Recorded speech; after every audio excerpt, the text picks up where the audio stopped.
Disclaimer. The information and education material contained herein is meant to promote the general understanding and dialogue of GAN's processing. Such information is not meant or intended to serve as a substitute for a healthcare professional's clinical training, experience, or judgment. For patients and individuals, such information is not to be a substitute for professional medical, therapeutic, or healthcare advice or counseling. For medical issues or concerns, including decisions about medications and other treatments, readers, viewers, listeners should always consult their physician or, in serious cases, seek immediate assistance from emergency personnel. Prescription information, procedures, and use of medical devices information should be undertaken only by properly trained and certified medical personnel. We specifically disclaim any warranties, express or implied, including implied warranties of merchantability or fitness for a particular purpose. Such information is provided, as is, and is believed to be accurate at the time of its publishing, but it is the viewer's job to evaluate the accuracy of any information found in this presentation. Every case presented is of their own experience, applied by themselves for themselves, and it applies to their case only. Every person experiencing health problems should seek professional medical advice and consult their course of treatment with a doctor.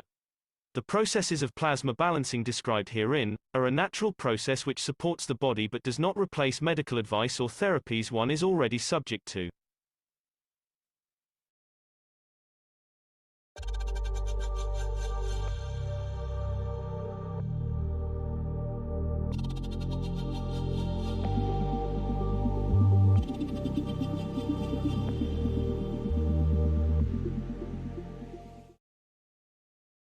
This is what you see is what is to come. It's the first time you see the Space Center Wellness Center. These systems can reach man in the deepest part of the universe. As you can see, the transmutation and transportation of the soul and the physicality is within the system. And you will see each system on its own. It can reach all conditions of unwellness of the body of the man operated by doctors. It's part of the space program. And for the first time, we show what is to come. And these machines have been operating for past 12 months. We know how they work. And some of you who've been to LINS sat in some of these systems. Now they've been positioned as one of the first wellness centers in the world. Now you see the future of wellness, feeding and making peaceful man out of the man. In this center in coming months, hundreds of these units will be installed. And more or less anyone in the world can reach. As you can see, there is room enough to add huge number, and the doctors will monitor everything remote. This is more or less the hospitals of tomorrow with no patients.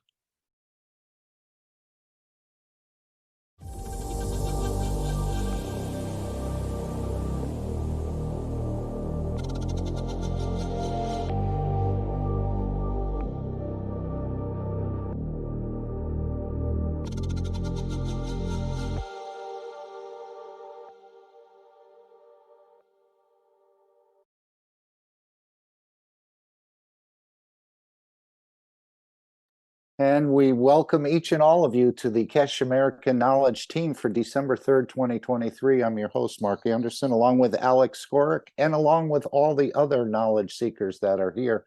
This is a roundtable meeting, a roundtable session. Everyone has a microphone. As long as you don't disturb, you'll keep that microphone, and that's not been a problem. So you're all welcome to participate and add to the knowledge. As Mr. Keshe said, it's going to take more than all of us to open up this knowledge in the coming weeks and months and years and decades.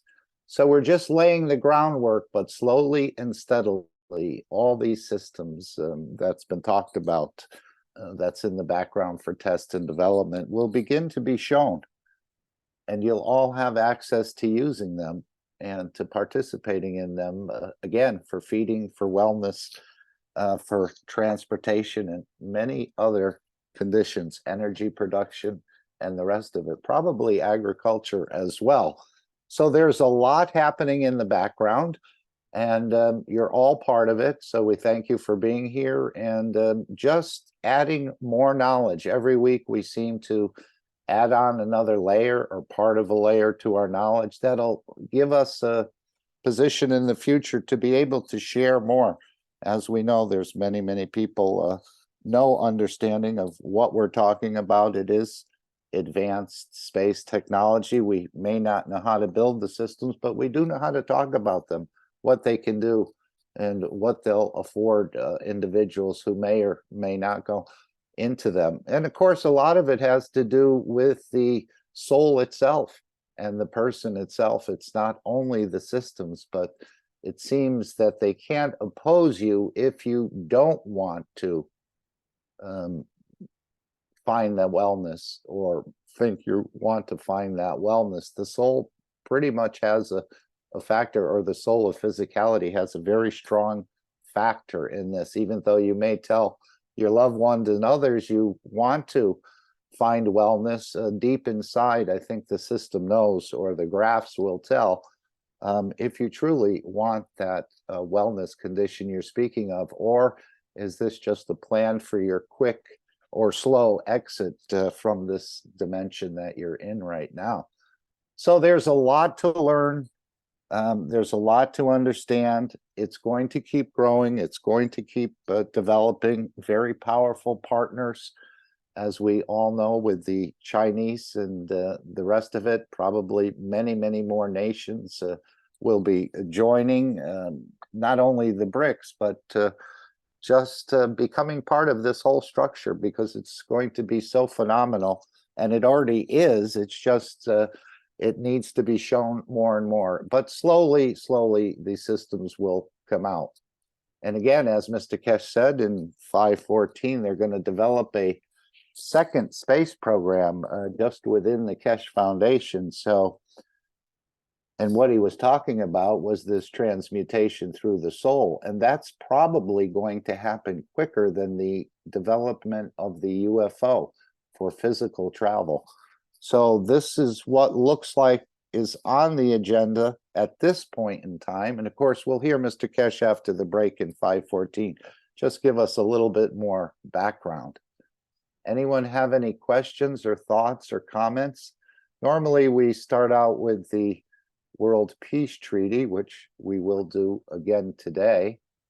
And this just gets us all in a sort of a state of mind of this peace that, as he said in the video, to try to create a peaceful creature out of this man. The system will assist, but also you have a lot to do with it yourself, finding peace within yourself, which no one else can do, I don't think, but you. You can get assistance, but if you don't really want it, I don't think it'll manifest. You've got to want it. But that's a beautiful part of this wish. You can wish for peace, and once you decide that you want peace, or say you want to sign the World Peace Treaty, you don't even have to sign it. You just decide you have signed it with the pen of your soul, and things just move forward. This is the dimension, I think, that Mr. Keshe is trying to help us to understand, this dimension of energy. And that will be the first transmutations, I think, in the dimension of energy, followed by a full transmutation. Or perhaps if you're ready for it. But there's still a few things and a few adjustments and a number of things that need to be taught. But the first idea, in a way, is to get to the world peace. So then the universal community can manifest themselves here. We can go out into space as peaceful beings and interact. So this is a document you can find on the Keshe Foundation website. You can download it, you can print it out, you can hand it out. The world leaders will sign this document, very simple document, as well as the religious leaders. And again, whenever they're ready to do that, no one is forced into a position. Although the release of technology will melt the nations into pieces, I understand it. So it'll just become so, it's like looking in a store window. You don't really want to go in, but then you start to see all these things in the window and you want to investigate a little more. I think this is where it's going as the technology is shown for feeding, wellness, energy production, and travel. More and more people are going to want to be on. And of course, it'll just continue to build one after one, nation after nation, city after city. So this is what we're coming to. But one of the prerequisites, in a way, to join with the universal community is to find that peace within yourself and then peace with other entities around you, whether they be animals or plants or other people, family members, other associates you may work with. And then, of course, finding peace with the universal community, which we've been probably given a lot of wrong ideas about them. But one of the beautiful things is the bottom line is they're from the same creator as you are. Would anyone like to read the World Peace Treaty? We always give an opportunity for others to interact. And as I said during this meeting, if there's something you want to share, you feel it's appropriate, just open your mic and we accommodate. The World Peace Treaty. We, as citizens of the earth from this moment on, accept to lay down all tools of aggression and war. We shall never think about getting involved or incite war, or develop or use any tools of war on this planet or in space. And to this we all agree and swear with R, and you can delete as appropriate, whether it's for your nation, your territory, your council, your religion, city, a town, a body, or a soul. Simply put your name there, your signature, the date, position held on behalf of, again, your nation, your territory, your council, your religion, your city, your town, or as an individual.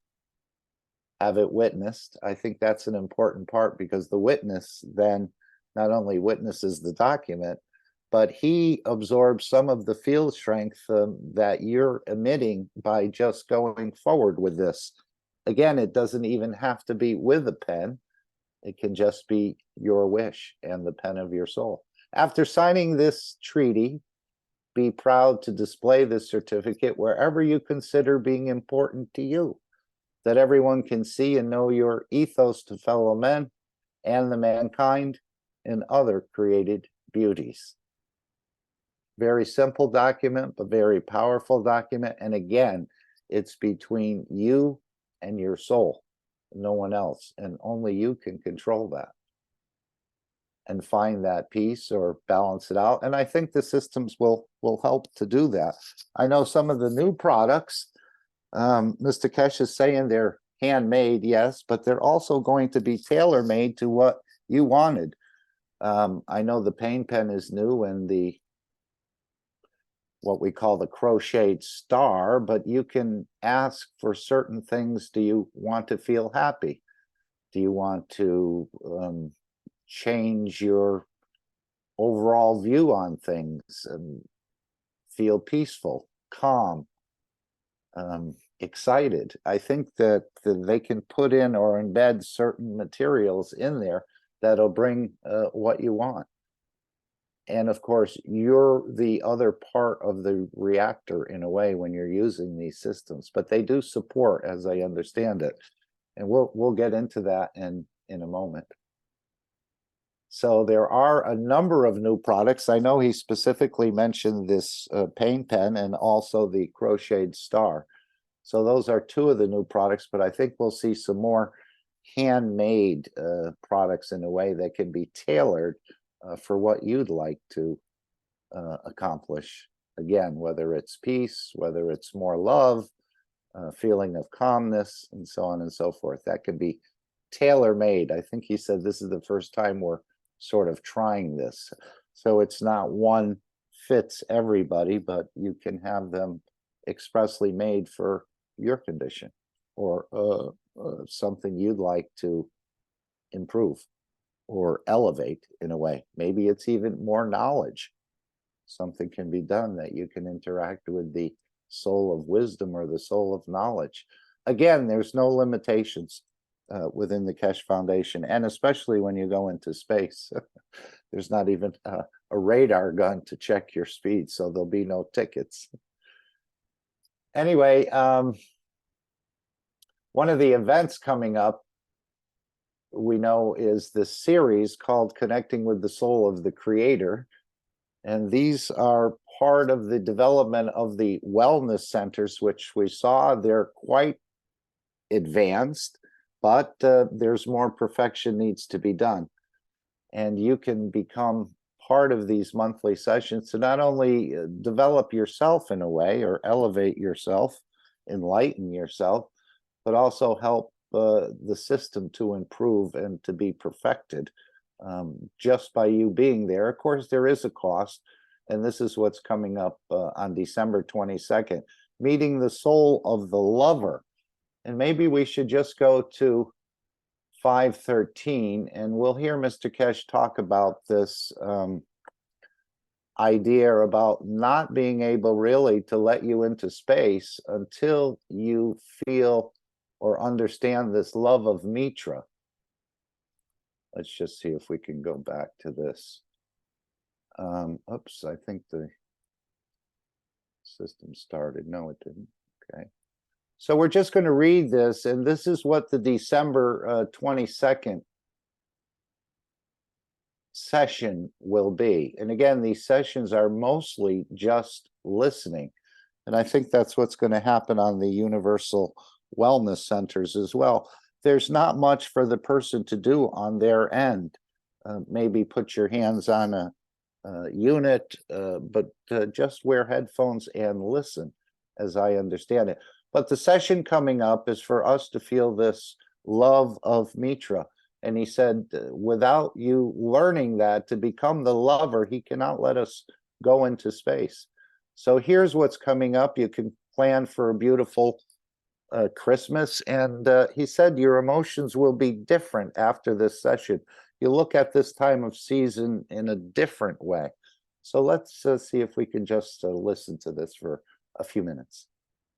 You'll have a deeper understanding of the session. You need to learn to love. You need to learn to become the lover. You need to learn to how to give. And that in the dimension of the soul. For that reason, Thursday, 21st of December is a celebration of the birth of Mitra. We celebrate her life. And we teach you how to love. On the night of her birthday, on the 22nd of December, we teach you how to love. We teach you how to become Mitra. Without that, we cannot let you to go into space. Without that, we cannot let you become passenger of the universe. Because once, as I said in the teaching of last week, that love touches you, you never break the ethos of Mitra.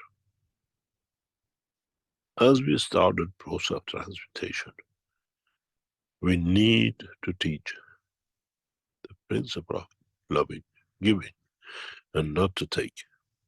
And that process starts from this session, and we emphasize and we teach you till you feel the love, the giving, understanding, and correct conduct. Tomorrow's session will teach you how to transfer the fields, how to be enlightened.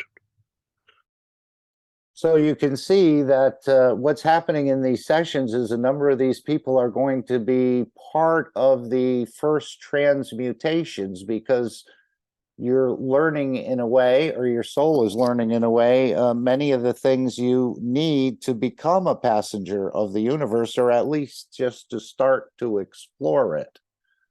So that's why he said we're going in a separate way with our own private space program apart from the Chinese government. And this will be in the dimension of the soul, in the dimension of energy. And as I said, I think the full transmutation will come later as you start to understand more, or maybe some people are ready now. But there still seems to be a number of things that have to be taught. And the major emphasis here for the 22nd is on feeling the love of Mitra, that you'll never break that ethos once you go into space and have to use that get out of jail free card. In other words, the idea of thinking good, speaking good, and doing good. And this love of giving from the soul, this is an important aspect. I thought I was a great lover, but maybe I haven't learned to love at all. He said, we need to teach you this. So when that love touches you, you'll never break the ethos of Mitra. And we start this process of transmutation. We need to teach the principle of loving, giving, and not to take.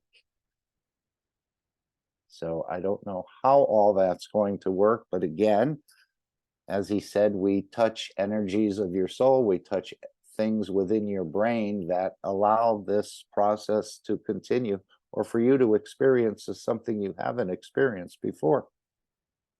So this is the beauty about these sessions, and it sounds like these sessions will continue.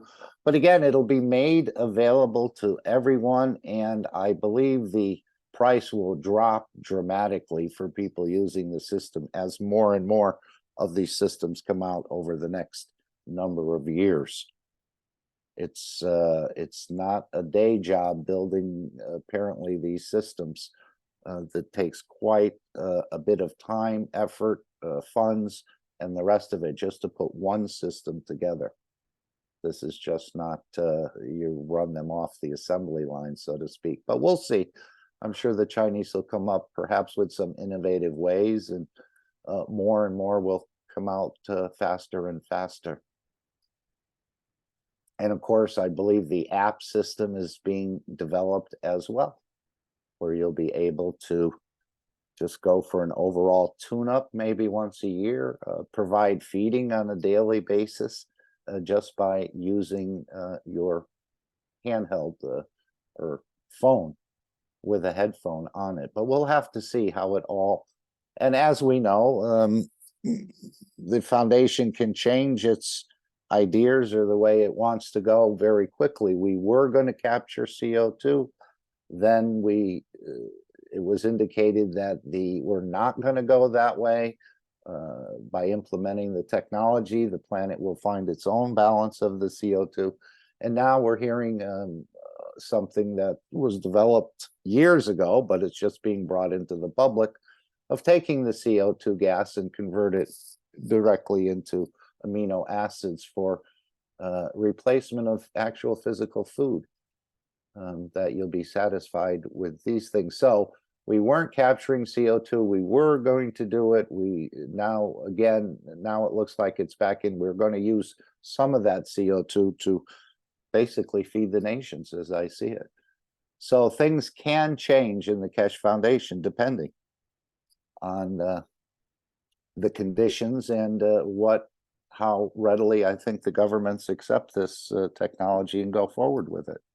So just because it's mentioned one week that things are going to happen this way, next week there could be a change. And this is what any business would do, or any people developing things. They have to sort of adjust in a way to certain conditions.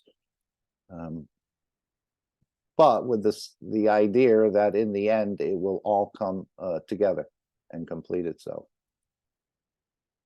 with your help as well. So that is.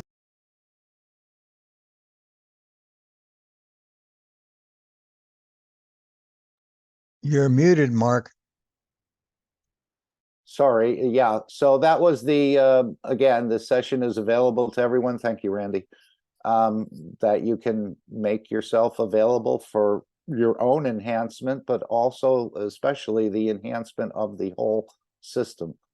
And some of these participants will be part of the first transmutation as I see it. Again, he talked about possibly showing it. First, it was London, and I guess that didn't happen. And then perhaps in China, in Sanya, but that all depends again on the governments in Europe, the governments in China, if the system gets developed in the correct amount of time. And so there's still a lot of things up in the air, but they're not afraid to fail. And of course, if everything is ready, they will attempt it. So this is what might be shown in China in the next meeting. And then it appears there's one following this in Iran sometime during the year. I can't think of the name of the city Mr. Keshe mentioned, but again, that's still up in the air at this point. So the newly released products, if we just look here, this is what Mr. Keshe will be talking about in the next clip. One of these handmade crocheted stars, I guess they're calling it. And this is where there's a little container inside here. It actually looks like a small fish with a cap on its mouth. And this looked like it was filled with certain material. And as he said, you can feel the piece as you hold it in your hands and feel your inner piece expanding.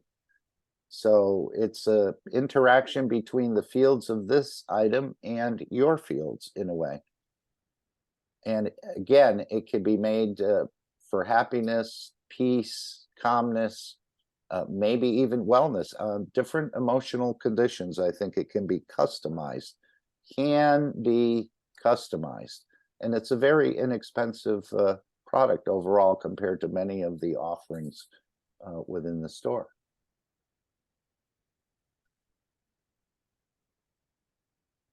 Okay, since I put this all together rather quickly today, this is what was known as the plasma connection, which is now called the Q&A with the Universal Council. And I was going to mention that I couldn't find the video on the wish and the jumper. And I should have played this before the peace treaty, but we'll put that in once we find it. I do have it on my computer, but I couldn't locate it. Marie, few years ago, I think, made a video called The Wish and the Jumper, which was taken from, maybe it's the 167th workshop. And it does a very beautiful illustration, very simply, but very strongly, in understanding how the souls communicate, how they work, and how they interact. Let me just see, somebody has put a message in here. Okay, 197, sorry. That was from memory. Thank you, Claudia. But anyway, this is the beginning or near the beginning of the program. And just understanding, people, and myself included, always thought the wish was really for children. It was only till I got into the Keshe Foundation and started finding out that many in the universe operate on their wishes. This is one of the reasons that there's no war, or they don't have a lack of anything, because they create what they need out of their wishes. So I was quite silly to think that wishes are just for children. And many times we still wish for things, but we don't put the energy in it because we don't believe in it. We don't think it's real. We just think it's something that maybe it happened because by coincidence, I made a wish and I got the bicycle. Well, that just happened. It wasn't, I didn't really have any influence, but this is the whole misnomer of the matter. You're a huge field generators, and these fields can translate into objects or material, or having someone else deliver it, as that was the issue in the wish and the jumper, where the child didn't want to be cold. It wished for a jumper. The soul of the mother heard that wish from the soul of the child, even though it wasn't spoken. And the mother went to the market, found a jumper, and brought the jumper home to the child, that the child will be warm and comfortable. So this is how these things work. And again, a lot of it isn't wishing for a Rolls Royce or a pile of gold or something like that. The wish has to be correct in so many ways. And don't ask me exactly how to know if a wish is correct, but if it's for the others, it would seem more correct than if it was for yourself. But as we see in this example, the child can wish for itself, wishes to be warm. Other children wish to be fed, and so on. It doesn't always happen, as we know, otherwise there would be no one would be hungry on this planet. But sometimes wishes take a little bit of time to work themselves through for whatever reasons. The souls have to interact and other things have to be changed and so on and so forth. So let's just play this little part here. It was really just emphasizing the power of the wish. And maybe next week we'll have that video. I know it was in my computer, but I was limited on time. I couldn't find it. It's called The Wish and the Jumper. I'm sure Marie will share that again with us. Yes, Erm, did you want to make a comment? I see your mic is open. If not, I'll mute it for you.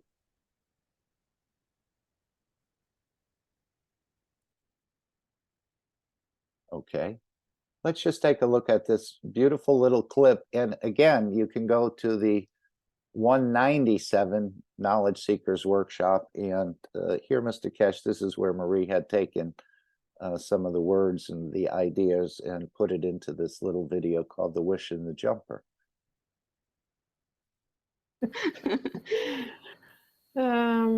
Yes, I made an introduction, but it's teaching from earlier years that is called What is a Wish? So how do we do that? Yes, the wish. It's an extract from the Knowledge Seekers Workshop 197.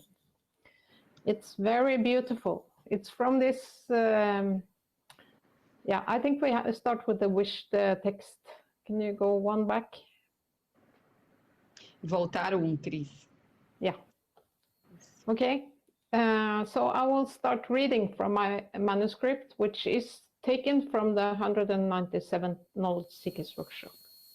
Okay, I will only translate this part. Yes. Então, a Marie trouxe uma introdução que ela acha do ensinamento do KSW 197, que ela acha um dos principais para ela, mais importantes. E hoje a gente vai falar sobre o que é um desejo. Okay. Okay. By understanding the knowledge, we gain confidence and we can use the wish as a tool for peace. Our understanding and intention will be part of our wish for peace for the whole humanity. The wish has to come from what it gives to the others. Otherwise, it will not come true. The wish must be unconditional, always. The wish will happen when it's of the strength of the reality of what it needs to be to happen.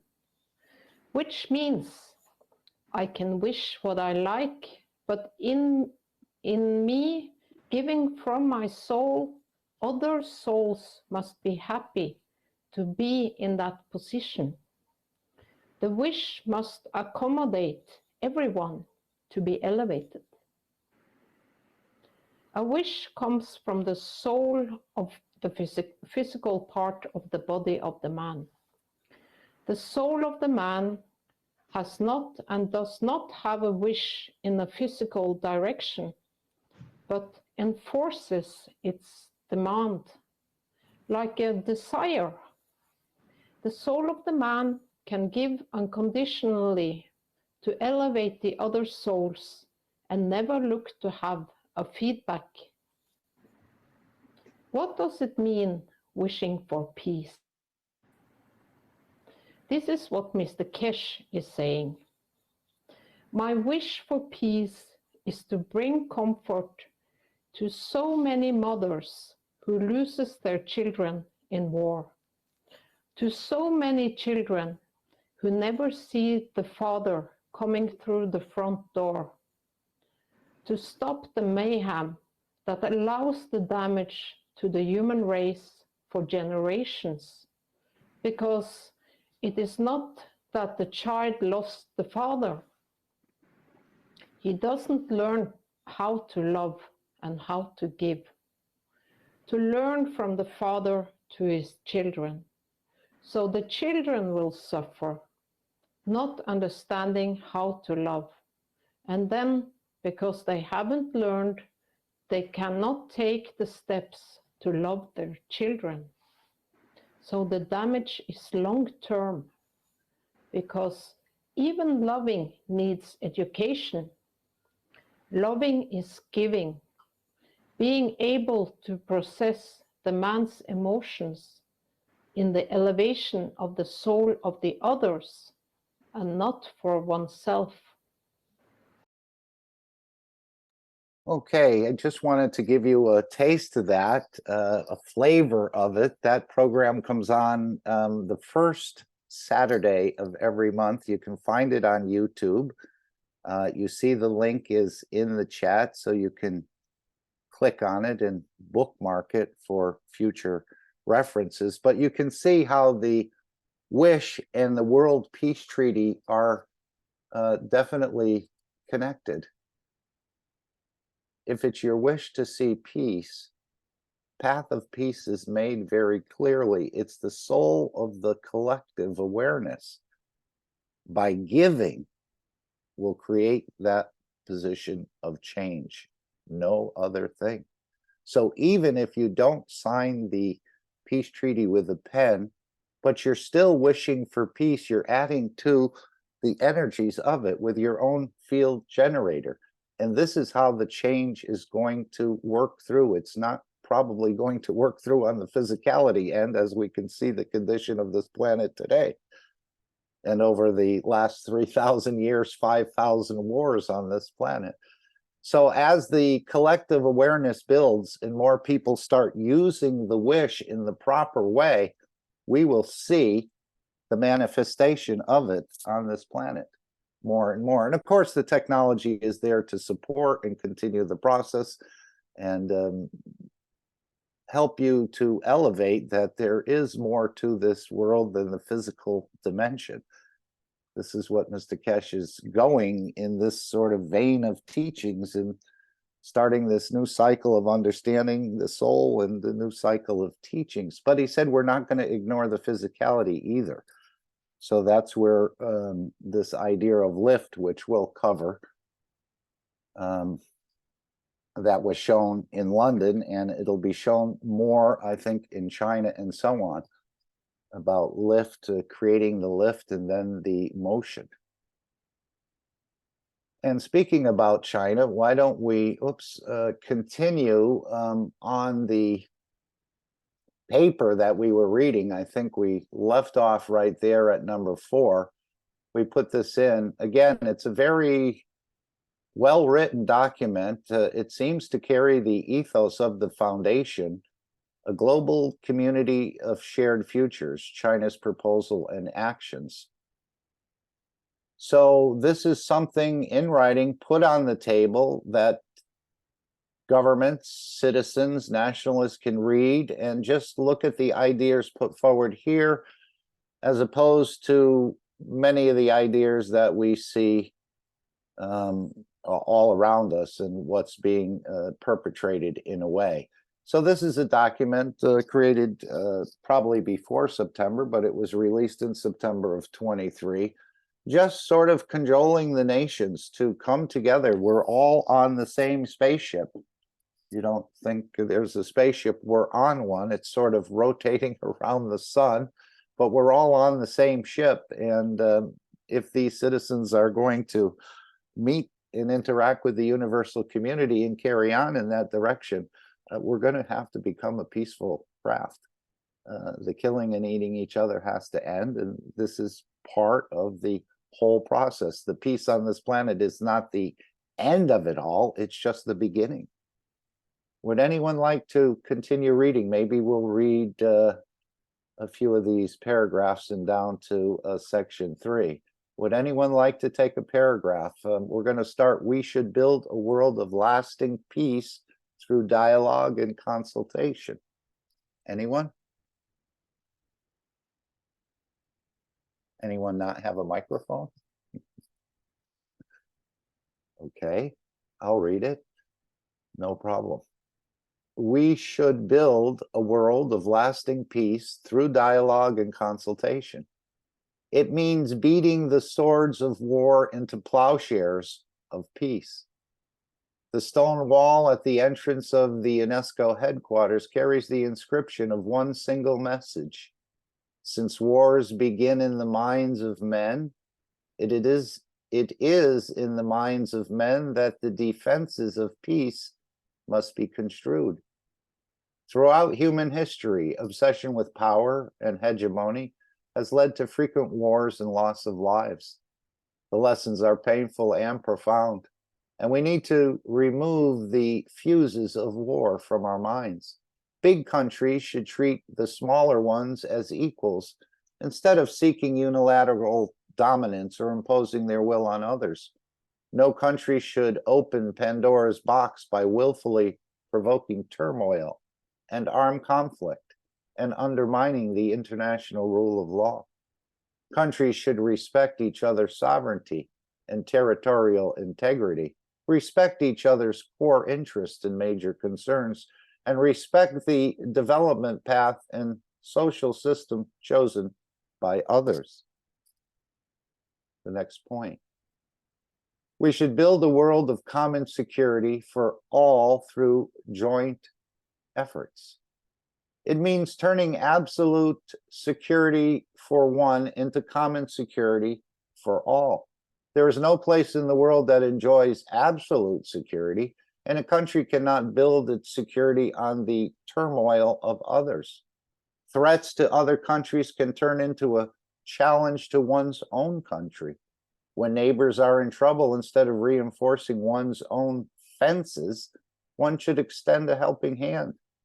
As challenges often take on global dimensions, it is all the more important for countries to cooperate in addressing them, turning pressure into motivation and crisis into opportunities.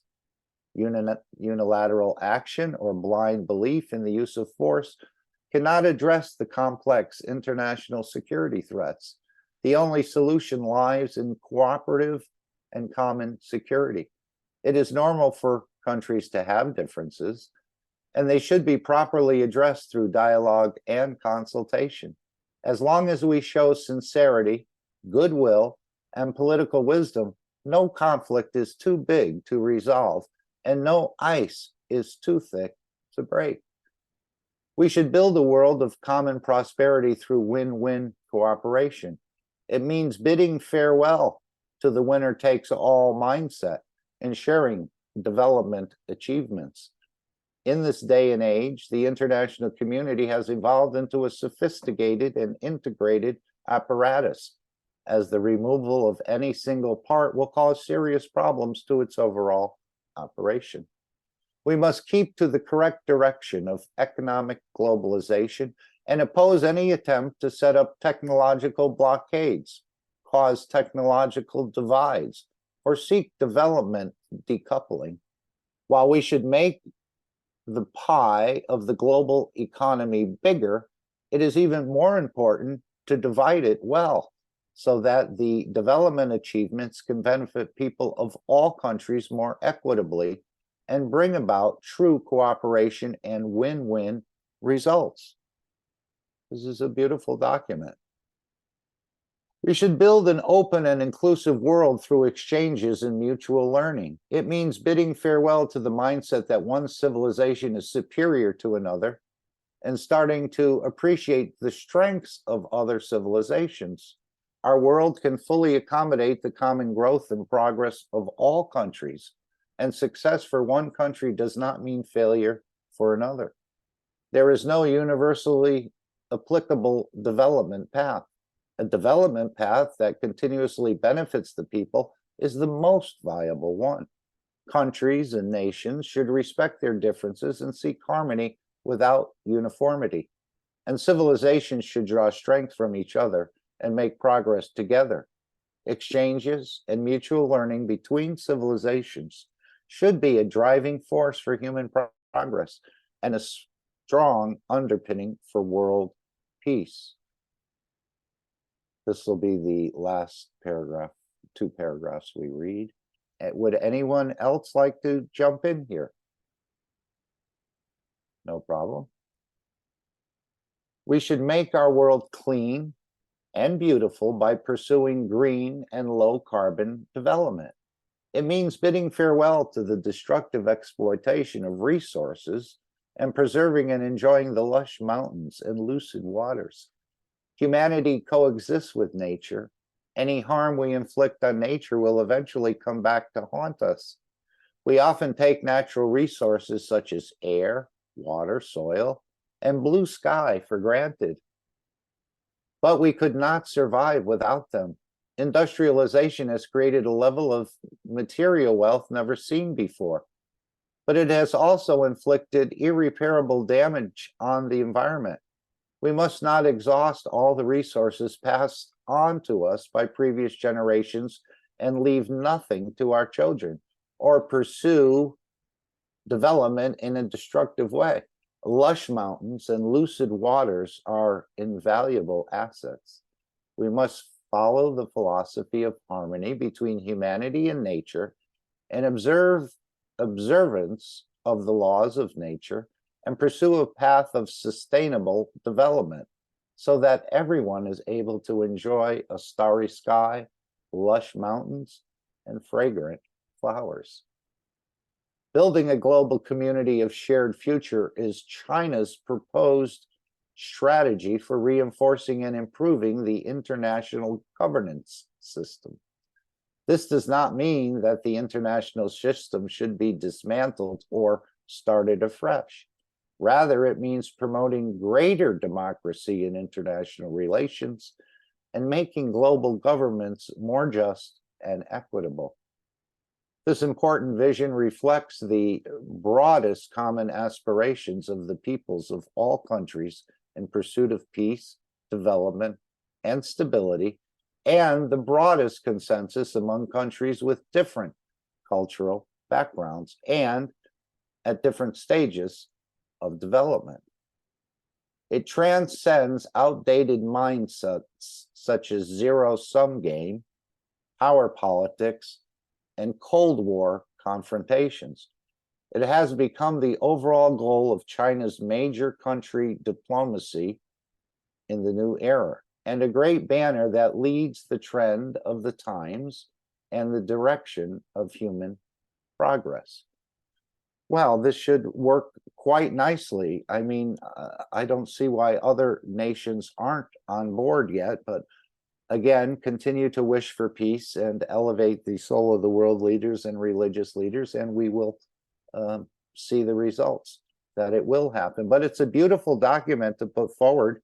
It sounds like they're asking for cooperation and collaboration among all nation states, whether they're powerful or not so powerful, whether they think they're in a first world or if they're a lesser developed countries. And this is what the technology of the foundation is about to show, that all the countries, there's going to be a leveling out because all the countries are going to have access to this new technology, this advanced space technology, primarily being released through China, but not exclusively, as I understand it. Any questions or comments on this document? If someone has it, they can again put it in the chat and continue to read this, but this seems quite straightforward, but at the same time, inviting everyone to participate. It's not that they're dictating it. They want a dialogue of civilizations in a way. And it's much better to talk about things and try to work it out rather than jumping into arms and what all the rest of that brings. And especially the level of technological development, we can bring about our own demise rather quickly, or a good percentage of it, if the wrong things happen. So continue to wish for peace. This is just a document we'll continue reading through. Again, I think it was well thought out, and it's for everyone to be part of. And not only the governments, but for the citizens to understand. And this is what we're moving into, this one planet, one nation, one race for world peace. And this is what will be delivered. It's already here. It just hasn't manifested. And there's a few things that have to be worked out with borders and the rest of it. I'm sure there's a lot of bureaucracy to work through, but this is the plan. This is what's been promised, and this is what will be delivered. And it's great to see China. I know they've been wooing the West for decades now, and yet the West has not decided that we should move into this direction. There's just a few individuals holding it back, so we can elevate their souls and change their position. As we know, the souls decide. Any thoughts or questions?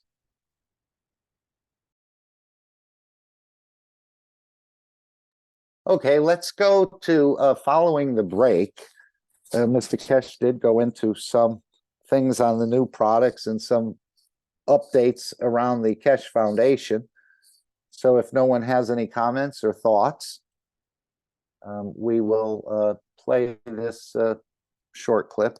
Well, maybe it's not so short, but we have a few clips that we'll look into before we create the Dome of Peace, or continue to add to the Dome of Peace layer by layer. It all seems to work the same way, in a way. I know Mr. Keshe said he could bring peace instantaneously to this planet if he were to make a wish, but he said he can't do it because he's not from this planet. It's going to take the citizens from this planet to allow that to happen. We have to learn to walk away from war and killing. But the system certainly will help us. I think this feeding aspect of the foundation is already in place, and I think the apps are being developed at this time, that this walking away from killing other creatures. And again, you can still eat if you like the pleasure of it. It's not that you'll be banned from food. It'll all be your choice. But as more and more of this comes in, I know it was mentioned in the past that people will sort of frown that you took that fish that you caught out of the ocean and you cooked it on your grill. It won't be looked at as a very healthy practice in a way, and probably more on the energy understanding of it than on the physical understanding of it. So let's just hear after the break, just get an overall update by Mr. Keshe on what's coming in the future, or what's here now and being further developed. Okay, let me see what I should do. Oops, I'm going to have to, if I can show you the words at the same time we play the video. Okay, so this is, here's 514. And I think I'm still at the wrong space. We need to move that a little bit back to following the break. I think it's about 1 hour and 1 minute, is it? There, we're at 114. So we're just going to scroll back on this and come into this part here. Okay, let's see if we can get this in sync now. Okay, welcome back everyone to the 514th Knowledge Seekers Workshop here. And because it's the second half, we get to ask questions of Mr. Keshe, depending on whether he is ready for that at this point in time. How about it, Mr. Keshe? How would you like to proceed? Ready and willing. Let me make a couple of announcements. The first announcement is next Thursday teaching will be at 6 p.m. done at 9 a.m. Next week teaching will be at 6 o'clock in the evening and not 9 o'clock in the morning. As you know, as we need, we move because of the position we are in things. We have to move sometime the sessions, and next Thursday teaching is at 6 p.m. Central European time. I do apologize for this, but some of the things needs to be done. The other point is that in the next couple of weeks, you will see a new product coming out of the Keshe Foundation is the expansion on the knowledge of the previous, what you had before. Paint pens will improve drastically with a new addition of knowledge and technology. The new, what we call the red dot, carries a red dot on it. Red dot pen, what we call paint pens, will be a new development in a huge leap in the science of the technology of the paint pens. So you will see a new product. Maybe it'll come out and it's called the red paint pen. It's got the red dot on it to tell you it's the latest advancement in technology. It's like you buy Apple and you get a new Apple version now. This is much more advanced and with much, much better outcome, faster, and reaches other points that others could not do. This will be promoted maybe today, tomorrow. This week, during the week, Keshe Foundation will launch a large number of what we showed as handcraft goods at the first time as what we call the star in the London conference. A new range of products which carry embedded in them for the purposes that have been brought out with cancers will be launched. These are not just cuddly toys. These have a lot of effects. We tell you what is for whatever we call it in different sizes.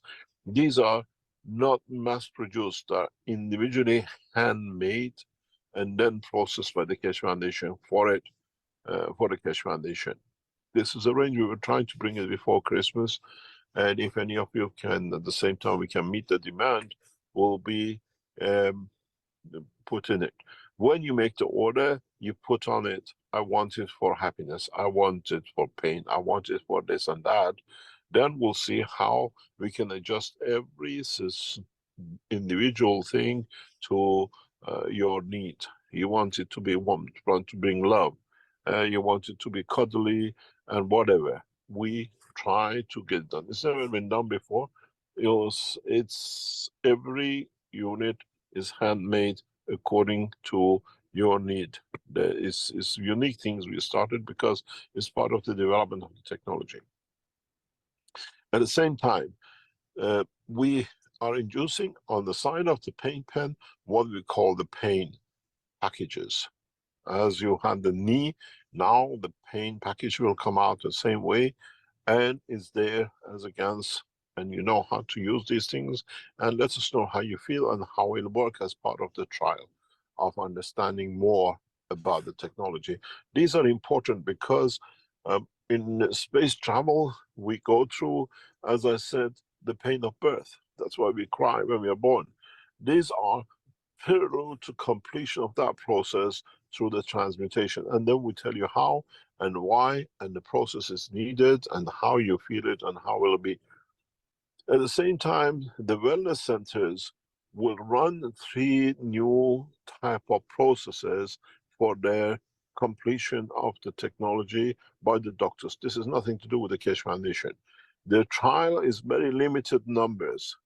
This is one for breathings, and one is they are doing the head units. There is one for rheumatic pain, and they're doing another one for what we call chronic pains. These are the systems to do with the wellness center, and there is a very limited number of places because it takes a lot of their time.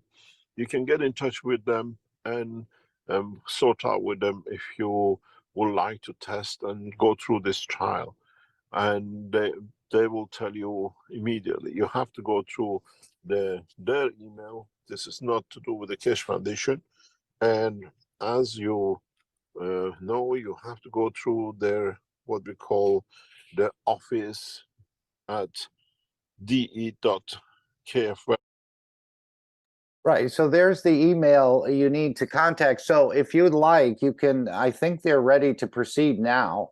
And of course, the first step is to have an assessment or an evaluation, which doesn't cost you anything. So you would write to this email, you would state the condition, what you're looking to do, and then there'll be an interview or an assessment made by doctors, and they will then decide, I don't know if they will decide it then and there, but they will look at the case, look at the history, the person, and the rest of it, and then come back to you or someone who has one of these systems, what is being proposed. And we know they'll, in different parts of the world, there's going to be different structures. Certain people in many countries cannot afford any exorbitant things and so on and so forth, but yet the doctors still need to be paid. And depending on what they determine, it could even happen for little or no cost if the foundation feels or the wellness centers feel that they can learn something by processing your condition. So don't hesitate to ask for an interview, an appointment, an assessment, and then allow the system to see how it works.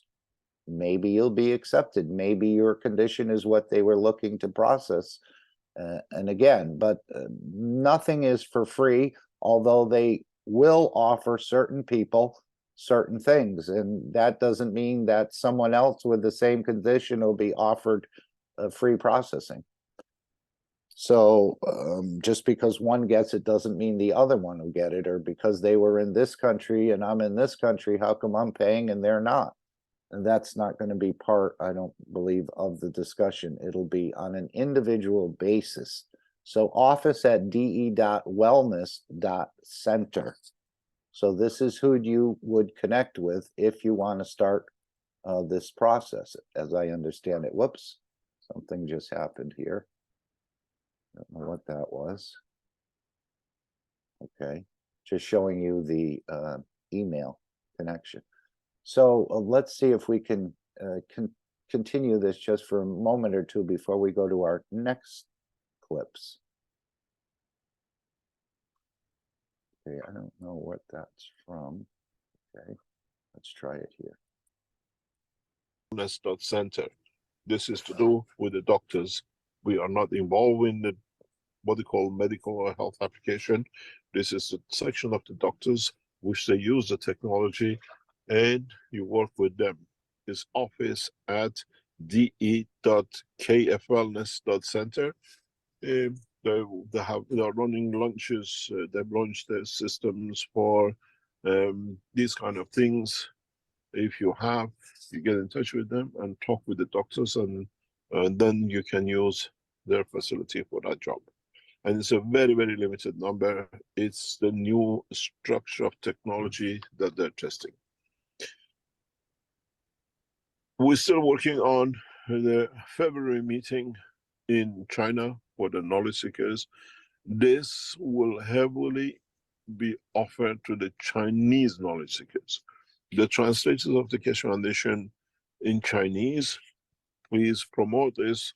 We announce the date and the time and the place where knowledge seekers, Chinese knowledge seekers, can, within China, come to Sanya, and we meet with the knowledge seekers from the world in that meeting. We're still sorting these out, and when it's completed, we'll let you know the place, the time, and everything else to go with it.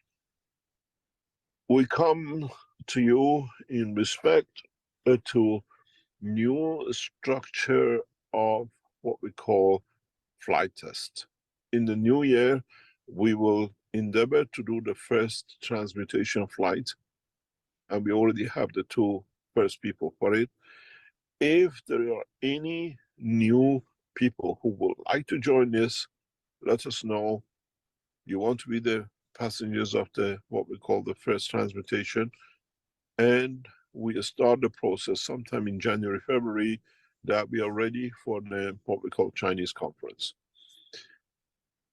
New technologies, breakthrough technologies will be shown in Chinese conference, which, as we said, we showed a new technology for the first time, weight reduction with new technology, as was shown on the screen, and it was live on the platform. People could see running of the system, weight reduction of the system. This time we'll endeavor to go through the whole process of the transportation and transmutation.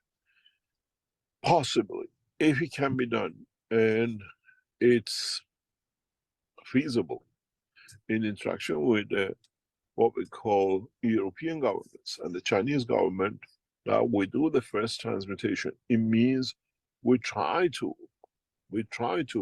make the transmutation during the conference, which means people in Europe or America, wherever you become and join the transmutation, you'll be manifested on the platform in the conference.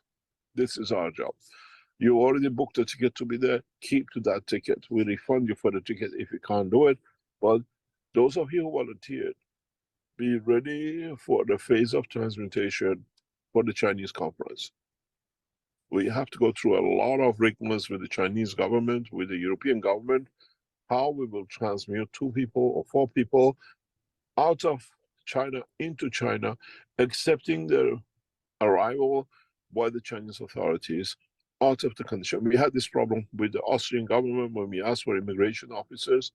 We have to sort this out. And if we can sort it out, and the knowledge has reached that point that we can do, expect to see the transmutation. I hope we can do it for the Chinese conference. This will show the advancements of knowledge and technology in Beijing conference as we plan to do. If you want to volunteer to be as part of that transmutation, the first transmutations, we still accept people because we have to understand different psychological patterns, different what we call social behavior. We have to understand how would your soul allow you that when you appear, manifest yourself in China, inside you know you're, let's say, German, but outside you see yourself as a Chinese.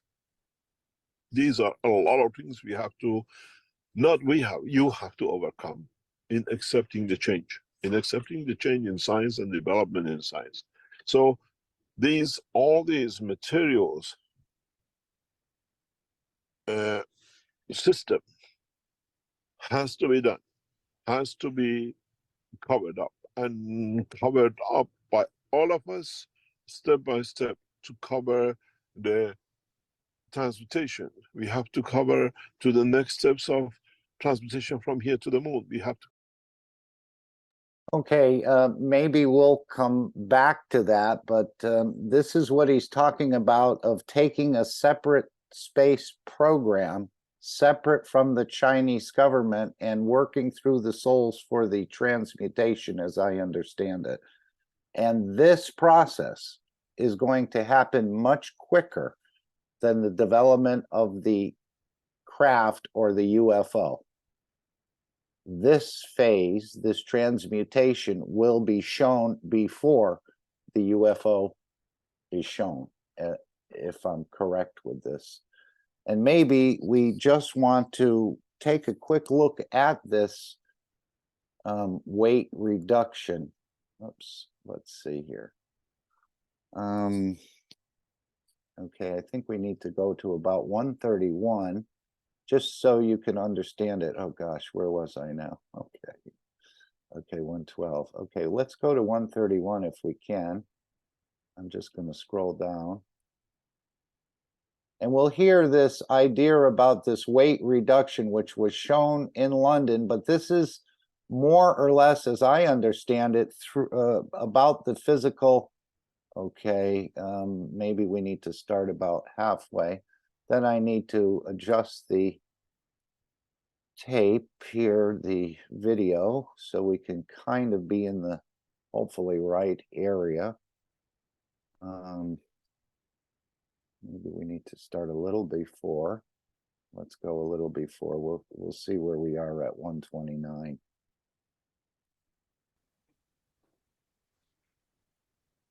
Any other question? Yes, let me see. We can probably skip past We this. can go to our Q&A here. We have a question from Pierre Luigi, No. who says, Rupert Sheldrake spoke of morphogenic fields, Roberto Zamborini of ordinal fields.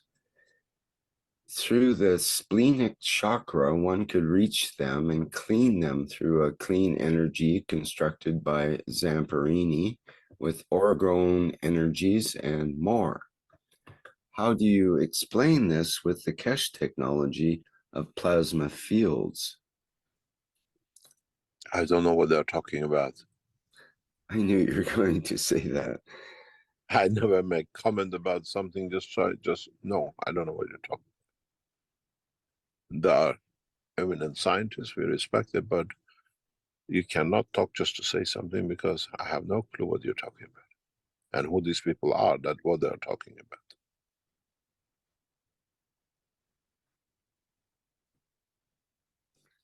Okay, well, let's go with a more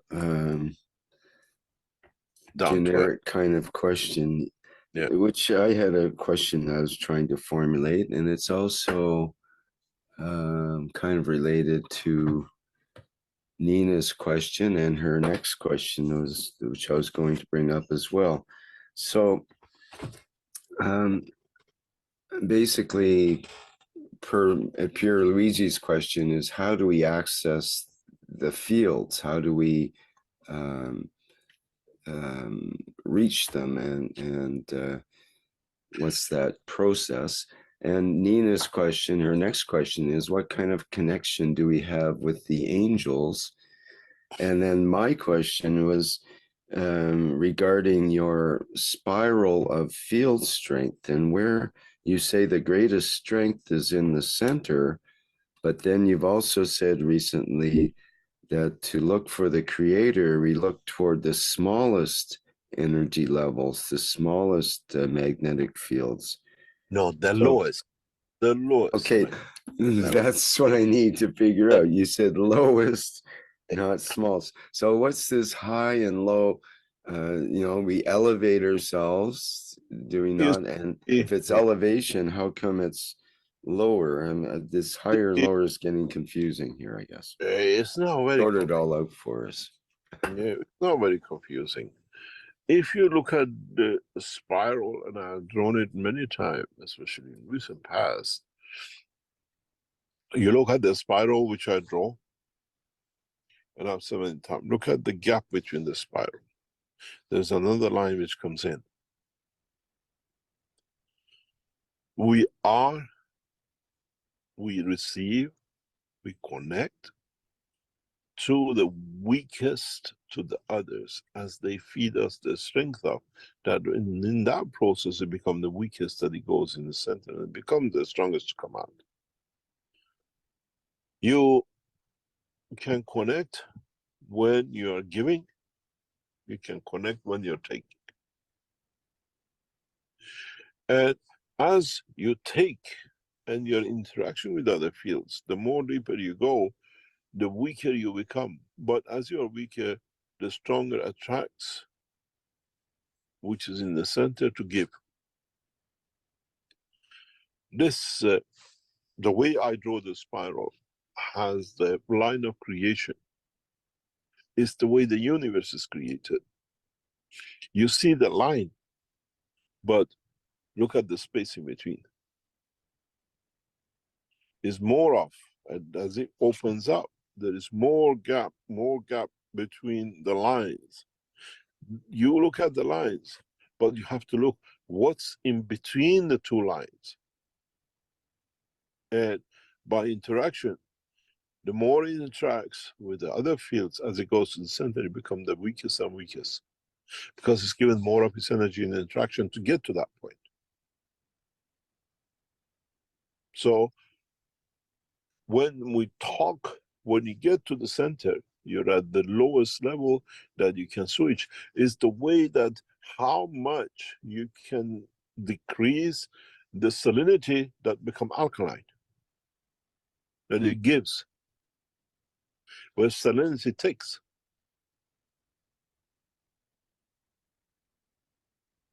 If you have done tests, if you have pushed the gravity to its limit, gravity becomes magnetical. What was pulling now pushes, because it's that this is what we see in reality in change of polarity in the solar systems.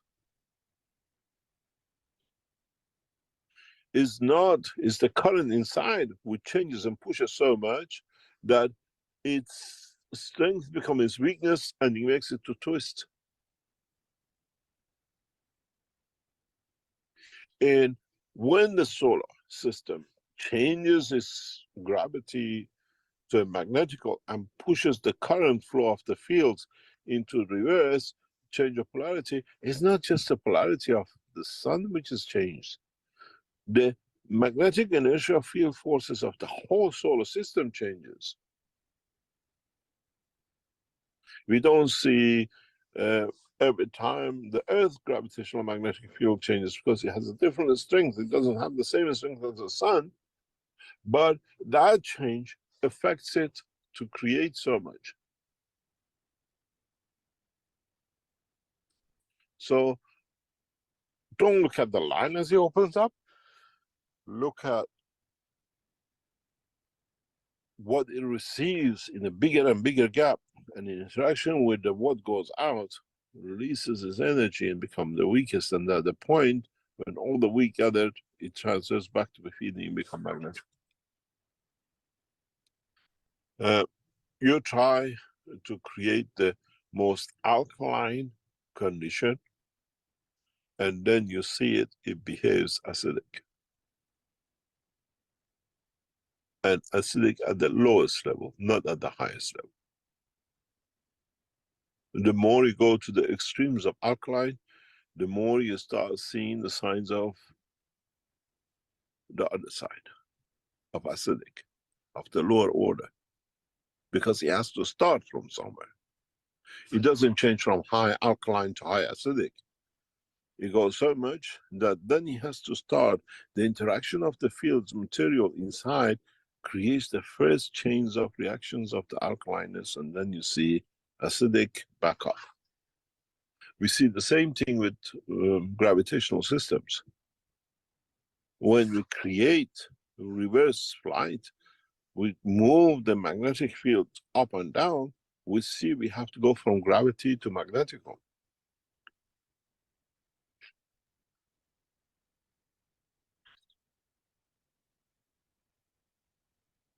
It's a switch time. This is what I even said in the London conference to the knowledge seekers. If we leave the system long enough, what is becoming reduction in weight, it becomes flight. Because it absorbs so much gravity that it reverses itself to repulsion. We reduce weight so much that we call it anti-gravity, but it's not. There's so much gravity, so much gravitational is rejected in the system that it becomes repulsion. And you get the lift. Once we go through these tests, which are going again, we'll take you live to the labs to see how weight reduction lifts up. We do this deliberately in these sessions from now on, is to influence the governments, diplomats and politicians to understand the change live. It's not just something to show. This is important to bring governments to understand the time of the fuels, or when they watch it together. The way we showed in London, we go live on Zoom. It's your job to call anyone need to come online to see on YouTube, on Zoom. You will see we start showing weight reduction and you watch it 5 gram, 10 gram at a time, every minute, and then it builds up, it builds up, it builds up, and suddenly flips over. The way we did in the Sensano you watch 129, we bring the shock of the what we call lift and motion very soon to Keshe condition. Yesterday, in one of the tests, out of the 7 kilogram system, we monitored 1.3 kilogram on one leg, and the others nearly 2 kilogram reduction. And then we change the position. We watch like 50 gram, 5 gram, 10 grams. But the system was set for the meeting with the world ambassadors and what do you call high commissions. Very soon, we invite you to watch because it's one for you to see. Secondly, it's for governments and the rest to watch live the way you watch 129. You go on every channel, inform everyone to come on this channel. You watch how weight reduction and lift is created. We are not afraid of failure, and we don't cover our successes. What are you trying to show? Okay, this is where Rick shows the 129 from Desenzano, as I understand, in Italy, where Mr. Keshe had showed some pictures of reactors and how they created the 129. So this is what we saw at the London conference, was this weight reduction, at least on one leg on the platform of the three legs. And as I understand it, if you match the field of the Earth, you get that repulsion. It's almost like putting the two magnets, South Pole to South Pole or North to North, you get a repulsion. So as it absorbs enough gravitational fields, it then becomes magnetical, as I understand it. So this is part of the development of the UFO or the craft or the spacecraft. And that's just the first part, getting lift in motion. As Mr. Keshe said, the Chinese seem to be ready to fly at the speed of light, but of course that's one of the slower speeds. But even in that form, you need a shielding system. So this has to also be developed. It's not only getting the lift and the motion, it's also creating a system Mark, of protection. Yes. could you draw the spiral Mr. Keshe was talking about? Because I'd like to see the space gap between the spiral he talked about. Well, I'm not really good with the annotation here, but the gap is what you see between the magnetical and gravitational lines. If we can, I'm just looking for a whiteboard here. We could wait for later on to do that if you don't have that. Yeah, no, you've seen the spiral so many times, and he's talking about the space gap between the magnetical and gravitational. Something changes in there, but one flips to the other, but it doesn't go from high alkaline to high acidic. It goes from high alkaline to low acidic and builds up from there somehow. Again, I'm not able to do that per se myself with any reactor. Do the foundation have an equipment to spot that? Because it looks like yes. Right. They had measuring systems that were connected to one of the legs, and again, they started it probably a day or something before the London conference, and it had lost, I think, 55 grams or something like that. And it was only projected on one leg, meaning that one leg would lift up, and actually, if they let it go, the unit would flip over on its side, because the other two legs were basically stationary. So he was showing the lift, as I understand it, on one leg, that the weight reduction was causing that one leg to, it's having a three-legged stool, and you lift one up far enough, the stool flips over on its side. That's what he was showing. But this weight reduction is part of the development of the UFO. And then taking it further, you need the shielding development as well. So that's why I think he's saying that the transmutation or working through the soul space flights will happen much sooner than the UFO development. And this is the private group that Mr. Keshe is working with. He said, apart from what the Chinese government is working on, they seem to want to go with the flight and ignore the soul aspect of it until later, at least at this point in time. But they don't have much of a clue, as I understand it, about the shielding, that if you put someone in this craft, as we know with pilots, they go past 5 Gs or 6 Gs or something like that, they sort of collapse Now you start going to 50 or 100 Gs, what is going to be left? Will the unit even arrive at its location without disintegrating or being melted by the field? So you have to develop not only the flight system, but you need a shielding system to protect what's in there. And that's going to take some time to develop. I know he said it would take all of us to unravel this knowledge, and he said even the universal community may get involved in showing how you can develop advanced space flight physical systems. And again, it's also for part of people that are not comfortable with or cannot generate the energies within themselves, that they're not going to be forbidden from going into space. They will take the craft into space, as I understand it at this point.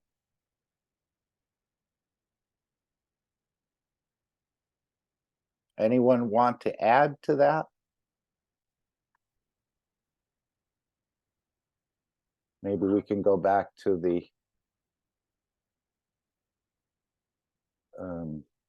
video here and just hear a little bit more about the fields that were created just with a few $1,000s, as I understand it, where governments have spent billions just to create whatever it was, 99 Tesla or something like that, 119, I'm not sure. But you can see that the energies within the person, this field generator that we're all carrying, can, I think they had a couple reactors and maybe a small battery or something, but somehow it was done. I'm not exactly sure how, but it was all being monitored, and it did spike up to the 129 Tesla, never been shown before, as I understand it. Or if the government did show it, they used billions and billions of, billions of dollars to make that test happen, where we showed the energies developed used within the structure of the body of the man actually created that 129 Tesla, more or less, as I understand it. Anyone, for example, Fo, would you like to explain more of this? I think you actually participated in this, as you shared with us last week. If not, that's fine. We can go back to it, or we can go to, since we're coming up to 3 o'clock my time, which will be 9 o'clock CET time. This is where we create the Dome of Peace, at least on Sunday. And of course, you can do it every day at 9 p.m. Central European time and join with the Universal Council to do that. But we'll get into that. So I do have another clip. You can work through this workshop and unravel more and more. I think just listening to it allows you to be processed in a certain way. It brings you an enlightenment that, as he said, sometimes when someone's in one of these systems or the wellness system, you have to let the energy settle for a while to be processed, to be accepted by the body. And it could be very similar in a way to listening to these teachings. I mean, the soul of physicality is hearing it as well as the soul of the man, but maybe the soul of the man has to take some time to absorb and to work these energies that are being, in a way, plasmatically touching the soul, to be worked into it, to, again, bring its memory, not its memory back, but its using of these systems. Again, it's almost, perhaps the soul is not blocked, but there is some sort of blockage there. And it probably has more to do with the physicality, the soul of physicality. But anyway, I think this is how it works for me. And again, you're the captain of your own ship. So what I see and I think I need, and the way I approach it may be totally different than you. As Mr. Keshe said, you could go to a planet where you feel very comfortable. I go to the same planet and it's, I don't want to be here. It doesn't match my fields. I don't have this kind of strength or whatever it is to feel comfortable there, where you in the same position could feel comfortable there. So again, everyone is developing and reaching this understanding at different strengths and different levels simultaneously. And no one is above anyone else or below anyone else. I think I had a third clip, and that was where Mr. Keshe was explaining a little bit about the soul of physicality. I think there was a question at about 114. Maybe we'll just go to that. About the soul, explain more about the soul of physicality, and the soul of the man. Let me just bring up the, whoops. Okay, I'm going to move this over so we can look at the words, and then I'm going to have to adjust this. We are in the, no, I think we need to go to the 514, and we need to go to 1 hour and 14 minutes, and we'll hear this a little bit more about an explanation. Again, we're just layering on the knowledge slowly. So what you can absorb is great. Others may absorb different things. Other people may not absorb anything. Just because you attend the session doesn't mean you're going to learn anything, but hopefully we all do more or less start to understand more about ourselves and our working reactors. Because this is the ultimate goal. It's not to travel in the UFO and the rest of it, although that is made available to everyone. But to move in the way the Creator moves. And apparently the ones in the UFO have not fully understood it, even though their knowledge is billions of years ahead of ours. They haven't figured out how to do the transmutation, or they wouldn't be in the ship or the craft to move their physicality. So let's see if we can start here and just listen to this next part, maybe about 5 or 7 minutes or so, about the understanding more about the soul of physicality and the physicality. Especially on the YouTube channel here, where there's 4 questions lined up.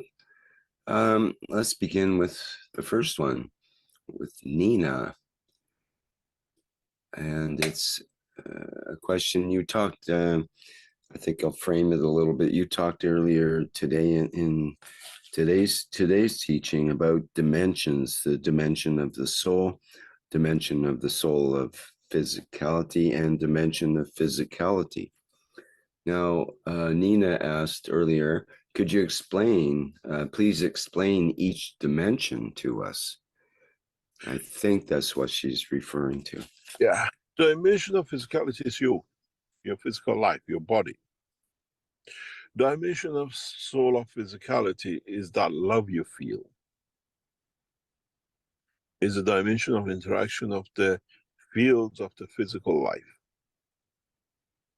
The dimension of the soul is what connects you to the outside world of your physicality with this limitation.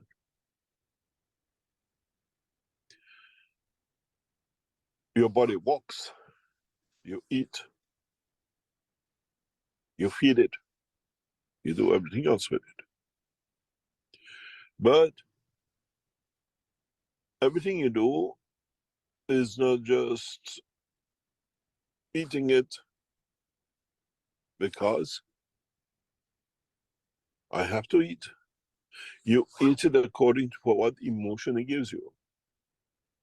You kiss your partner because it gives you a confirmation of I exist. Somebody loves me and I can love back. You have a desire, or you take an apple, you think of an apple, you get up and you go to the fridge and you pick up an apple to eat it. Because my physical body has a need, a love, or emotion to connect with that apple. I call it consuming, but in a way, the apple calls me, I'm here for you. You don't want me? It's not that just, oh, I feel an apple and I go and get it. In a way, they feel the strength of the apple in the fridge is there. I'm here. Nobody wants me. Oh, I have a fridge in the apple in the fridge, and I'll go and get it. So we have to understand a lot. This is what we call the soul of physicality. It's connected to you. The soul of the man is, you're sitting in this room, you're still enjoying the apple. Your limitation is the wall because it's around you. You don't see any beyond it. If there is a window open, you see the neighbors across the road. But your mother is sitting in New York, you're in London. Then, oh, I feel something wrong with mom. Now the man limitation cannot go. Your limitation is the wall, you're entrapped in the dimension of sex. But your energy, which is connected to your mom, it says, there is a problem with mom. Because you have not learned to carry on with that communication all the time. Mom, how are you? How are you feeling? I want to feel. Oh, this is your kidney. You had a brain hemorrhage. Oh, you're happy because my sister from another place has come to see you. You have to pick up the phone. You open the line and call, Mom, I just thought about you. Are you happy? I felt you're sad. Hello? You ignored the line of communication of your soul with your mother, and you still, because you're so physical, you keep that phone with you. And we ignored that part. And this system of communication is working 24 hours a day. Doesn't go to sleep, doesn't need food, doesn't need rest, and is working continuously because it feeds itself through the fields of the universe. Elevation comes through physical consumption. So now you understand the difference. It's your physical body on the sofa. It's your emotion of enjoying the odor, the essence, the touch, the feeling, the warmth, the everything else with that apple you're chewing. But this is limited to the wall. You cannot see beyond dimension of physicality of the wall. But the soul feels the mother in New York. And that's your soul. And this is what we denied.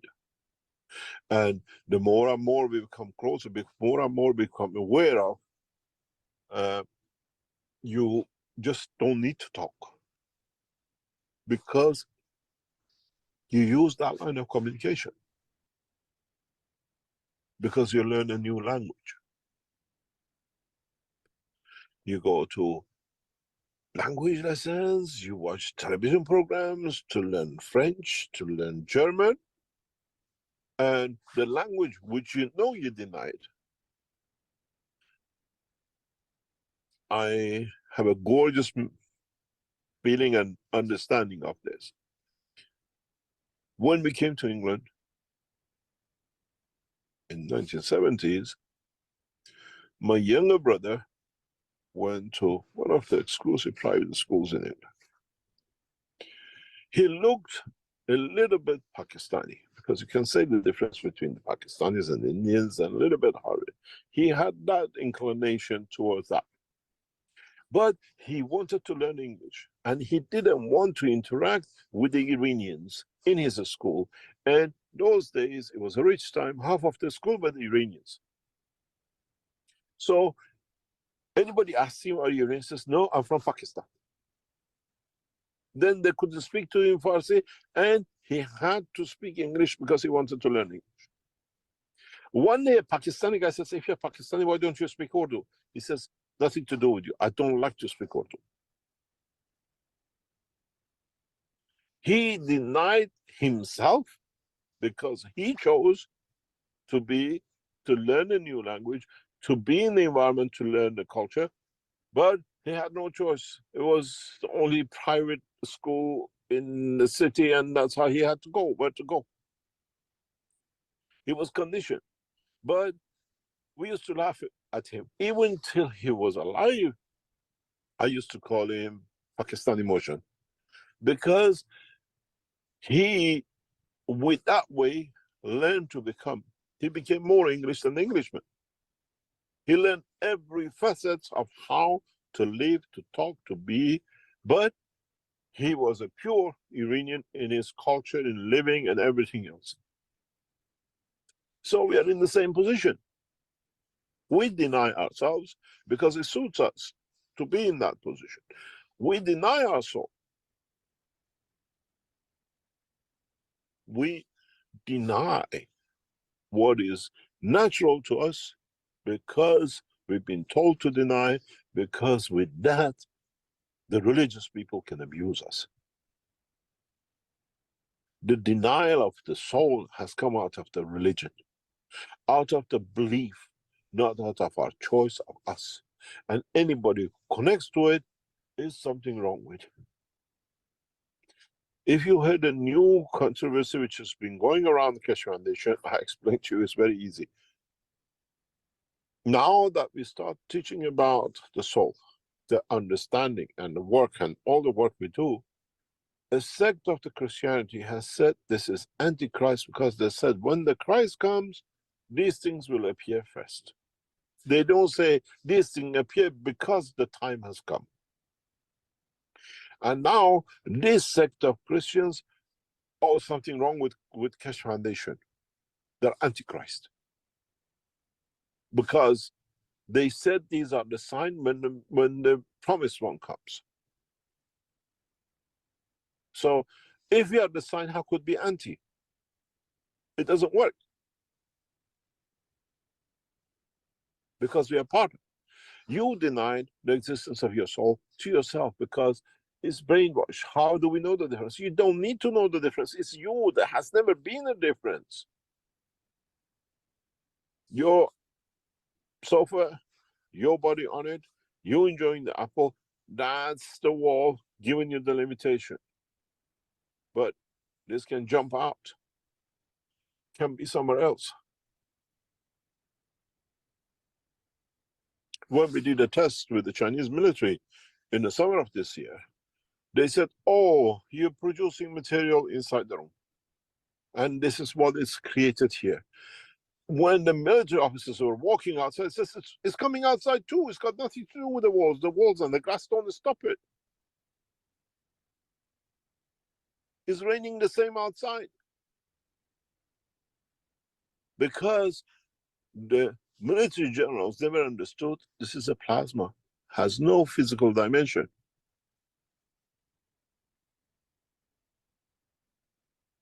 And this is the same with you. Your soul has no physical. It's shiny, it rains, it goes outside.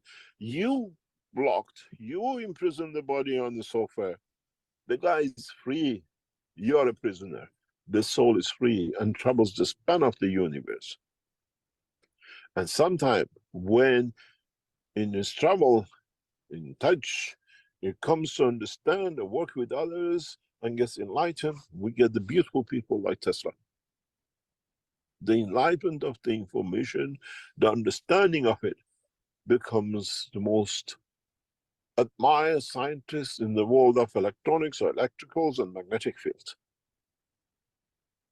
Because the limitation of the knowledge in the dimension of physicality is the wall you created around you sit in it.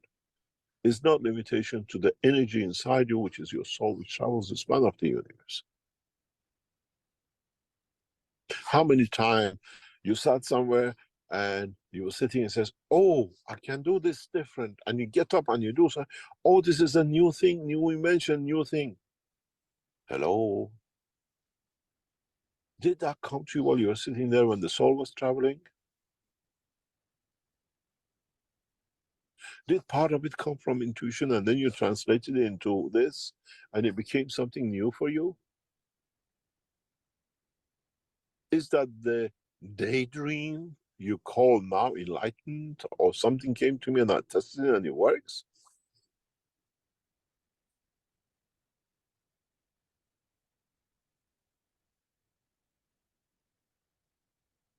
Then you understand. As I said, we are all in it. Is accepting it, understanding it, and what we do with it. I sat with my sister discussing about, and I've said this before, homeopathy. She's a homeopathy doctor. And she was telling me this and this and that. I tried to explain to her, this is not the way you understand it. How it works is different. And in discussion, I fell asleep. She was sitting next to me. And I woke up. She said, I saw you downloading. Because I got up, I said, I'm going to write a paper about homeopathy that you understand. You learn the physical dimension. You don't understand the field dimension of it. And I wrote the paper after homeopathy within hours. And she said, I watched you. You were downloading information. The way your body, your eyes were moving is not normal. I said, does it matter? Now you know the fact. Now you know the truth. How he came, asleep, awake, running, in shower, whatever. Because it's the knowledge we have to accept. And this is what we call the soul. And we have denied this to ourselves. Next time when you say, oh, I felt this, say, my soul tells me this, and I do that. And I had a lot of people, very recently, one of the knowledge seekers writing that to me. My soul told me, Mr. Keshe. I said, your soul told you, but you are misinformed by the knowledge because then you need somebody to confirm it to you.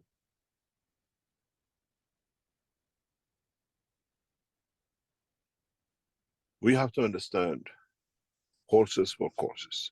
Your physicality is for a dimension of your existence. Your soul of physicality is for its interaction with its environment, emotionally, and how they react physically. And then the soul is this body of you on the sofa has a fuel tank, which is connected to the others. It is not petroleum, is magnetic field. With the petroleum, you need a tank to hold it. With the magnetic field of the soul, you need the universe, not even to contain it, but to understand where it goes.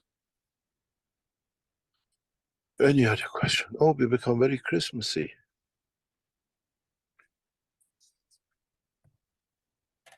Yeah, you could say that. It's the season for the red and green. Yep. They say green is the color of love, and we have a heart in the center. Yeah. Is this that one of those things you tell to the system and it creates your image? No, this is from Jedi Simon. He uses equations and his process to create art through not AI, but a different type of mathematical process.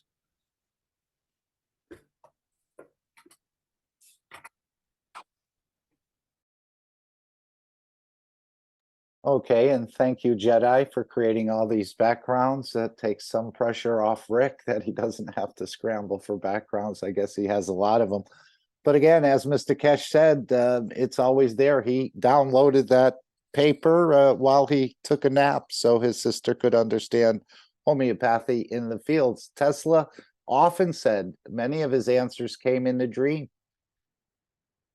And so this is your soul. This is the interaction of magnetic fields. This is what we're learning to practice with. And so our next step in this is creating the dome of peace and not denying that we have so much of this energy within us that we can release and is already connected to other souls. So let's go to the Dome of Peace. Anyone have any thoughts or questions about this? Again, it's up to you to accept it, not me to tell you to accept it. I can't make you accept it. It's up to you to find it, accept it, work with it, develop it, and the rest of it. Yes, Fo. Yes, I want to tell you the last 7 minutes. Really take a good look at the text. Really, in my case, you can say the emotion of the soul and the emotion of the physicality. What happened to me was built up in 27 years. Maybe that's why it reached 129 Tesla. That's the strength of the emotion of the soul. Try to understand. That's all. So the last, I've seen the text from the magnetic field. I've seen the text from the soul field, from going from alkaline to acidic, and acidic again to the higher force of the magnetic field. as I said, it took me 27 years to build up that field so I could let go. Not let go, bring it to the right place. That's all. Very nice. And congratulations on your success. And this is, again, something we all can do, but it's just us who's denying it. In other words, the car can turn left at the next corner, but unless you turn the wheel, the car is not going to go left. Or if it's right, you want to go, you need to turn the wheel for that car to move in that direction. So this is what we're doing when we're creating the Dome of Peace through the release of the GANS waters, which is something for your physicality to do. But then in the next step, as we'll hear, we use the fields of our soul. We expand those fields.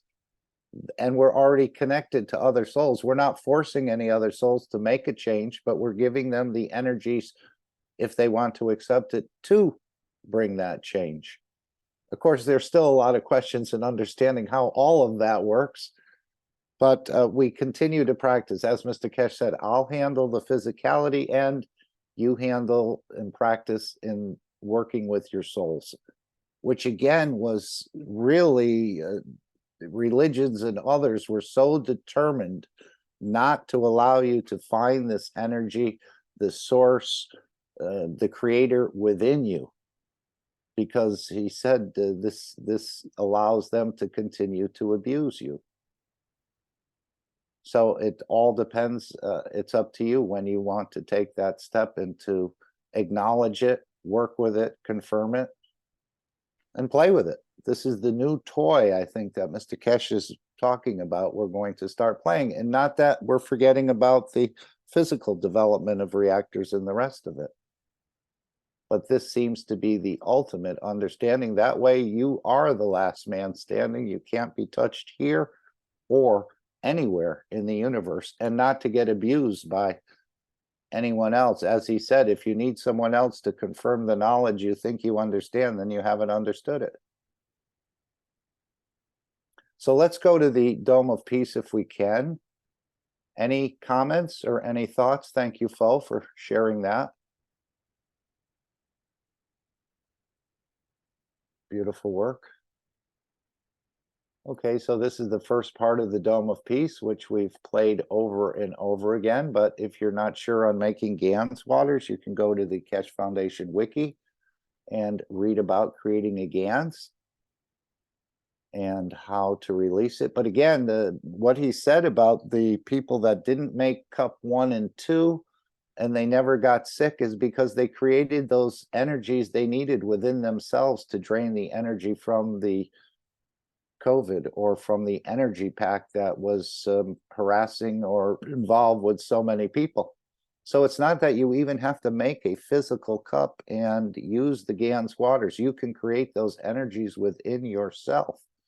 I think this is what he was getting at when he shared the universal cup with all of us and put those different metals. My concept was a chair in the middle with all these pieces of nanomaterial and copper and zinc and the rest of it all around. And that way you can interact with whatever you want to create in a way. It was a concept, again, of you interacting, and the material was just there to give you some level of confidence.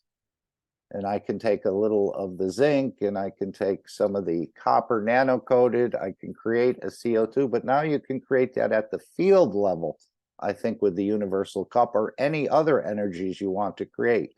Again, it was more about experience the dimension of the field interaction, not so much the physical interaction of making an actual GANS. But anyway, this is the first step in creating the Dome of Peace. And Mr. Keshe has asked for Sunday to be the time where we collectively do it, but we can all, again, do it anytime, day or night. And also, if you don't want to release GANS waters, you just simply make the wish. and use your soul. If it's your wish to see peace, path of peace is made very clearly. I don't know if anyone want to read this, Dome of Peace. Anyone want to offer? I With will a nice read it voice. for you. Ah! Okay. This is what came in and what is now become a pattern. This from a guy, I don't know him, but he says, please remember this Sunday and every Sunday from now on, till we raise the soul of this planet to a peaceful planet. Keshe Foundation knowledge seekers worldwide will spread the gas waters around the world at 12 p.m. Central European Time and or 18 p.m. Central European Time every Sunday at the same time as they choose which time to suit them. Thank you for participating in this greatest movement by the soul of the man to bring about the peace on this planet as the permanent feature of the life of this planet. Okay, now we'll go to the second step of the Dome of Peace, which is not just using the GANS waters as one part of it, but also using the fields of our soul. And I think Shweta, thank you, Stefania. Shweta will read this for us.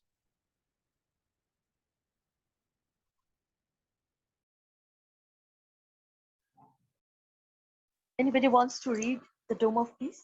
I mean, beautiful souls. Here. Okay. I'll read this beautiful presentation of Dome of Peace. And the Dome of Peace is already here. All the knowledge seekers, truth seekers, lovers of humanity has built it in a way, spreading the guns, loving each other as shareholders. So I will read this as please remember every Sunday from now on until we raise the soul of this planet to a peaceful planet. Keshe Foundation knowledge seekers worldwide will spread the Gans waters around the world at 12 p.m. CET and or at 18 p.m. CET every Sunday at the same time, as they choose which time to suit them. Thank you for the participation in this greatest movement by the soul of man to bring about the peace on this planet as a permanent feature of the life of this planet. Mr. Keshe suggests we add the next step to create the Dome of Peace with power of the souls, as we have already going through this with the 2 eyes. And we ask you to spread the Gans waters each Sunday. Now we give you a new path. Now try to unite each other's souls. Try to elevate the souls of humanity, soul of humanity, through your own soul to a level that no one can touch, the embodiment of the human race. So beautiful. Choose a time where all of you come together on the soul level in a state of inner calmness.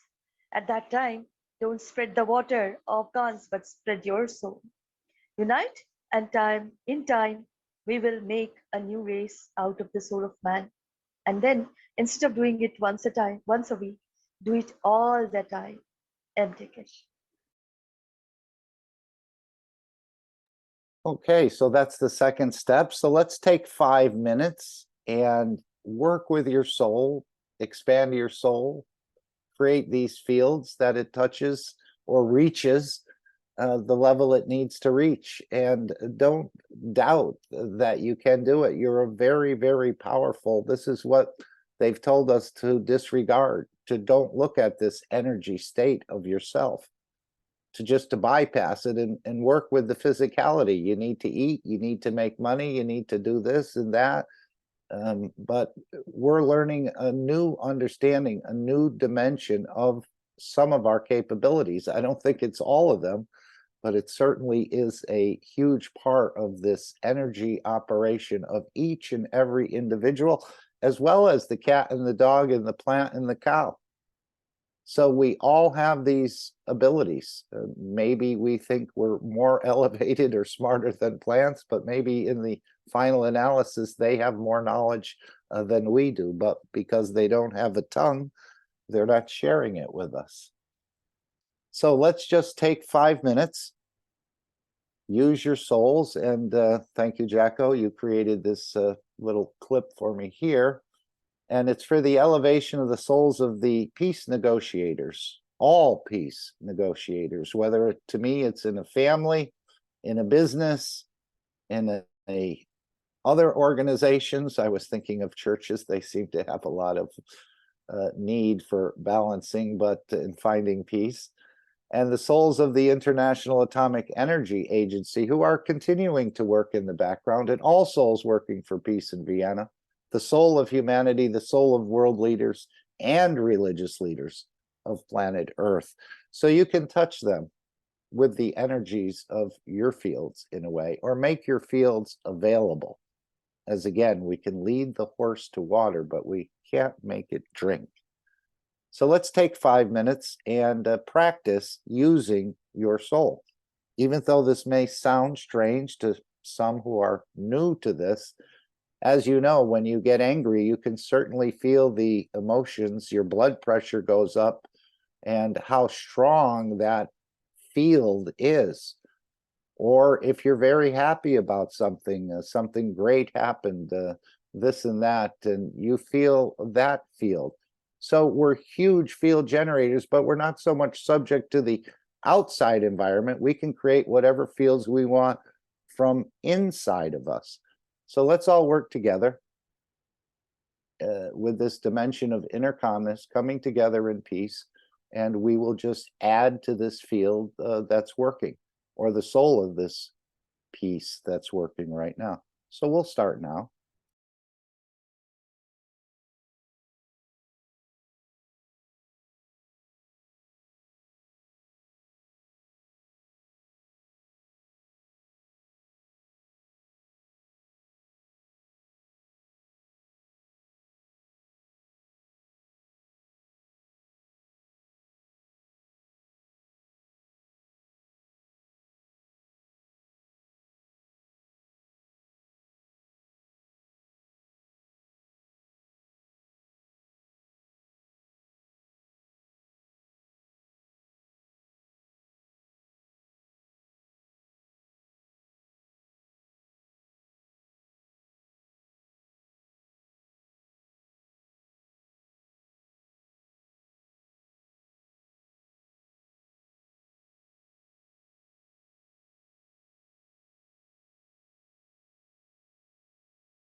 And thank you all again for your continued participation in this process. Anyone want to make any comments? I thought I'd just share with if you haven't heard, that your paper on thoughts was read in that plasma connection, or what's now titled the Q&A with the Universal Council. So that was a very beautiful reading, and it was also transcribed into Portuguese language so that everyone could read your English words. So that was a very nice touch they put on your paper called Thoughts. Anyone else have a comment or question they want to raise before we go to Alex?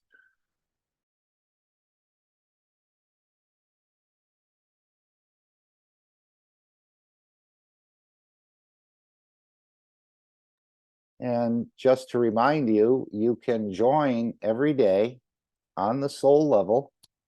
If you like this concept of using your own reactor and starting to work with the fields more than the physicality, it's an invitation by the Universal Council, invites the Keshe family and Universal Council family in unifying at the soul level every day at 21 p.m. CET for the elevation of all souls and the protection of the physicality in the universe.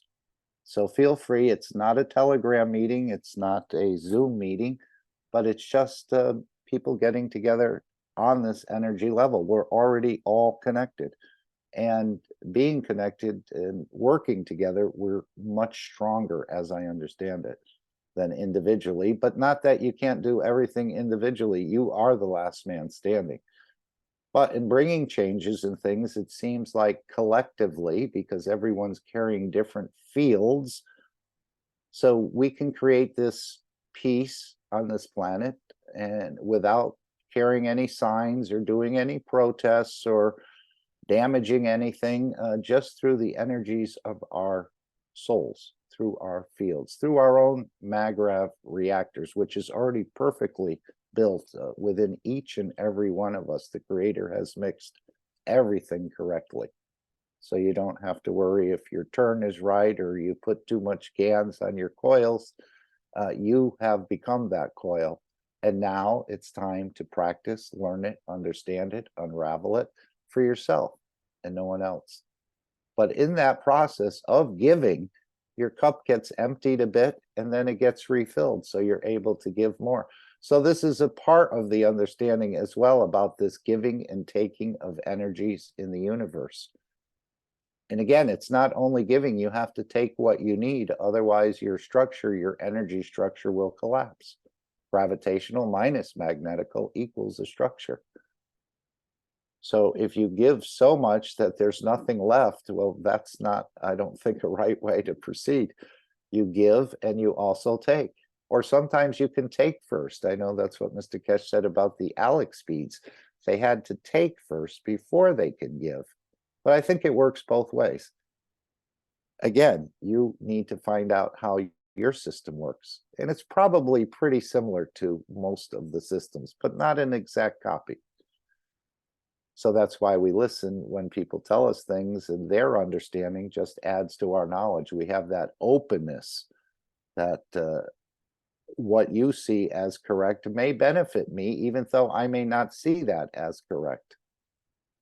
Any comments or thoughts?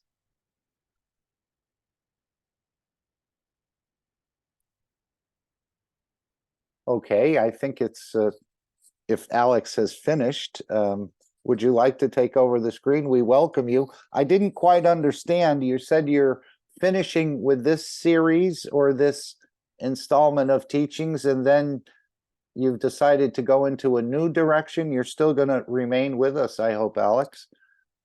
We do welcome you. Yes, exactly. Yes. Okay. And, I think I'll elaborate more on that after the session. Okay. And, well, we welcome you.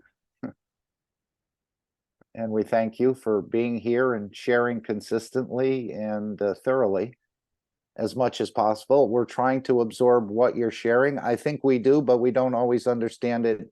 We don't think we fully understood it, but again, I think we've understood more than we acknowledge that we've understood.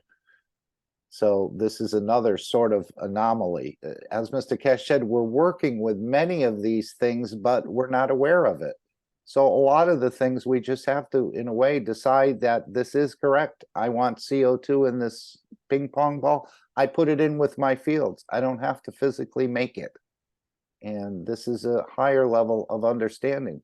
I want to see something change. I'll give to that to make that change through the plasma energies. You don't have to go and hit someone on the head to get them to change. This is the understanding. We're so physical that we think everything is done in a physical manner. But now we're working in a different level of understanding, even though the physicality is part of it as well. So Alex, thank you for coming in. Thank you for joining us. And thank you for your continual sharing of this vast, vast knowledge. So you take it away, and we're seeing your screen, but I only see your name at this point. There it comes. Okay, it's coming up. There it is. Okay, we see your screen now, Alex. Please take over, and thank you very much. Well, thank you very much for bringing us here on a beautiful Sunday afternoon. And it's quite a day, and for a lot of people who are oblivious to what's going on, and it's quite a shame. But for all of us here, we are starting to absorb the magnitude of the situation, and actually it's quite a historical day. And so I want to thank you all for being here, and I hope you enjoy today's trip. I think it's going to be quite the trip. So please fasten your seatbelts.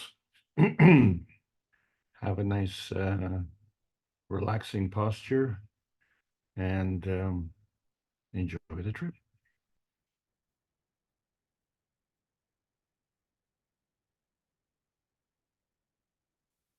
Disclaimer: the information and education material contained herein is meant to promote the general understanding and dialogue of GAN's processing.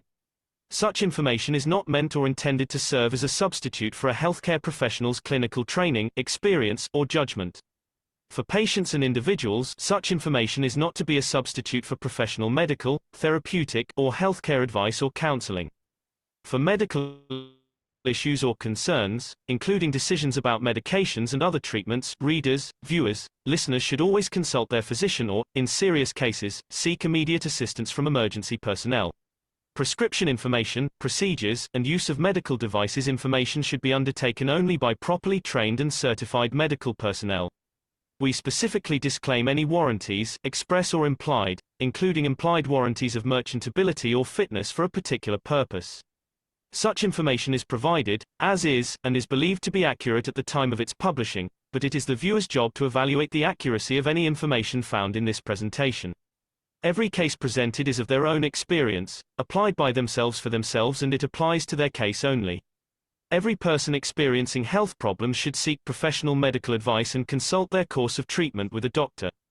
The processes of plasma balancing described herein are a natural process which supports the body but does not replace medical advice or therapies one is already subject to.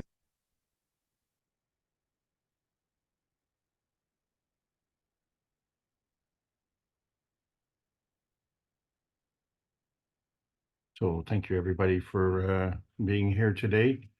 We are on a Sunday afternoon broadcasting from North America. And although we have a small contingent in North America, what makes this meeting so powerful is the representation that we're getting from the rest of the continents. And so we have the strength of all the viewers around the world that are giving to this meeting. And we have been proceeding on a course, and we've been trying to distill the over 6,000 hours of teaching, because this is the Keshe Foundation Spaceship Institute Teachings on Plasma Science. Today, we're looking at the Advanced Outer Space Review. My name is Alexander. I am from Canada. It is December the 3rd, 2023. And this is the Keshe Foundation North America Plasma education series. So 4 years ago, we started on a path to try and understand the difference between the limitations of man-made laws and the unlimited limitations of the universal role of man. And of course, there are no limitations in the universal community. And so we wonder why we have this hesitancy to go to the highest energy states, and we continue to dwell on the lowest energy states. And so it becomes one of the false failings and weaknesses of man.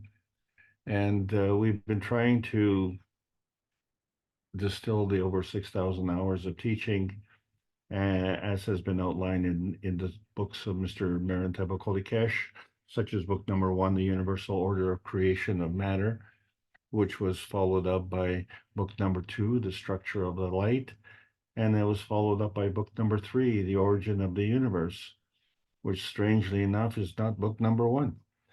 But what we've been trying to do is understand this plasma highway, how to get on it. Is there an off-ramp? And is there a speed limit? And what all is going on? Because we've always been searching for outer space on this plasma highway. And all we seem to get is that little piece of pie in the sky. And it only ends up being that little tiny red dot in the bottom right-hand corner of man's universe. And then we look at the vastness of the rest of the universe and we wonder, and are we going to go through life wondering, or are we going to finally come to the realization and the fulfillment of our wishes, and also the disclosure of the reality of where this plasma highway will take us? Because in our search for outer space, we have to understand that is for our embodiment of our pie in the sky. And so that has a lot of ramifications on what we are and what we can do. And so every month now, since December the 16th of 2022, we have been meeting monthly and discussing the various aspects of the soul. And as a timestamp coming up on Friday, December the 22nd, we will be meeting the soul of the lover.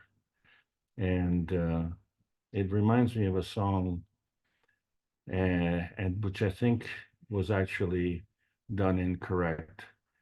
And I think it has something to do with 50 ways to love your liver.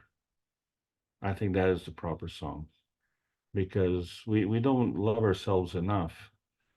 And if we don't love ourselves, it's very difficult to love someone else, because it lacks understanding, and it lacks what they call the creation of the fields of attraction. And so the liver plays a really important part in our body because it has to do with the immune system. And we seem to really ignore that. So when we talk about the liver, we talk about our imagination with the brain, the emotion that comes from our imagination, the emotion that comes from our heart, and the warm feeling that we get when we are in love. And yet, as a result of that, we see a lot of pain and suffering in the physicality. And it's a job of the liver to take care of that. So we don't need to look at 50 ways to leave our liver. We need 50 ways to love our liver. And so let's practice that. And we were forced to do that in the year of 2022 when we produced the Cups of Life. And I keep stressing that they weren't the cups of the pandemic, but they were physical cups, which reflected our emotional strength, which within our core space. And so that core space is our inner space. And so we're continually looking for outer space. And so here we are in our advanced outer space review. And as we can see that this is a following up on a pattern that we've created in the advanced teaching series. And we went into understanding, knowing, insight, earth space, inner space, and now we're doing outer space. And we're going to be talking about a few things to try and tie up some loose ends on how we view this, because violations keep coming, and we have to understand that these violations are greater than what we realize, because they involve humanity's domains.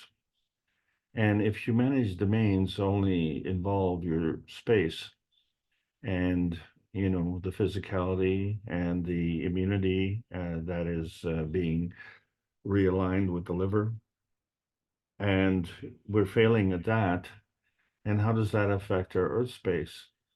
And since Earth space is more than just Earth space, and we are more than just man space, so how does that affect our inner space? And if that effect is profound, then how does it affect our outer space? And where exactly is that? So we're looking at these violations because we can't answer these questions.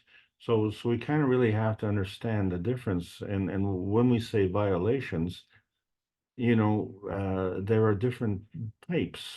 So bullets and hand grenades are one way to kill people.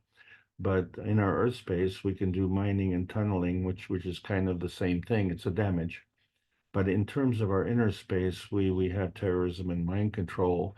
And although they don't have the physical characteristics, they certainly do have the characteristics of the damage that can be created.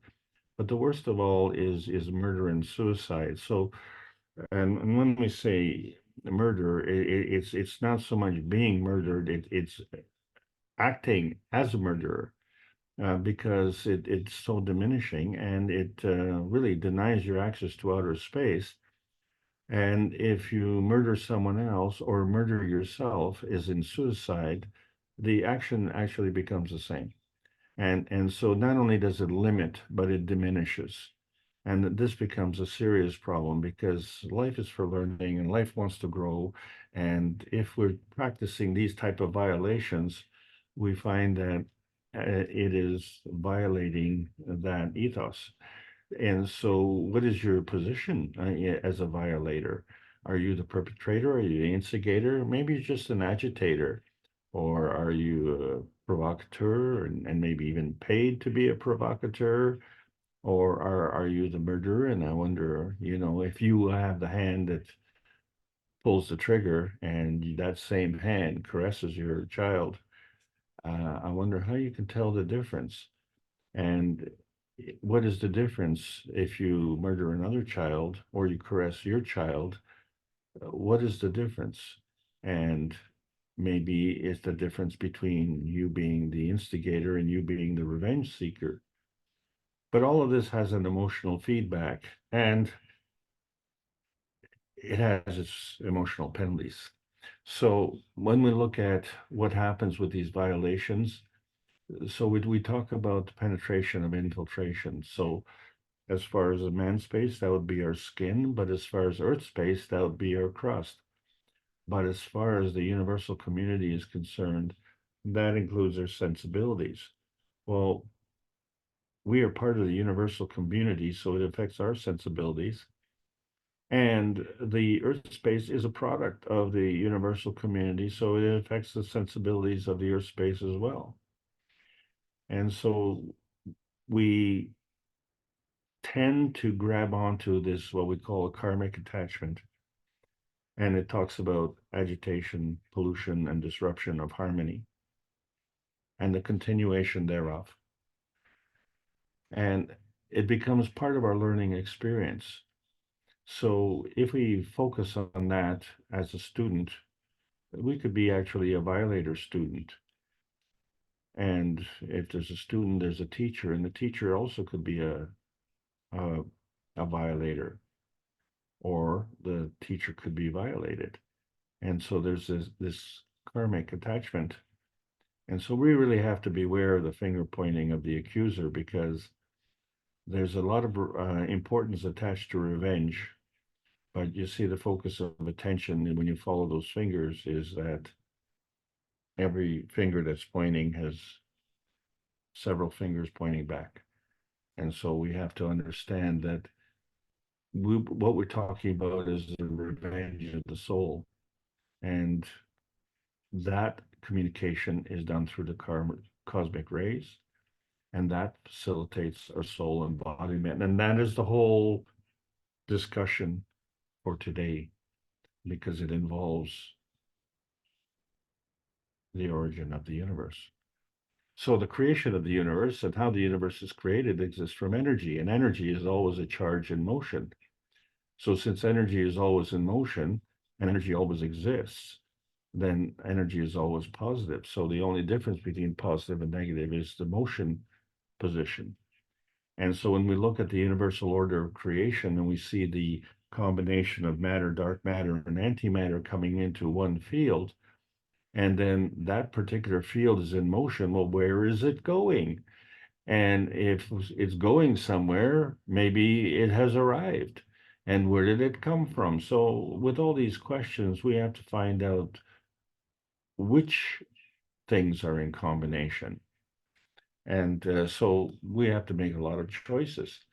So one of the things that we have to understand is there's a charge in this motion. So we can take this energy and use it as an emission energy, and we call that magnetical. Or we can take this energy and call it an absorption energy, and we call it gravitational. And so all of this is affected through rotation, speed, strength, and direction. And so these charges are always in action. And as we can see, it can go around the field or it can go right through the field. But it's constantly changing its personality from magnetical to gravitational and so on. So it's almost like a train. You've got the front, you've got the back, and the back of the one is attached to the front of the next, and so it goes. So we can see that this charge and how we define it as negative is the giver and the positive is the taker. So there is a flowing that is going on. But that flowing, if it's not looking beyond its borders, then only becomes a binding. And in that process, there is a danger that that binding could be less than 100% energy exchange. And so any loss in energy exchange at that point means that the binding has a defined set of diminishment. And when I say defined set, we haven't determined the rate. And so there's a rate of diminishment, but there's also a rate of enhancement. And this is what we're talking about. The binding is important, but so is the flowing. And there's various ways to do that. So when we look at the polarity and we see how it operates in a vacuum condition, and we understand that the energy transaction is a two-way street, it's really difficult to achieve a balance. And if there is a balance, well, really, that means nothing is happening. So it's the imbalance that actually allows things to happen. And so with that imbalance, it alters the path link. And so the shorter the path link, the greater the energy transfer. I think that's simple to understand. But if we bring the fields really close together, we actually increase the susceptibility. And so we find that the binding of one marries the binding of the other. And the binding dissolves. And so it acts as one. So the binding of two coming together based on susceptibility and nearness and proximity becomes one. But we all know that there's more than one involved. So this type of duality is very important because it's reflected in the cosmic 14 connection, which is actually a cosmic ray connection. And so when we look at the identification of acidic condition, we see that a hydrogen has a mass of 1. And when we look at the alkaline condition of oxygen has a mass of 8. And so that gives us a range, but it also identifies the range between the negative and the positive. And these two simple, shall we say, borders of the range have multiple relationships. And so when we look at the periodic table of elements, we automatically can see that there's a diversity of relationships.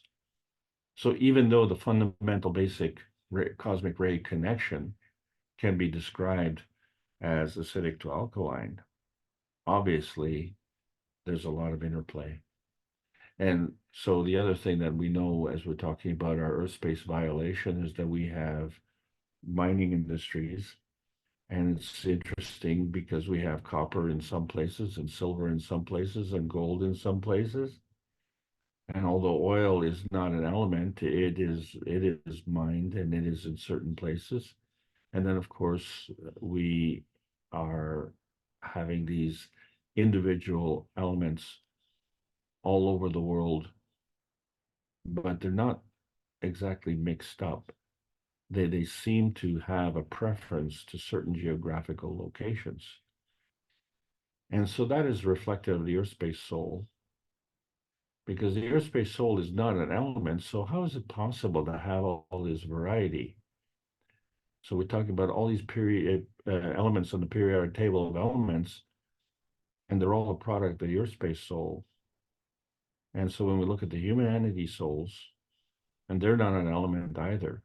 And so we have a tremendous amount of variety of the human souls. In fact, we're all individual, we're all unique, but we're all humans. And so that's the common ground. And so when we talk about the karma is a carry forward and question, what are you carrying? And it's difficult to be truthful because sometimes it really exposes your bias, because that could be a personal bias. But is that just from your social circle, or is that something you acquired in childhood? And I emphasize the word acquired. Or is that just some kind of prejudice that you have and you just haven't acknowledged it? But does that, shall we say, karma come from your ancestors? Is that possible? Does that go beyond your lifespan? And is it baggage? And is it emotionally binding? Remember that excess binding diminishes the flow. And so do we need this baggage? So part of it, we do need it because it contributes to our biodiversity.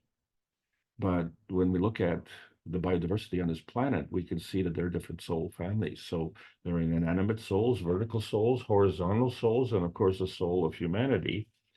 So each diversity is a family. And so when we make our soul reference, we have to include the soul of the earth. And of course, the soul of the earth has a soul of the earth body. And so that's what attracts the soul of the family of man. So that has to precede us. So once we have the soul of the earth body and the souls of the family of man, now that attracts the souls of the family bodies of man. And that also has to precede us. And then, of course, now that we have the soul of the earth body plus the souls of the family bodies of man, now those families can manifest physically. And so that becomes our default pathway of manifestation. It just leads to the divergence and diversity on this planet. So we have an attraction point, but we have a divergence from that point. And so this is the part of the principal interaction that is continually happening. So we're saying that energy is in motion, but it's a two-way street. So it facilitates binding, and binding is very important to maintain that field. But when you have two different fields, as is always the case anyway, there has to be an energy that is flowing in between.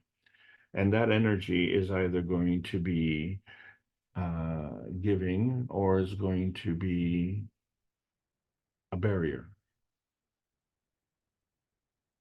Okay, so that depends on this interaction characteristic, the pathing and susceptibility. So we have to look at the path down the street of equality, right? Because that is the reference point. We have to choose the equality reference point. So our principal interaction is going to be within our family. And that's what gives us the gravitational stability. And that's a good thing. And we find that in nature. And we often wonder, is it possible, let's take an example. You have a certain kind of species of fish, and they're all swimming in the same water.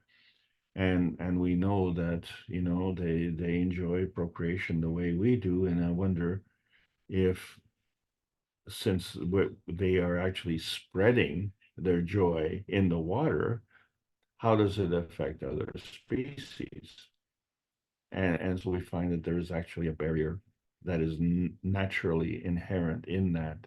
So you don't find, shall we say, the cross-pollination of species. You find the gravitational stability of the attraction of the soul family of that particular species. And so we have to identify that we are part of the humanity family. And so that's where we achieve the gravitational stability. And so how come we see the variety? And going back to the fish equation, there are certain species of fish that are common, but they have different kind of conformities or a little kind of different descriptions, characteristics, colorings. And so to differentiate, although they're the same family, we choose to identify their species by locality. Oh, isn't that interesting? So it's the same species from a different location. So let's just say fish and put in the name of the fish, whatever you want, and say it comes from location A. And so that fish is different from the fish, put in the name, same name, but from location B. And so that kind of creates a variety, although it's really the same family. And so that's the case with the humanity family, because our coloration is based on the environment. And that environment leads to our gravitational stability. And that's why the soul of the family is here. And so it's the Earth family and the humanity family that creates this gravitational stability. And so we have this difficulty understanding this because it affects our emotion of position map, right? So it's our point of view that affects this. And so what we have to understand is that our emotion is actually creating a feeding radiance. And so if that energy is flowing, then there's a receptor.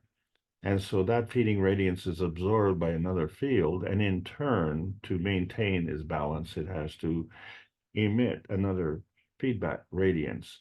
And since there's a nearness and proximity to that, then we absorb that feedback. And based on the selection, the nearness and proximity and path link and susceptibility, we can determine the emotion of position map.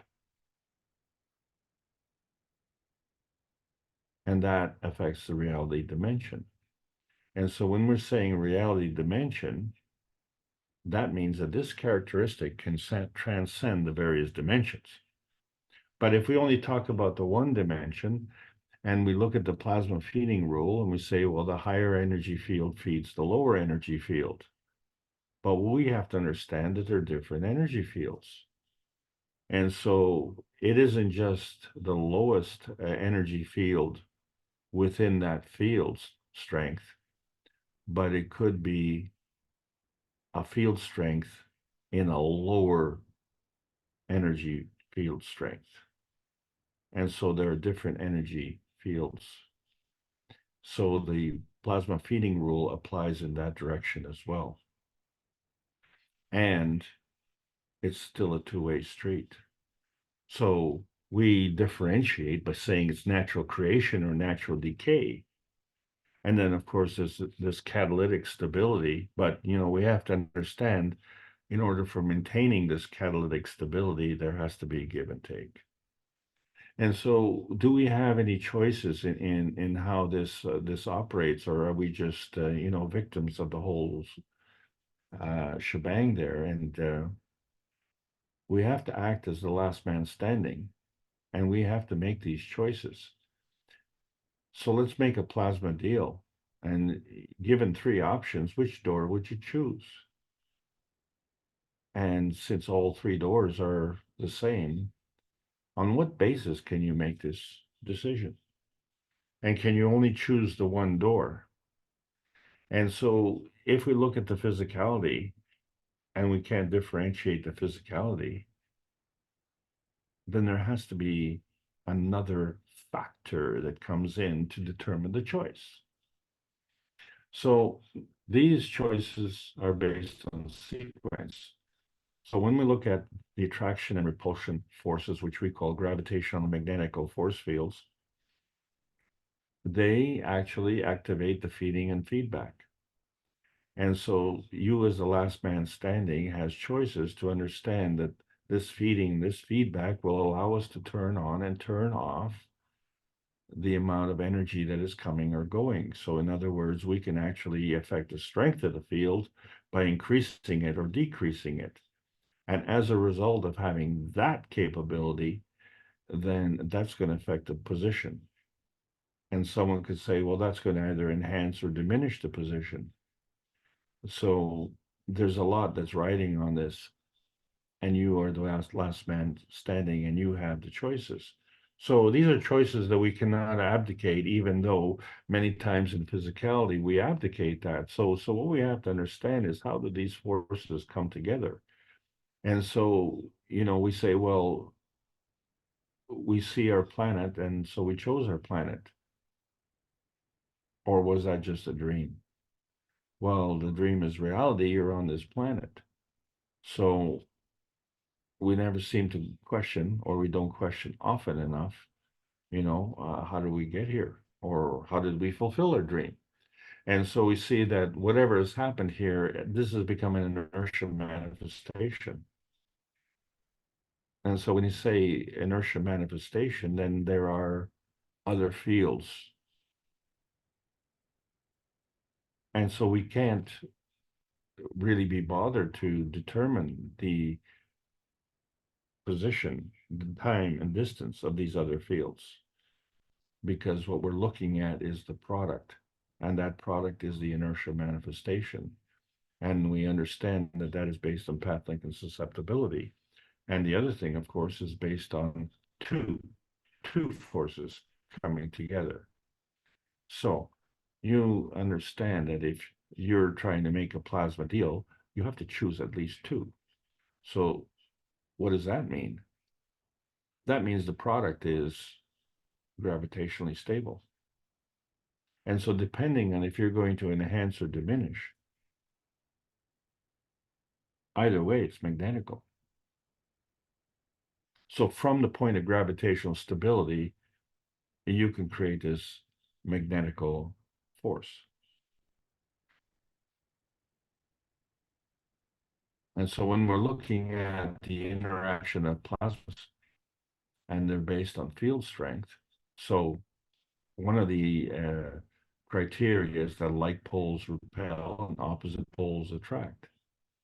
But since we're talking about two fields, then we have two magnetical and two gravitational interactions. So there's actually four doors.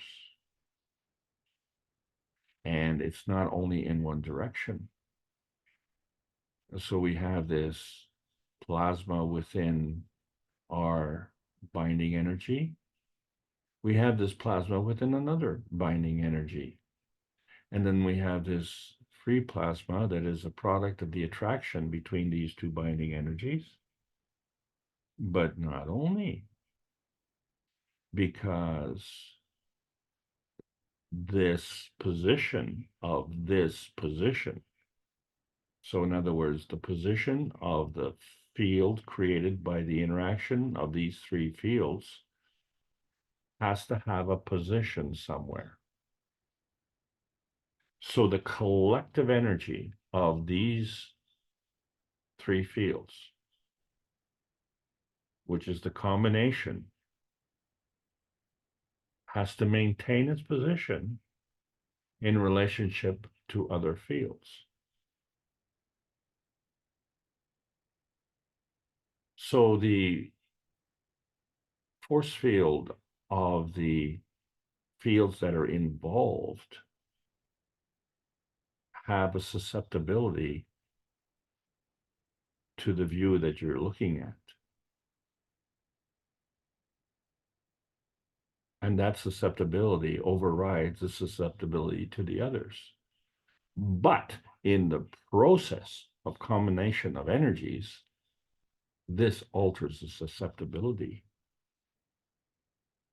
And so if the susceptibility is higher, then that alters the relationship of the path link. And so that energy is also in motion. So this energy, you could say it's just a free plasma energy, but it's a plasma energy based on the giving and taking principle. And so we need to understand that in our core component, we have these magnetical PM ticks, and are they plasmatic or are they physical? And so we've been referencing them as electrons, but we find that there's an anomaly here, and that is because we look at the gravitational rays and we see that they're part of this atomic marriage between the electron and the proton. And so when we look at the magrav condition of the proton, and we see that as book number one, the matter, antimatter, and dark matter, and then we look at the combination of the electron, and we find that it too has matter, antimatter, and dark matter.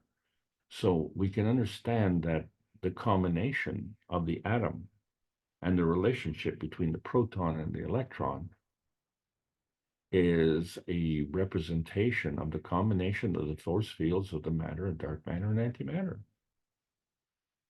And that affects the positioning. And so the fundamental principle to maintain this twinity is so that the speed of rotation of the plasma of the electron is dictated by the amount of the magnetic fields which are transferred from the large twin plasma of the proton.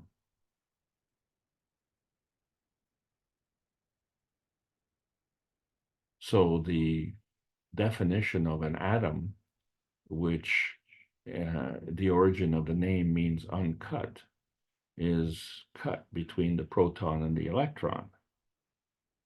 But the atom is uncut because the proton and the electron are representative of the magnetical gravitational force fields of that magrav condition. And so when we look at the Keshe model of nuclear decay of the neutron, we see that the neutron is a fundamental plasma and it's in a magrav condition. But as such, there's a giving and taking. And so at a threshold where it creates a decay process, and so that neutron then becomes an atom, the residue is the release of the PM ticks. And so if you can imagine any type of solid, there is a ray dance dimension going on to maintain the magrav condition of that solid. There's a whole lot of action going on. It isn't just inert. It doesn't just sit there. It can't just sit there. It has to interact. So there's always a creation. And in that process of creation, there's always a decay. But that balance is only on one side of the equation. So there's a balance on the other side of the creation, the equation. And it has natural creation and balanced off with natural decay. And so we haven't been able to identify this boundary, this bonding layer in between. And so we fudge that. And it's always been our search for the reality dimension. But this bond that we've been fudging is actually the covalent bond dimension that is in between all of these interactions, regardless if they balance off in the plasmatic spectrum or if they balance off in the physicality spectrum, or if they balance off between the two spectrums. And so whatever is crossing this part in between, it is determined by the pathing and susceptibility of the force fields. And so we don't need to identify this for each and every element in the periodic table of elements. We're just going to call that a vanilla radiance. Okay, and this vanilla radiance is part of the reality dimension, and this bonds everything together. So where are you? Well, you yourself are a radiance point. And from that radiant point is the radiant you. And so that radiant point becomes your launch field, but it also becomes your landing field. And so what is in between? So you have this PM-TIX point, and then you have this PM-TIX emission, this ray emission. And we operate the same way. So this radiance becomes a ray creation and a ray emission. And in order to have this emission, you have to have this absorption. And understand that this all happens at light speed. But since we can't see it, that means it's not in the visible spectrum. And if it's not in the visible spectrum, then it's not in physicality. So where is it? And so this has been the quest. We've been looking for this artificial. And we like to have officials, right? Because they allow us to judge others and to judge yourself. And of course, beauty is in the eye of the beholder, but sometimes the eye is the eye of the hurricane. And so, really, whether it's the beauty or the hurricane, it all affects the emotion of your vision, doesn't it? So there are other affectations that we have, that have to do with our hairstyling and nail polish and makeup, grooming, and of course clothing, right? Clothing makes the man, doesn't it?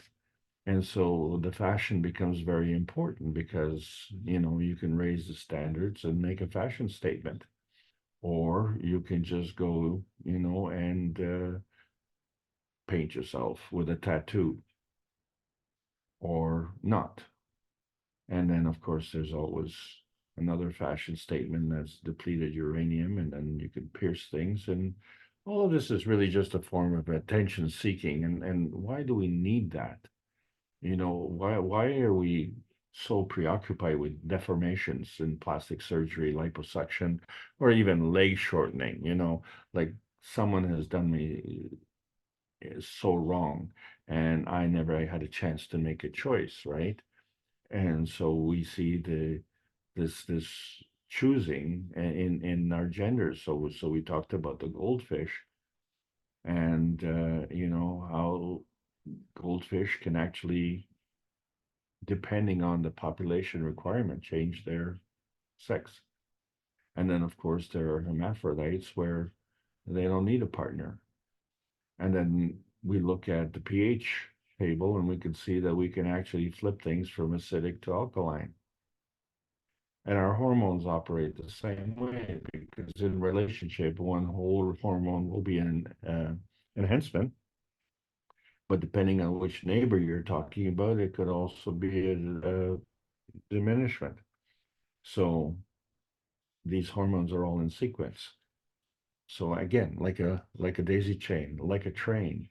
But then we have these hybrids, which are created through cross-pollination, or in extreme cases, genetic mutilation.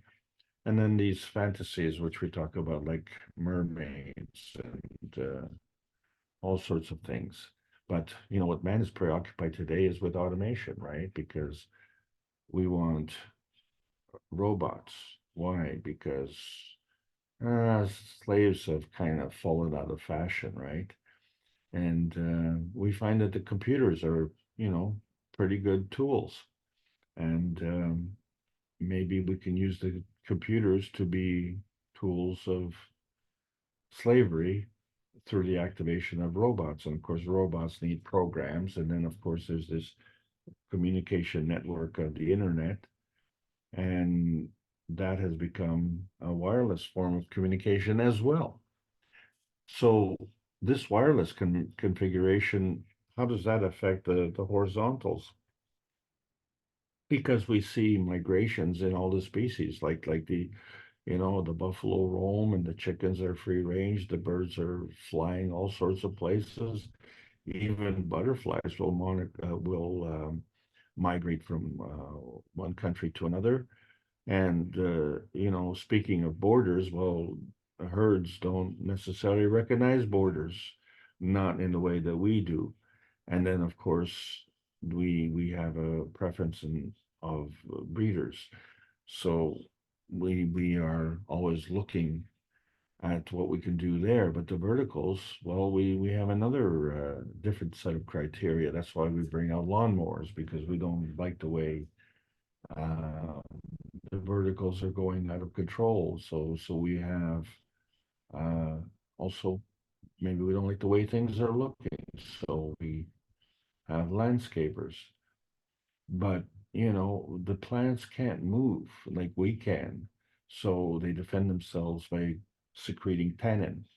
So it doesn't allow those who are feeding off the plants to digest. And so we want to overcome that with chemical fertilizers. But then the verticals, to promote their species, create flowers, which are their fashion statement and attraction. So we find, from our artificial point of view, we create these competitions. Yeah, that's it. So we like to be entertained, and we have these beauty pageants. We even have show dogs and fish shows and flower displays like the Royal Botanical Gardens, and these are all representative of our biosphere, which is perfectly natural, but then, it's not natural enough. So we have to create these artificial flowers to compensate for that, right? And so man's imperfections are rooted in a form of idealism where we're looking for these perfect body Olympics. It's like the perfect mind and the perfect world. And the perfect world, of course, is uniformity and conformity. And so, the natural intelligence is not good enough. We have to substitute it with artificial intelligence because you know what? That makes the perfect slave. And then, of course, there's always this peer pressure that comes together. And why are we belaboring this thing? Because where does this social acceptance come from? And why do we still have caste systems? And what is a sporting trophy? What does it mean to have nationalism and racial pressure? Like, what is that? We're all part of the humanity family. And so, where does warfare come in? Because our warfare is not against other families, it's against our own family. One humanity family against another humanity family. What kind of family is that? It just creates stress. And so we have different kinds of stress, of course, emotional, physical, mental, and it affects our health and our attitudes. And so we have to understand the plasmatic versus the physical stress. Now, let's understand that stress is not bad, because stress is annealing. And so what that means is there's a big difference between hardening and annealing, because hardening is just making things harder, but annealing makes it harder so that it is tougher. And so often we're saying, don't judge a person by their successes, judge them by their failures, because after every failure, they get up and they try again. And that failure becomes part of the life's learning experience.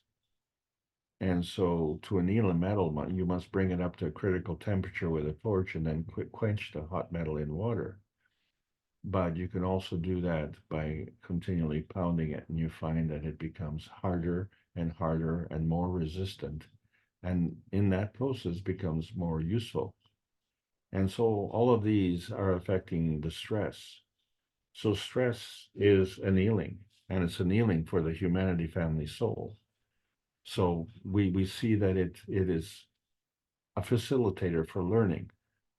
And so we see what the blacksmiths are doing with horseshoes. And yes, learning can be stressful, And some teachers just want to beat it into you, but you know, that's not entirely bad, because if you don't listen to the teacher, then you know you're going to be learning from a school of hard knocks. But that also creates a hardening, and so this hardening becomes more gravitational. And if it's more gravitational, then the question is it more stable? Well, it depends on your point of view. So we have to understand that our point of view could actually be an altered reality. So we have to take into account the Earth space, but as opposed to Mars space, right? And then what about our inner space as opposed to what? Our outer space. And so the outer space and the inner space affects our man space. And as we said before, is it really baggage space? Is that what is our reality? So do we need to carry this baggage, or can we just dump it?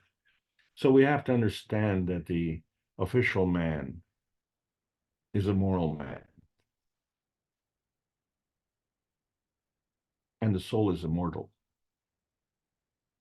So can a man be immortal? Only if he's moral. And so some of the products that we have in the Keshe Foundation, the enhancement paint, where we can create an environment in the home that not only more peaceful and more stable, but also conducive to the environment that we so like, which we call a room temperature.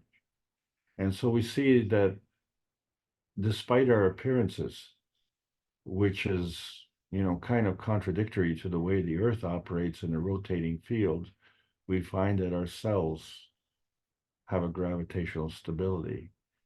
And so, as we said about the vanilla bonding, we can talk about vanilla cells, because each cell has this gravitational stability and this nearness and proximity to adjoining cells, and based on pathing and susceptibility, can decide which family it wants to be with. So you don't find the cross-pollination, if you will, between the kidney cells and the liver cells and the heart cells. They become quite unique and quite functional. And so there's always this macro balancing, and that's the point. And so when we look at the physicality of our carbon-12 and we see, well, there are isotopes of carbon-8, carbon-10, carbon-14, carbon-16, and there's a convergence and divergence. So it means that our point is a balanced condition, but energy is coming and going. And of course, if it's coming, there's a pole reference one way, and if it's going, well, we have to flip that pole so there's a pole reference the other way. And so whether it's coming or going, that is a reflection of our radiance pole. And so our radiance pole flipping has to do with our gravitational plasma, our feeding radiance, and that feeding radiance has to come back as a feedback radiance. And so if our radiance is binding, and if our radiance is a magnetical plasma,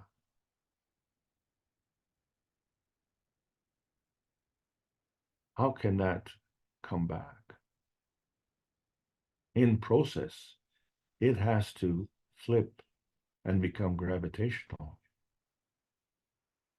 It is still our magnetical plasma because it traverses the extreme field of our plasma existence.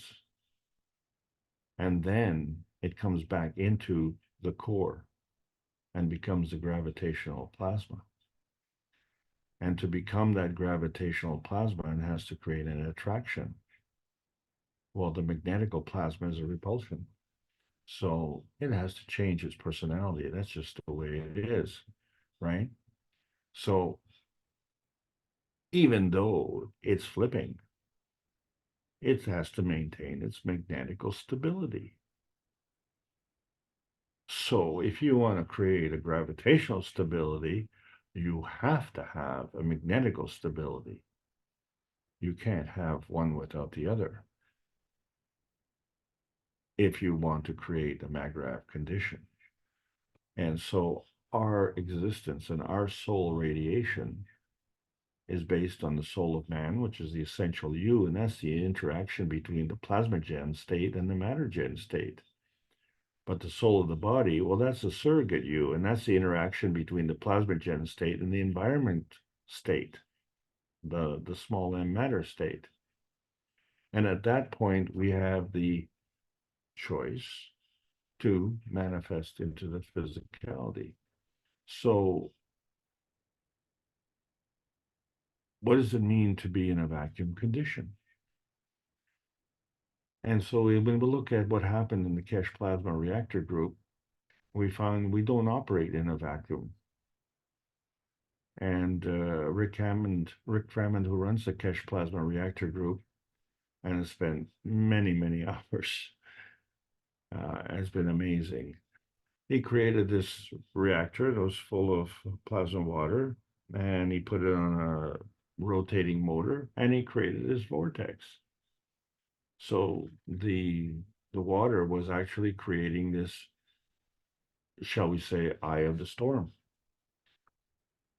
And so if we remember when we talked about the artificial judges, is it the eye of the beholder or the eye of the hurricane? And there's a side view of the vortex, and you can clearly see the shape, how it's different. At the top, it's a wide circular motion, and the center at the bottom is very narrow. And so that develops a personality which kind of reminds us of the way that the isotopes of the carbon-12 are operating. So we see that there's an emission and there's an absorption, and on one side it's magnetical and the other side is gravitational, and it creates this plasmatic vortex in the center, and it kind of gravitates down to its physical condition. Okay, but what happens when you change it and put it on a horizontal platform? And so we look at this horizontal vortex and we see, well, wait a second, this is not conical, but it's like a tube. The diameter of the vortex is the same right across from the bottom to the top, although this rotating platform is rotated through 90 degrees, so it's horizontal.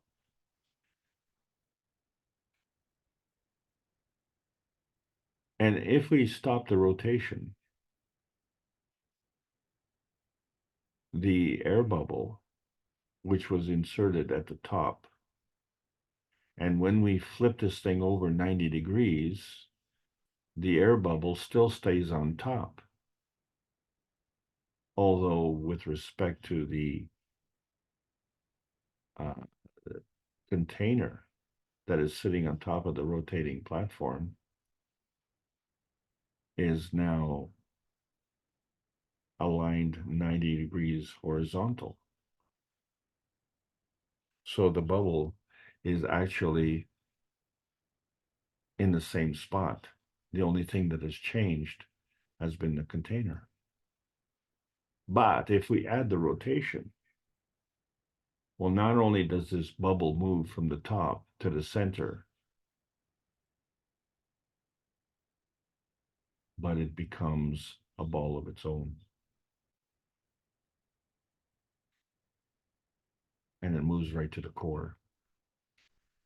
And so what can we say? Well, it's gravitational. It has gravitational stability. But we know that it cannot maintain that stability unless it has a magnetical personality. So it has to go beyond this gravitational stability. In other words, it has to go through a vacuum condition. So we understand that around this planet, we have a vacuum condition. But now we can clearly see that at the core, we also have a vacuum condition. And so that totally makes sense because from that core position, we can create a magnetical PM tick. So if we're having a gravitational stability, then we can create a magnetical emission. And then if we have a magnetical emission, in order to maintain that bonding energy, that magnetical emission needs to have a polar flipping and become a gravitational force field to be attracted back into that binding energy. But at that same time, it can interact with other fields. Well, what other fields are we acting on? Remember, we've turned this whole thing 90 degrees on its horizontal axis, but we're operating in Earth space, which the gravitational force field is operating on a vertical axis. So the way we can maintain this gravitational stability of this ball of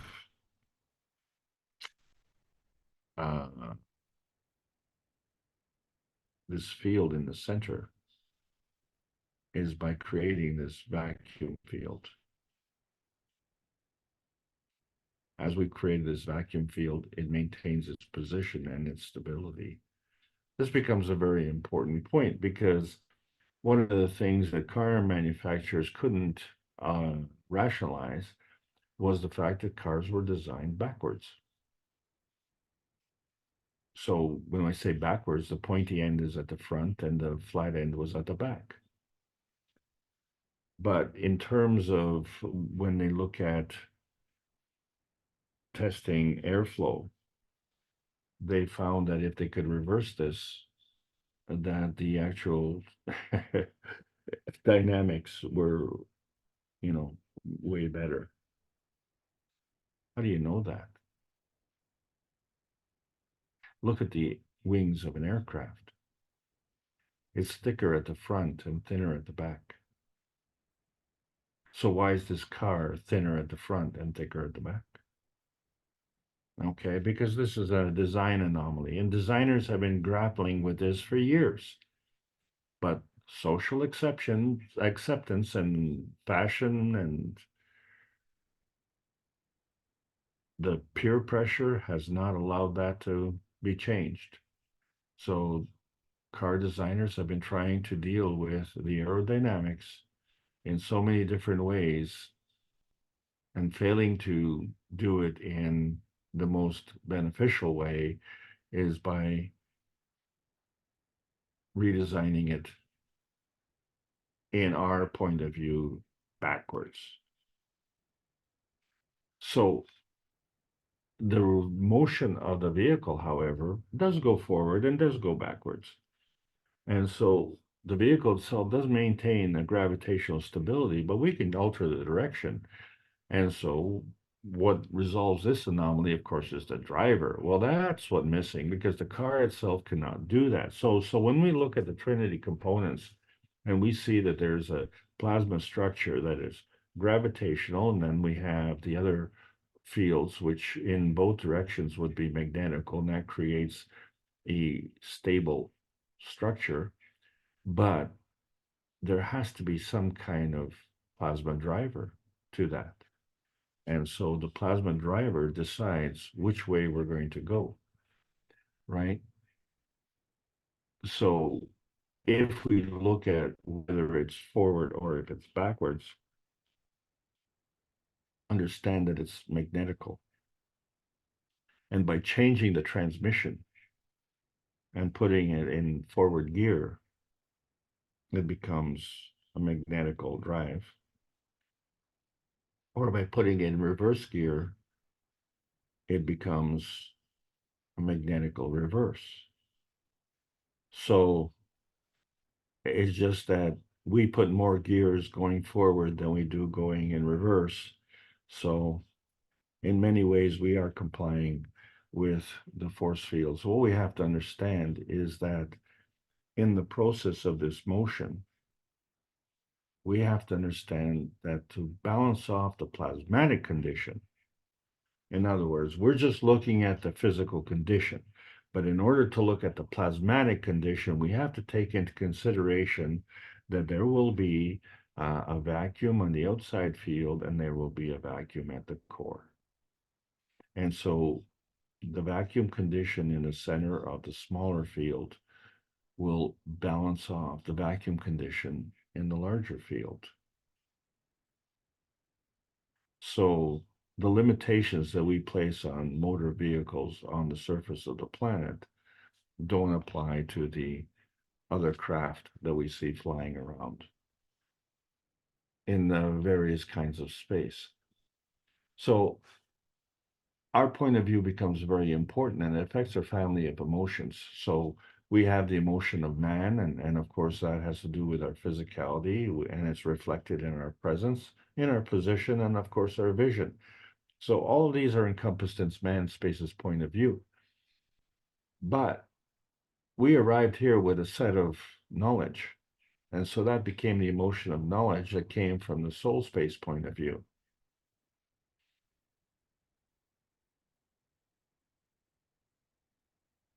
And we know the emotion of love is simply irresistible. And so that becomes another family of emotion. Or is it?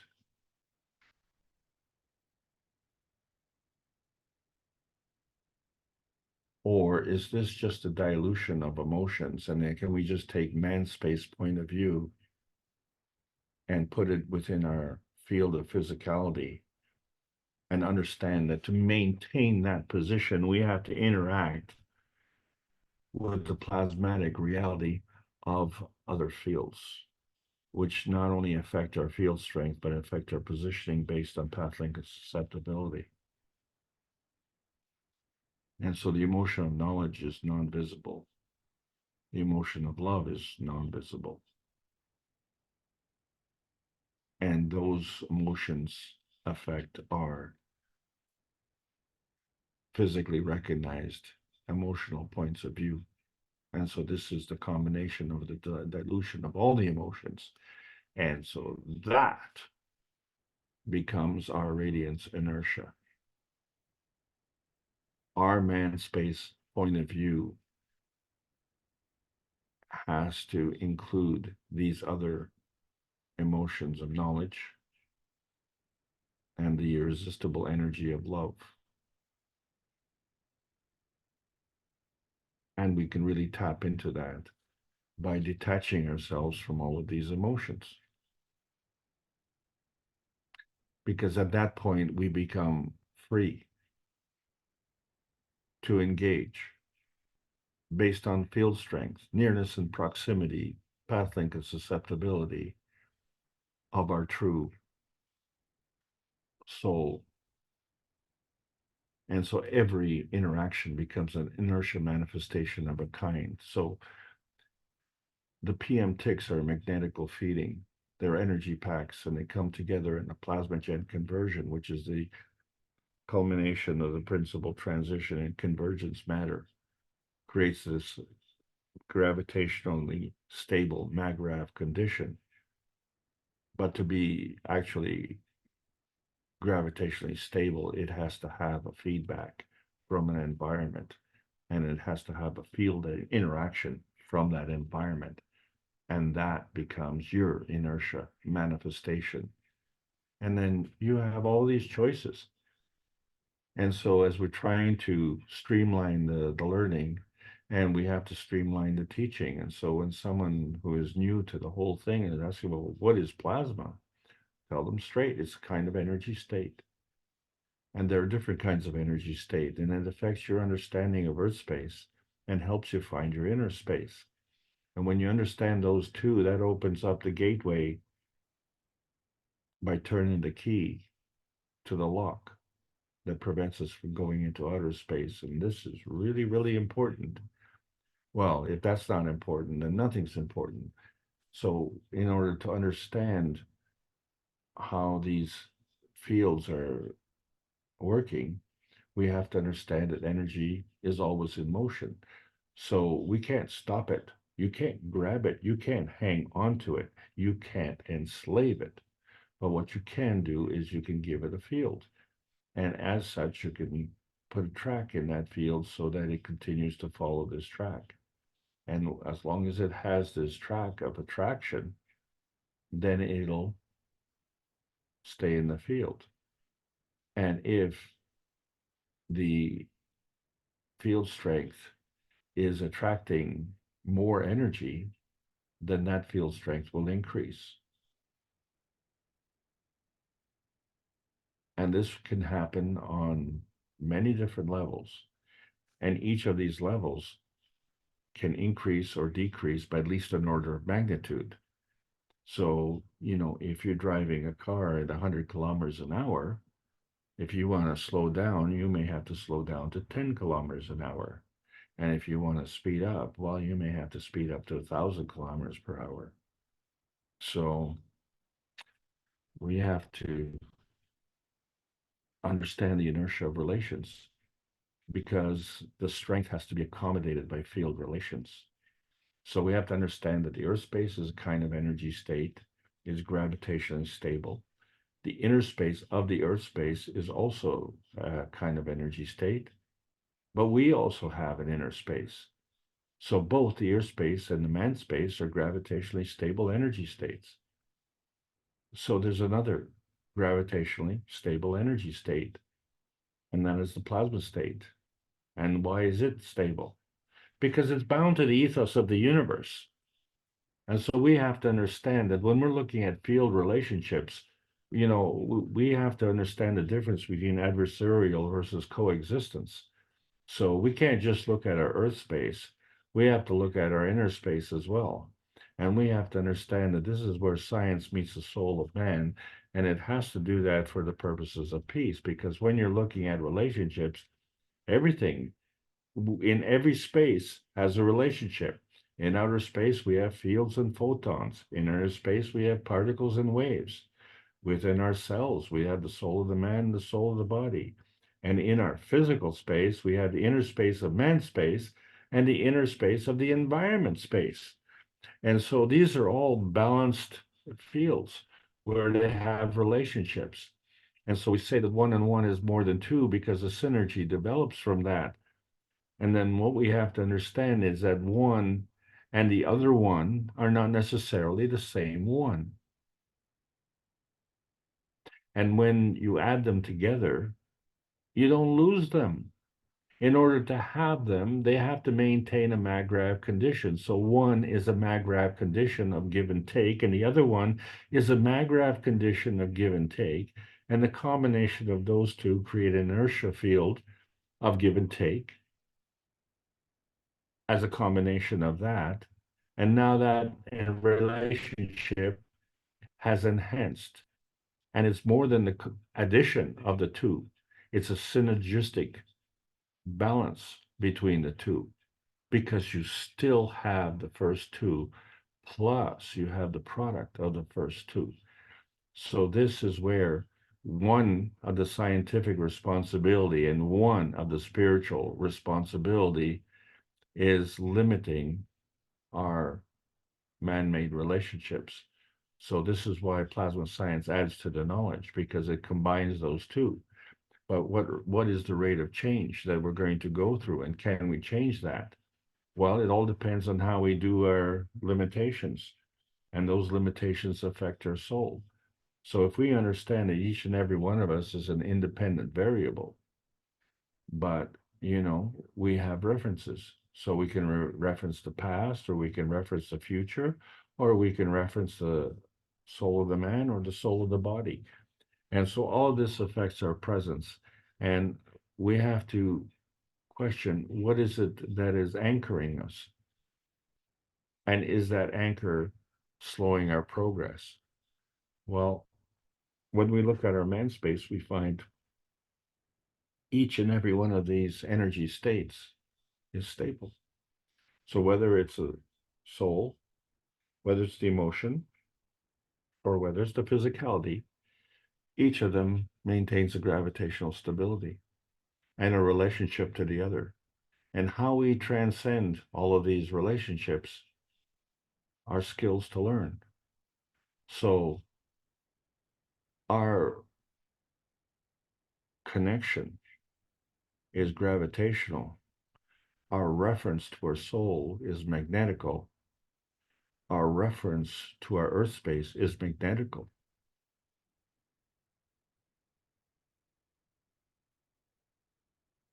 The one magnetical reference to the other magnetical reference is not the same one. And so if we don't understand that, then we abuse our man space. That's why we have this dilemma, you know, are we a hunter or a gatherer species? And so we use different types of abuse, such as scientific or academic or spiritual or social. So all of this affects our radiance. This is all part of radiance abuse. And so we become in that process soul hunters. After soul hunters, then you're, you know, susceptible to predation. And those predators are sometimes, to be very effective, involve not only deception, but double cross. And that becomes their eternal burden. Because drawing energy from the lowest energy source, it's important to be binding. That is an important feeding choice, but not at the expense of others, because there are other energy fields that you can draw from.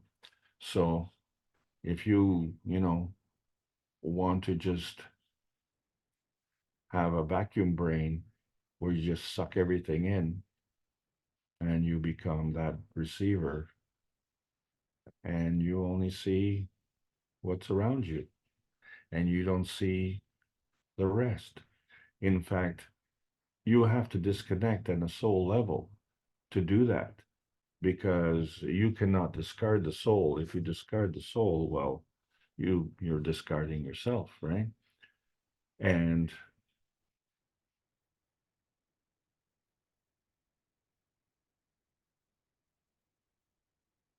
we see that the connection with the soul is gravitational, and the reference to the soul is magnetical.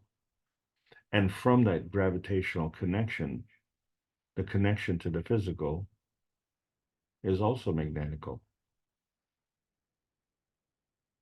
But the connection to the soul and the connection to the physical is not the same magnetical field strength. And so the gravitational point in the center has to be complete, and it's not. And we know that because we can't open that door. We can't open that door to the soul. All we see is the relationship of our physicality with our inner space. We don't see that relationship with our soul. And our soul has no problem going through the door. It's we have the problem.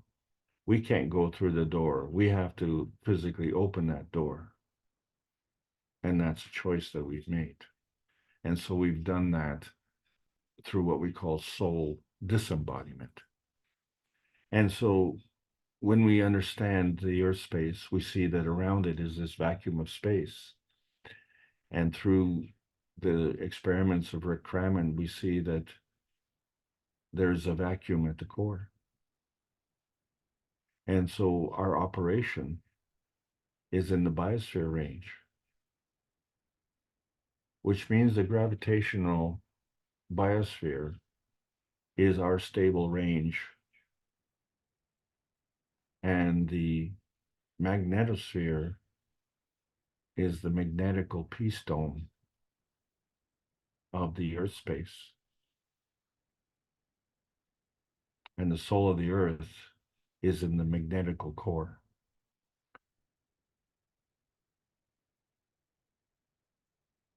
So the maintenance of the earth space in the vacuum of space is a balance from this emission, from this earth space embodiment. And so, yes, our presence is embodied within the earth space, but that's only one aspect of it. we are also embodied within our body. And so to maintain this, we have to make the connection. And that is the soul morality embodiment. Because that's how the universe operates. And that's how the earth operates. And so we have to make the morality connection. Because that's the only way we can get into outer space. And we've been trying to tell people that for 302 One Nation, One Planet, One Race for World Peace seminars held by Rick Crammon every Tuesday. Because that's what identifies the magnetical residue, which we call that independent variable. That's each one of us, so that we can interact with the universe and reach another one and facilitate the emotional transformation to teach another one. And this all comes from one nation, one planet, one universe, one humanity family. Well, who's the initiator? And so we have to understand that there has to be an initiator seed. And through our science, we understand that when we look at a pumpkin seed and it doesn't look anything like a pumpkin, but we understand that it goes through this preposterous metamorphosis, going from a pumpkin seed to a pumpkin. And yeah, we're glad that it did. But so do the chromosomes in our body. But the thing that happens with the chromosomes is that they multiply through division. So the chromosomes themselves maintain a gravitational stability. So they are a product of the feeding and they create a feedback condition. So the feeding and the feedback are both magnetical. But they're also part of the creation and part of the decay. So they are manifested and represented by cell respiration, where the food comes in and the waste goes out. And so cells can be created and they can grow. And this is necessary for the purposes of repair and also for the purpose of decay. So we need to take care of this business. So we find that in the sequence of things, the RNA is the initiator. And because it's sharing the adaptation of the universal energies, and those energies are the energy of love. And that's all part of the inner space spectrum, which is part of your feeding radiance. Okay, but that affects the DNA initiator. And so that is also sharing the adaptation of the earth space energies. And so we see that on one of the initiators of the DNA is methionine, which is only found in red meat. And so that becomes part of the feedback radiance. And that also contributes to our inner space spectrum.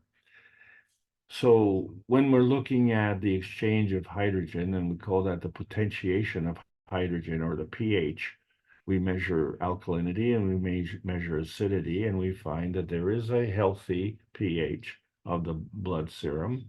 And within that healthy pH, there's a certain conformity of the DNA. And when it becomes alkaline, it shrinks, or when it becomes acidic, it expands. And if it goes too far, then it flatlines. And we know what all flatlining means. So from a healthy condition, there's an initiator seed. And so we tend to say, well, that's a genetic thing because it's a product of the man and woman. Or is it emotional? Because we find that the marriage can be competition or it can be cooperation. So the point of view there matters. So is that genetic or is that emotional? So when we're talking about the creation of free plasma, we have to understand that there has to be a gravitational connection between two magnetical force fields.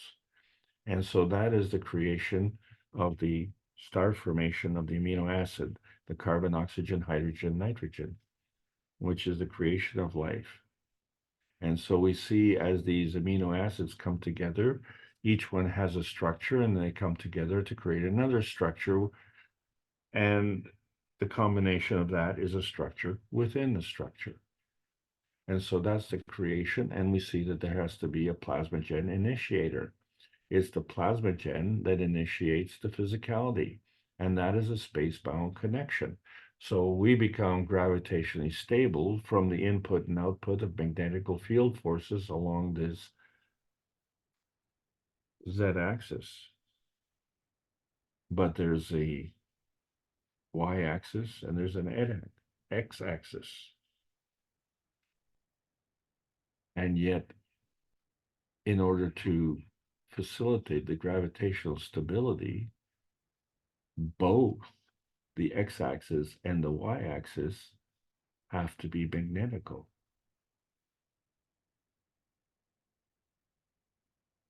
So along the lines of the star formation connection, the z-axis, in order to maintain its gravitational stability, has the opportunity to interact with the magnetical stability and flip one way or the other. And so that becomes the product of the initiation. And so when we look at how we initiate through this vortex of the carbon-12, so we find that really in the carbon-14 level of energy, it has to be gravitationally stable. And so if it elevates to a higher energy level, that would be magnetical. And if it decays to a lower energy level, such as carbon-12, then that would also have to be magnetical. And so it's a two-way street, isn't it? And the field strength is based on path link and susceptibility.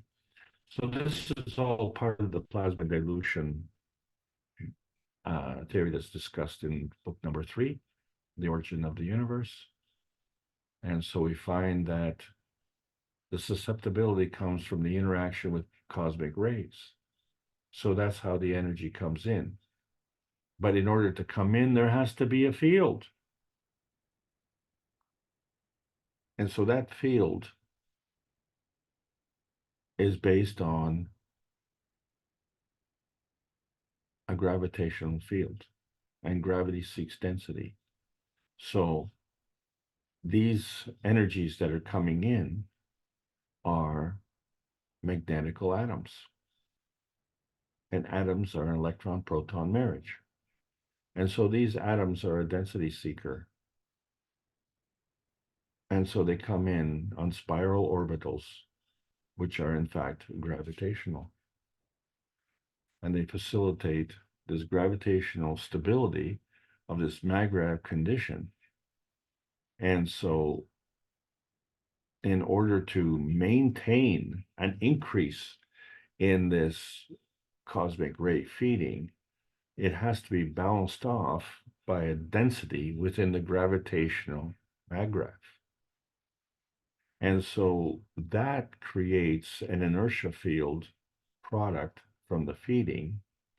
And now that changes the flavor, doesn't it? Every time you add an ingredient to a recipe, that changes the flavor. And now that you've seen that process, we can continue and add more.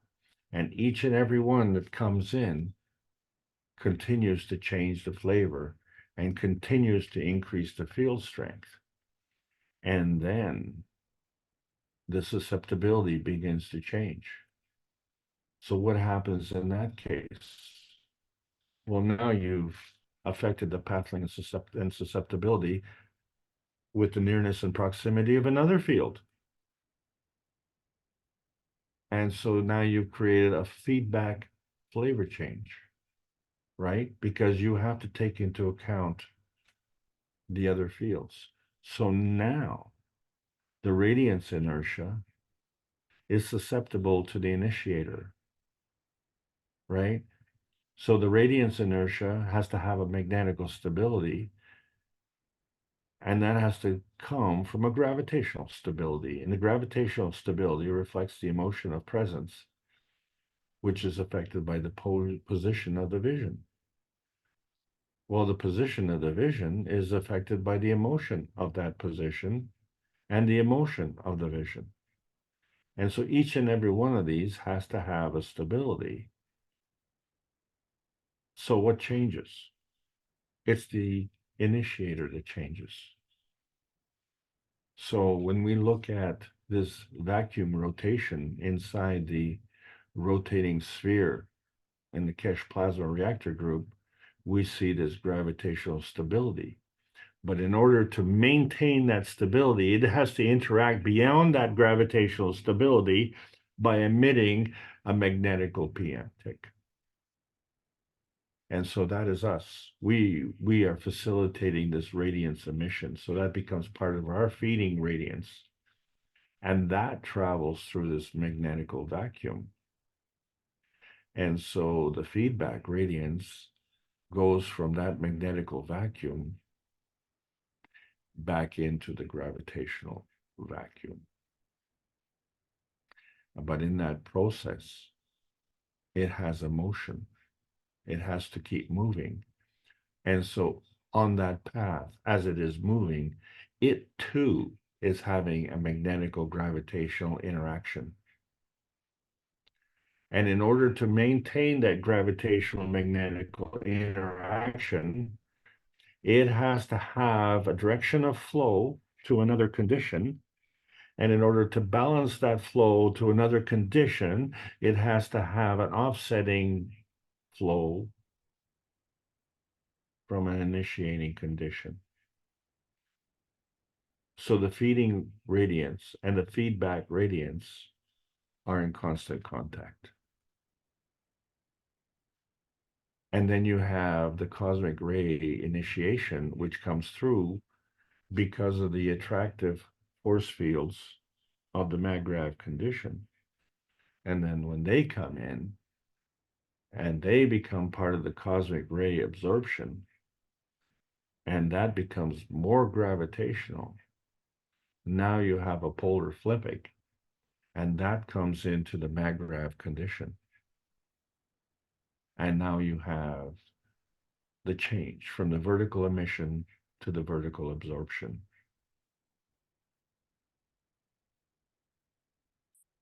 And that comes into the gravitational plasma, the plasma core vacuum. And that allows another kind of cosmic ray feeding from a different perspective. And so when you look at the cosmic ray map, you can see that there's interaction on each level. And then there's an interaction in between each energy level. But the fastest interaction is on the plasma highway at the highest energy level.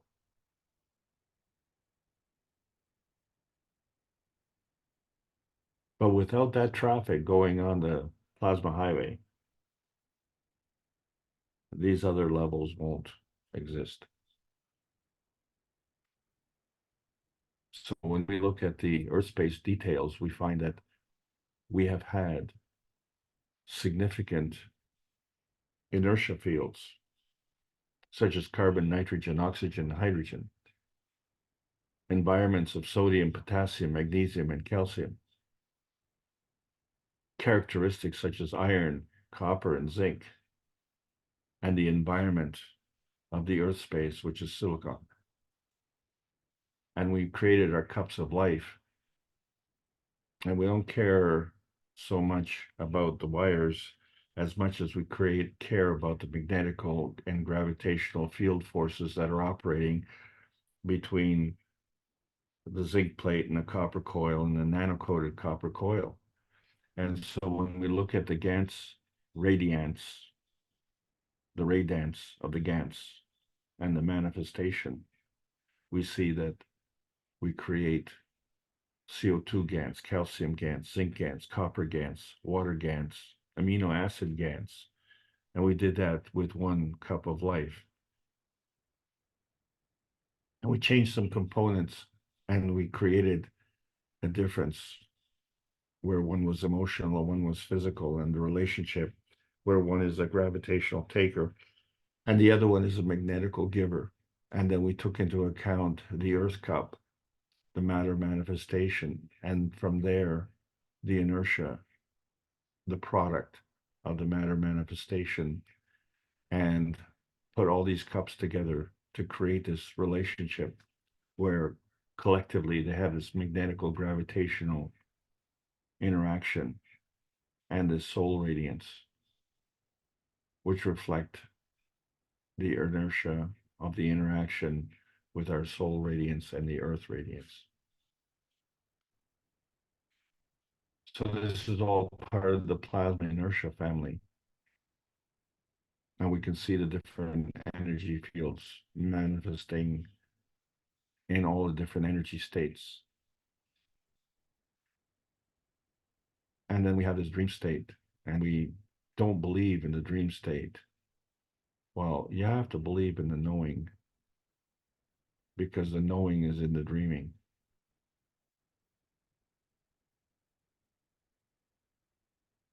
And what you're seeing in your dreaming, that's seeing, that's believing. So don't be deceived when they talk about seeing is believing. So when we conclude with the embodiment, what does that mean? When you came through that plasma gen travel agency, remember you were born to Earth. You didn't know how and you didn't care how, but you were born for a reason, and you didn't know the why or didn't care to know why. But you could have traveled to Mars, and you don't know how and you don't know why, and you don't care to know why. All you know is you weren't born to Mars. So we understand that we can't insult the ignorant, but we can certainly insult the soul, because the soul is embodied within the inertia fields. And we see how the earth operates, where energy is coming in and more energy is coming in, and then energy is emitted out and more energy is emitted out.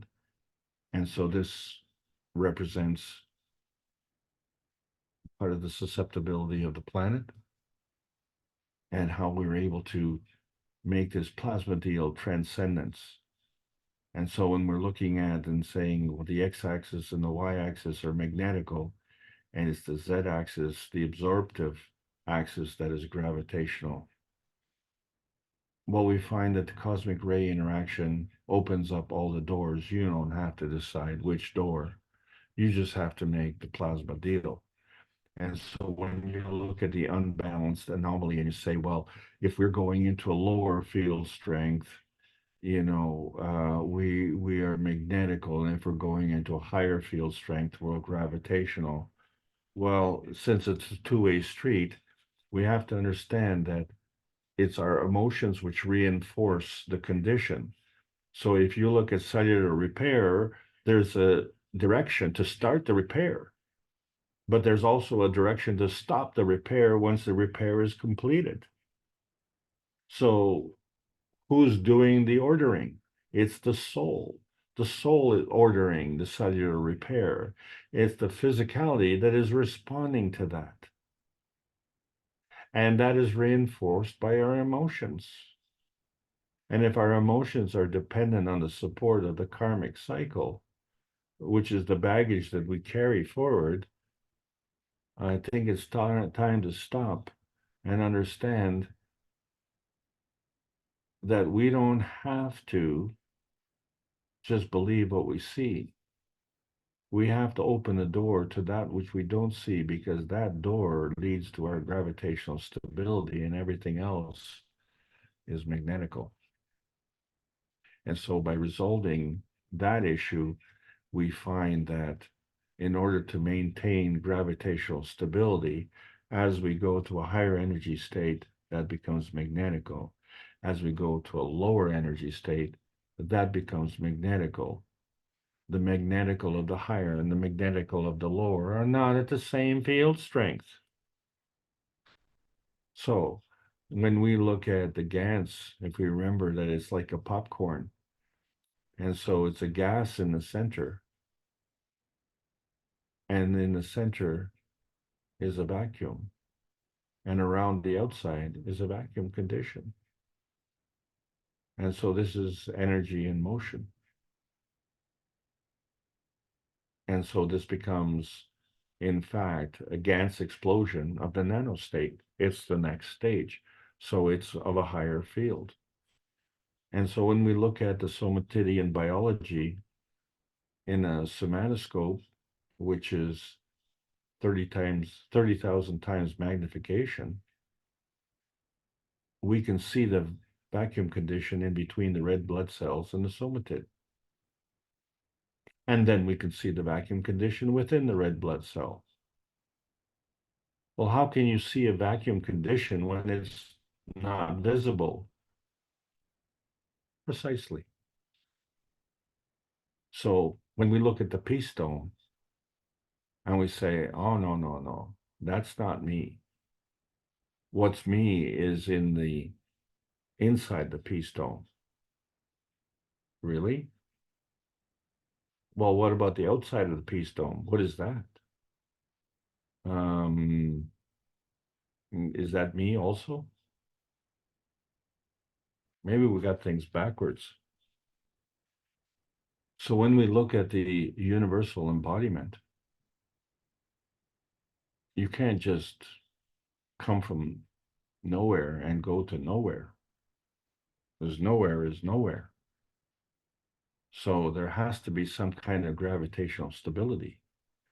So whether you're some kind of physical craft or some kind of plasmatic craft, you're gravitationally stable. And so wherever you're going and whatever you're coming from is the magnetical reference.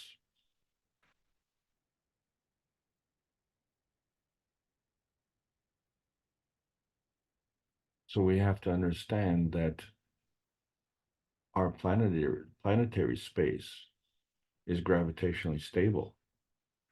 And when we're coming to and going from that particular place, that's magnetical.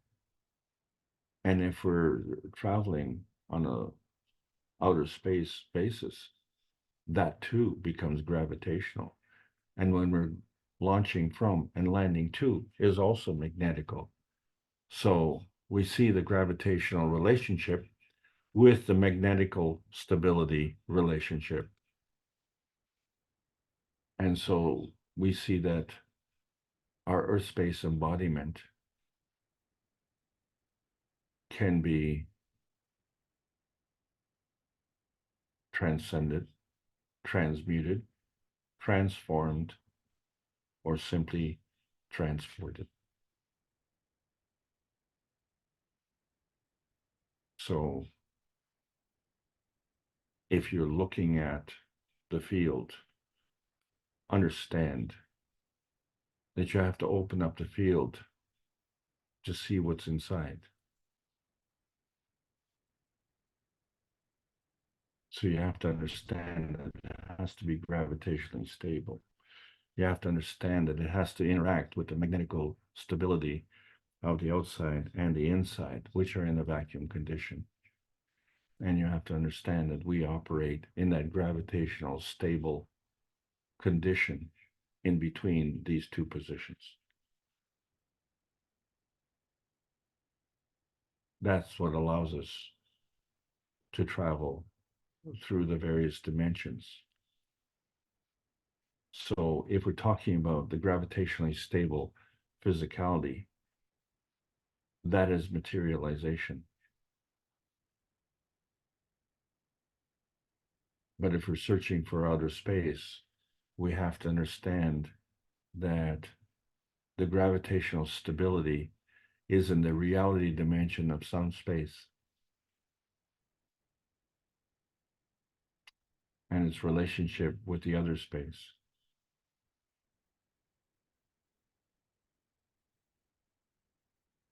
So in other words, we have to transfer from the gravitationally stable Earth space to the gravitationally stable some other space and understand that the relationship is magnetical. So whether it's our transparency point or whether it's our manifestation point, it's a two-way street. And so we see the layering of the gravitational fields interacting with the magnetical stable fields. It's just like a cake. And you have different layers and different flavors. So you have now a feedback flavor change. And with that, you create this embodiment radiance.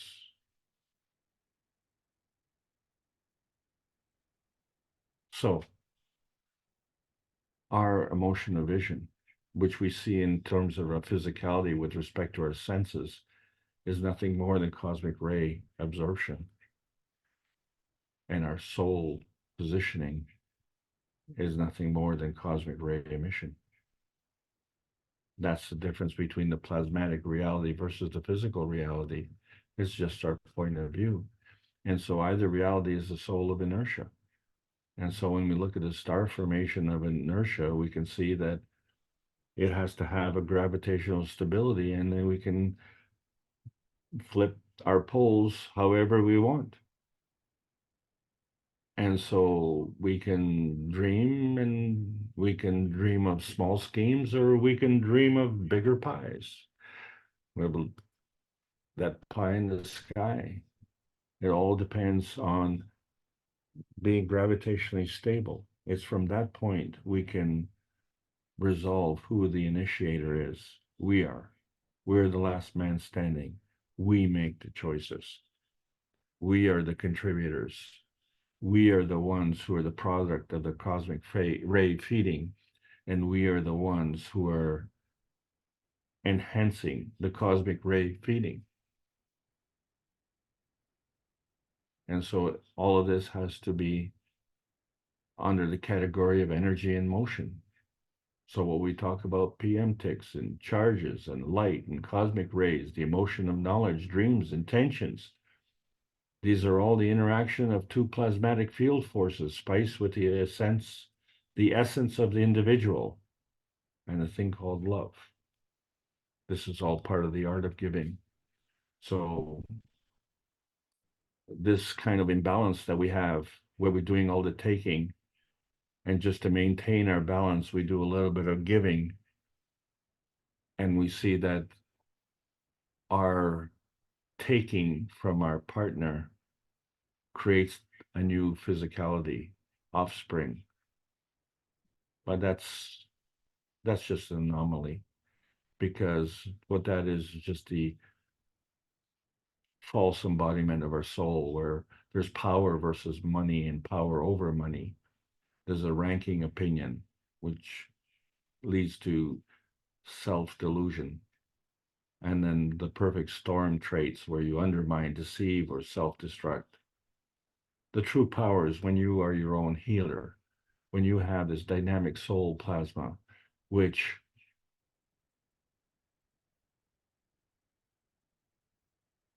embodies the soul of the creator, the soul of the earth, the soul of the family of humanity, the soul of man, the soul of the body, and the soul of cells, and all this simply irresistible lust for life. And we know that it's strong because we have these excitable visitors, and they have this vacuum condition, and they want to come to our planet. And so the question becomes, well, wait a second, who's the initiator and who's the plasma receiver? So we have to understand that in order to travel on the Morality Express and experience the simply irresistible energy of love, that this is a two-way carbon connection. So we are intimately involved. This is part of the process. And so that's a reflection of the inner space peace bridge, which is me. And that is the peace connection to the plasma outer space highway. And this is in a vacuum condition. So the morality is embodied in a gravitationally stable condition. And from that, it reflects its magnetical stability. And that is the balance that allows the science to meet the soul of man for peace. And that transcends all of us. because now we're in the post-December 16th, 2022 era of choices where we can transmute into outer space from that graceful inner space and the bountiful space at present that we see as our Earth space. But we need to transcend the limitations of nuclear science. And after 514 Thursdays in a row, the Knowledge Seekers workshops have been discussing the greater oneness. And it's been a hard road.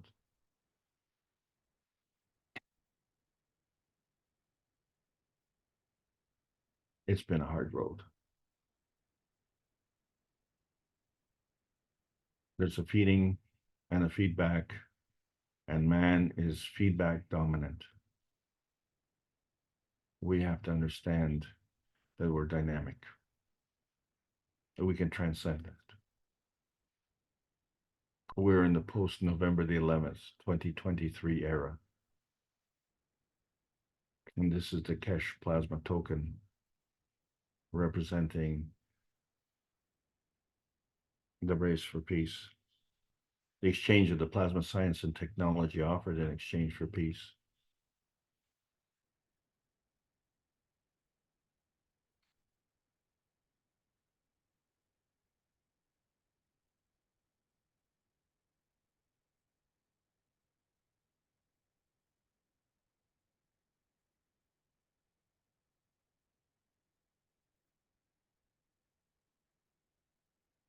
There have been casualties.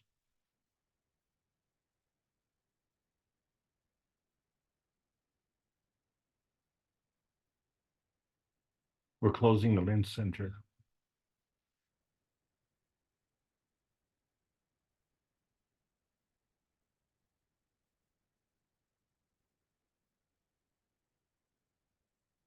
We're moving from the materialization science. We're moving into a new space age.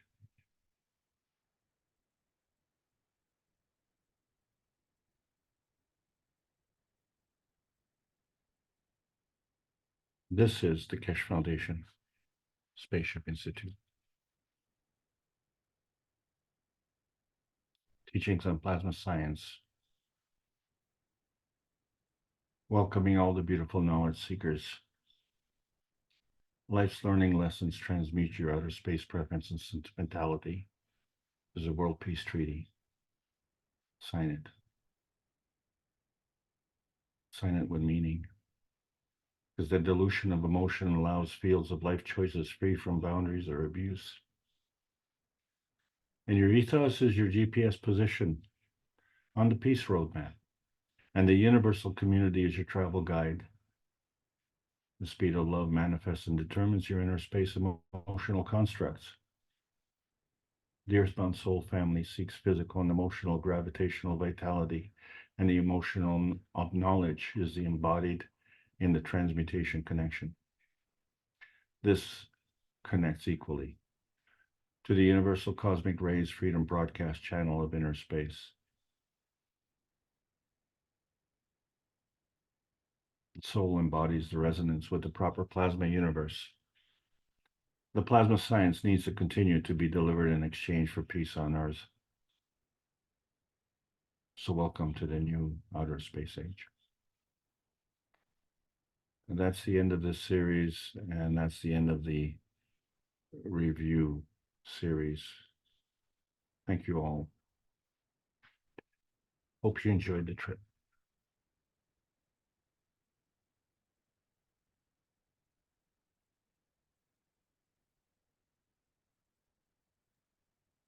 Thank you, Alex. You certainly put a lot of terms and ideas into this one teaching. But it's not the end of you, I hope. You'll still be with us, and your plan is to redesign some teachings. Is this, my understanding is correct? Well, yes, it is. We have to move ahead, right? We can't,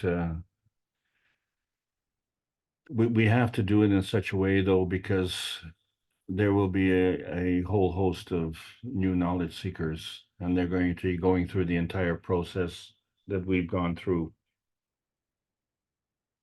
But they won't have the so-called luxury of the amount of time that we've spent on that. So we have to fast track it. So I was hoping that my classes would shorten the amount of hours on for some people. And in the review process, we would distill that even further. But the main focus, as has been distributed, as has been demonstrated, I'm sorry, on the review series, is trying to differentiate between the physicality and the plasma reality. And the reason for that is because we're also physically dominant. And in that process, we totally ignore the plasmatic condition, even though we acknowledge birth and death and all the other stuff that goes with creation, but refuse to acknowledge the science behind it and claim that we don't know and we still have to do more research and like that. And the question for the Keshe Foundation is, we announced this technology to the public on a grand scale in 2011, and that was 12 years ago. And would anything change if we waited another 12 years? And so, you know, if you keep doing things the same way and expect different results, you're kind of lacking in some brain power there. So it's time for change. And the soul of the family humanity knows, but they just don't know. They're not aware. So I think the need to differentiate between the physicality and the plasma reality is not as important as to understand how we can transcend those two realities, regardless of which dimension we're in. So to understand that there are different field strengths, different energy levels, different people, this is what this diversity of the humanity family is, what we call the spice of life. And it's wonderful. So we're not setting out to diminish the spice of life. We're accommodating it and allowing people to progress on their own path and at their own rate. It's just that if the humanity family means to progress, then those who want to progress faster need to be allowed to do that. And the only way that we can do that, and I think has been demonstrated in a bazillion ways, is that peace and prosperity is the ticket. And don't look at the mess that we've created. Look at the glory that the universe has created. And it does that reliably with supreme gravitational stability and shares it unconditionally with magnetical stability. And we're the benefactors. So if you have it, use it or lose it. And if you don't have it, then don't worry about it. You have nothing to worry about. But we all have a responsibility, and we all made that plasma deal to come here. And we didn't do that in a vacuum. We did that with the help of the soul of the family of humanity. And the family of humanity interacts with the family of all the other beings. Because if we came here for a purpose, we have to admit that the soul of the family of the verticals also came here for a purpose. So what right do we have to say that our purpose is of a greater purpose? On what basis can we make that assertion? It's preposterous. Because the decision that we make is based on the inertia of the environment that we have chosen. And did we choose it? Yes, because this is home. So wherever you go, you are home. And the reason you go there is because you're at home. And if you go somewhere and it's not home, well, then you'll come back because we all want to go home. Thanks very much, Mark.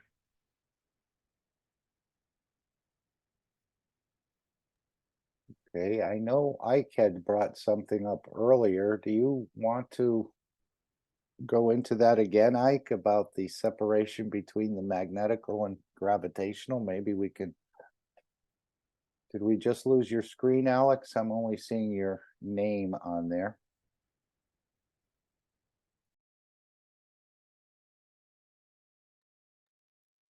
Yeah, I was just talking about the spiral Mr. Keshe was describing there.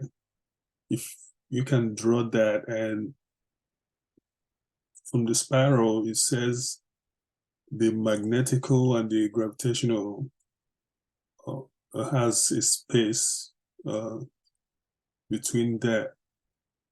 So apparently it's parallel, and one goes to magnetical and the other goes to the energy flows goes to magnetical and the other goes to gravitational.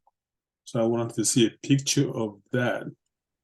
And what is this space like? How do you determine the one that goes to magnetical? And what causes that? Okay, Alex had dropped out for a moment. He's back. Do you want to repeat that? I have the text pulled No, I up. heard it. Oh, you did? Yeah, but yeah, could you replay that text so that you can refresh my content? Like, do you have that handy? Yes. Okay, let me just share the screen. Okay. See if we can do that. Here and here. Okay. Here, he's talking about looking between the lines. Okay. You cannot connect when you are giving. You can connect when you're taking. As you take and as your interaction with other fields, the more deeper you go, the weaker you become. But as you are weaker, the stronger attracts, which is in the center to give. This way, I draw the spiral, has the line of creation. It's the way the universe is created. You see the line, but look at the space in between. It's more of, and as it opens up, there is more gap between the lines. You look at the lines, but you have to look what's in between the two lines. And by interaction, the more it interacts with the other fields as it goes to the center, it becomes the weakest and weakest because it's given more of its energy in the interaction to get to that point. So when we talk, when you get to the center, you're at the lowest level that you can switch. Is the way that how much you can decrease the salinity that it becomes alkaline that it gives.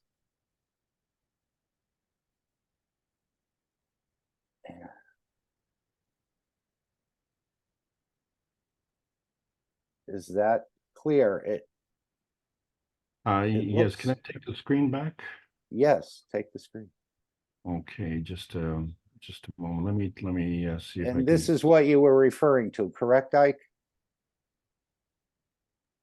Correct. Okay. Let's see if we can open that up to see the gap. Oh, wow. Okay, I'm just having some. Okay, I still have the screen. I can stop sharing. I can bring up a whiteboard that you can No, annotate. okay. I'm gonna grab it right now. It's just that I realized that I have to do a certain sequence here. Okay, you And have it now. it's a skill. That's all. I just have to be more skillful. Okay. We Is that- shall. Does that mean you were gravitationally unstable at that moment? Exactly. Yeah. You know, those terms, gravitationally unstable, magnetically unstable, it did cause me some confusion. But let's continue on with Ike's question about this gap and how the energy is given off in that gap. Whoops. What's up? Just a moment. I want to find that. Is somebody's phone ringing? I'm.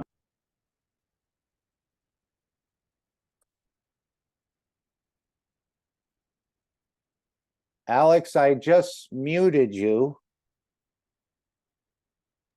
I thought it could be your phone. It's not my phone. Okay. Just come right back in. Alex, sorry, I thought it might been your phone. Those were the only two mics open. So where did that sound come from? I'm not exactly sure. Okay. But allow me to continue here. So this air bubble in the center of the reactor, the question is how did it get there and how did it become stable? And since it's in the center, it seems to be far removed from any other surface tension. Now remember with this, and I know Rick's shown it a number of times, in the horizontal position, it travels to the center. When it's in the vertical position, it doesn't seem to go to the center. There's a different interaction with it when it's in the vertical position, as opposed to rotating it in the horizontal position, as I recall. Well, certainly, because you're adding to the vertical, the transition forces of the Earth. But here you are at 90 degrees to that. You're perpendicular to that. So you have the vertical force of the Earth and you have the horizontal force of the rotating field of this reactor, right? So the. Okay, that's a good explanation. Yeah. Okay, but now, in order for it to maintain its position, it has to interact magnetically and gravitationally with something. And so what was missed was the fact that this is in a vacuum condition. This air bubble is a lot smaller than the air bubble that Rick put in there originally.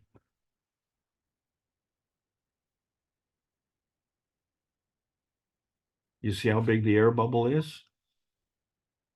So this is not rotating. And so it is just sitting at the top of the reactor. But once it starts rotating, then suddenly that air bubble shrinks and it moves to the center. So what causes that shrinkage? So this is, this is the same thing that happens when you have a milkshake and you have a straw and you enjoy the milkshake by creating a vacuum in the straw, and voila, the milkshake comes into your mouth and you have a flavor explosion. A lot of satisfaction. But how does this maintain its gravitational stability? So it has to go beyond the gravitational stability of what it is maintaining.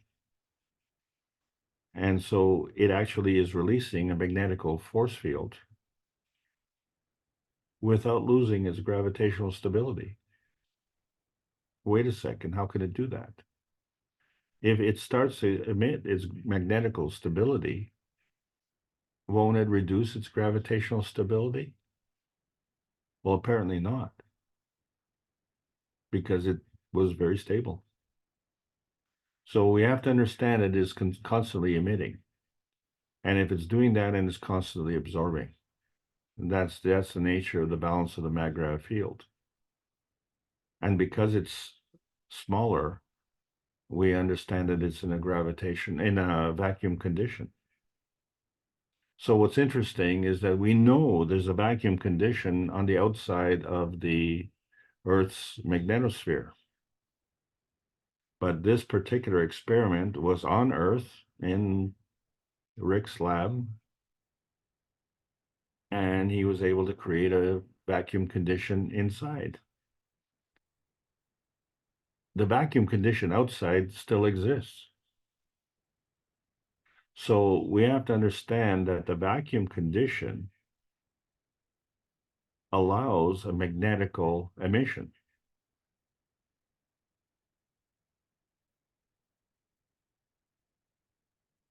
Because we know that if we look at Earth from outside, we can see the Earth. The only reason that you can see that Earth is because of the magnetical emission. So there's a magnetical emission on the outside of the Earth, and that's in a vacuum condition. There's a magnetical emission at the core of the Earth, and that's possible because of the vacuum condition. So we have a balance of vacuum conditions. That's what leads to the magnetical stability. So the gravitational stability is in between. Okay, but the vacuum condition in the core is of a different field strength from the vacuum condition outside of the magnetosphere. So if we look at the pH table and we say that the alkaline condition is gravitational, and the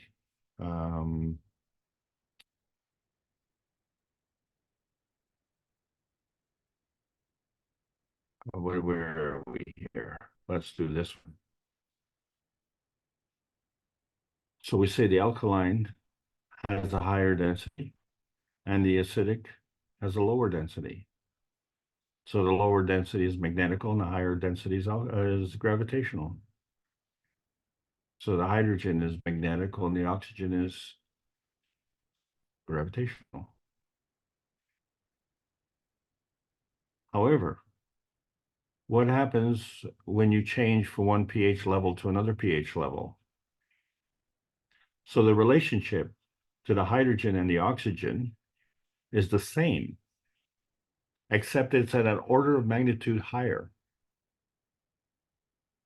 So therefore, as we're going from, let's start with the hydrogen 1 on the acidic, and within the pH of 1, it has to be more alkaline because that's the direction that it's going. It is still pH of 1, but the field strength is becoming more alkaline. So the susceptibility of it to go to the next level is higher. But that is not a gradual change. That is an incremental change.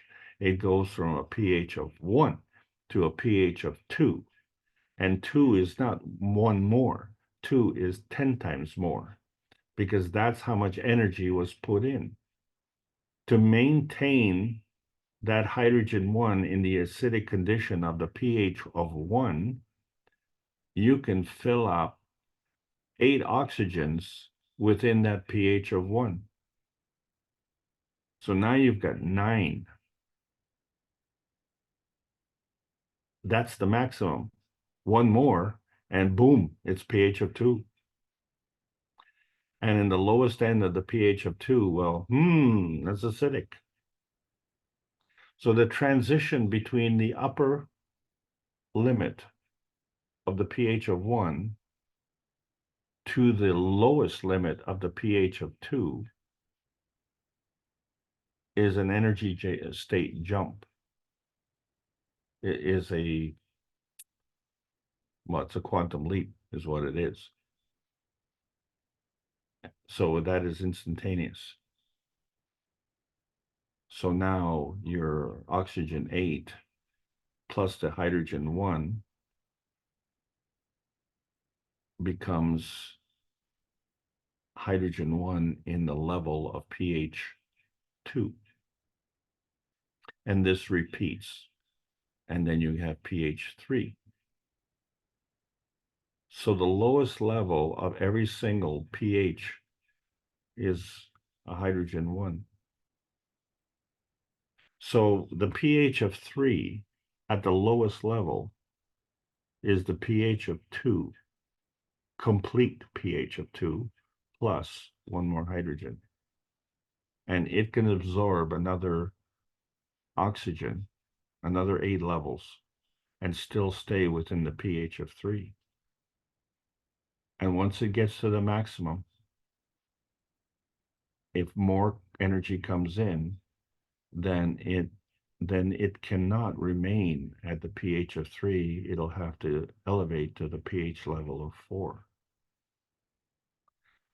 So what we're looking at in terms of physicality is the movement within one pH where the oxygen 8 is, when they say pH, that's the potentiation of the hydrogen. So with a pH of alkalinity, the potentiation of hydrogen is very high, which means that the hydrogen is bound within the gravitational field. That's what makes it alkaline. But if the pH is low, then it can no longer hold the hydrogen. So we find that the potentiation of the hydrogen is no longer potential. It's actualized. And so it gives off. That's why you see hydrogen chloride bubble. All right. That's the release of hydrogen because it has a low pH. So you're seeing the reaction, the physical reaction of hydrogen being released into the atmosphere because it can no longer be held in there. So you're seeing the release of the potential. So when we are creating GANs and we're in an alkaline state, we're increasing the pH. So we are increasing the potential energy. We have more energy. And so in order to maintain more energy, we have to elevate to a higher state. Well, what is that higher state? Well, the first state is nano. The next state is GANs. And what happens after that? Well, then we have the plasma water. And what happens after that? Then we have the plasma field.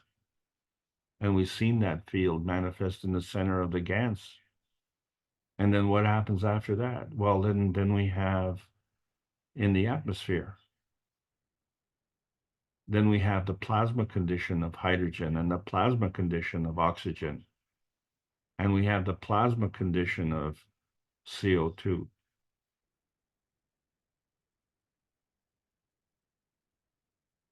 Ike, how are we doing on the answer here? Yeah, you are actually getting deeper in a different way.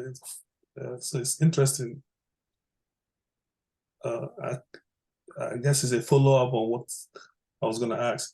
Because the drawing, you were explaining it differently. The drawing for the sparrow was what I wanted to find out how it connects to gravitational, but then you're using the pH, which I can actually relate to that. So it's a different way of explaining it. I have to revisit this again and listen to it. Right. I'm a little confused myself. I was going to ask you, Alex, now, are you still going to answer Ike's question? Unless I missed it. Okay, well, I wasn't trying to be a politician. What I'm trying to say is that the transcendence of the energy can stay within the state. So the higher energy feeds the lower energy. So the alkalinity feeds the acidic. But if you want to transcend energy states, then from that position, if you go more acidic, then you go to a lower energy state. If you want to be more alkaline, then you have to go to a gravitational state. But the problem with the gravitational state is that it becomes more dense.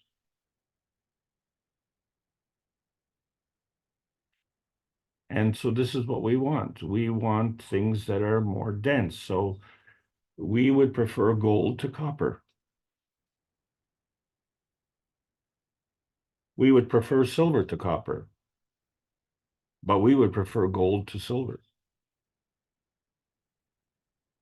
Well, what happens when you get into the radioactive stuff? That's even more dense. Well, what is the radioactive stuff involved with? That's nuclear science. Alex. Hi. So let's say if the parallel lines of the spiral, one end of it is hydrogen and the other end is oxygen, then the pH, in the space gap between the two parallel lines is the 1 to 7, I believe. Right. The fields going to the center is my question. When the field goes to the center, it becomes more alkaline or it could be more acidic. So how do you relate it to this periodic table, to what you're explaining now? Okay, well, the highest element would be alkaline and the lowest element would be acidic. So the hydrogen is acidic. So what's the center? I'm sorry. What was the item? What would be the center? The center, what would be the center? To where it will flip to, I guess. That depends on the environment. Depends on the environment, okay. Yeah, so you take a sugar cube and in normal room temperature environment, it's crystalline. You put that in a hot beverage and it's liquid. But the sugar is still there. So it's changed its form.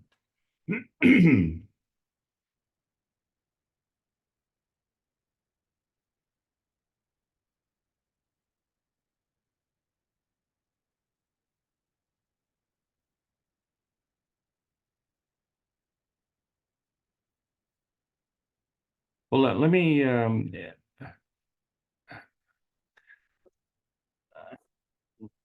how about this? If this would be helpful. In your family, I would say that you'd be the focal point. But if you were to go to a music concert and you would be part of the audience, I would say that you would just disappear in the crowd, and the focal point would be the artist who is playing music on the stage. So how come in one environment you're nobody, and in your family environment you're the focal point, you're the center? So that has to be taken into account. And if I may, then the other thing that has to be taken into account is just like in your car, isn't it? You have to figure out which one is the which direction you're going. Who's controlling the steering wheel? who's controlling the shifter? Are you going forward? Are you going in reverse? And the thing is, you're still going. You don't stop going, right? It's just you're going in a different direction. So who's the one who's making that decision?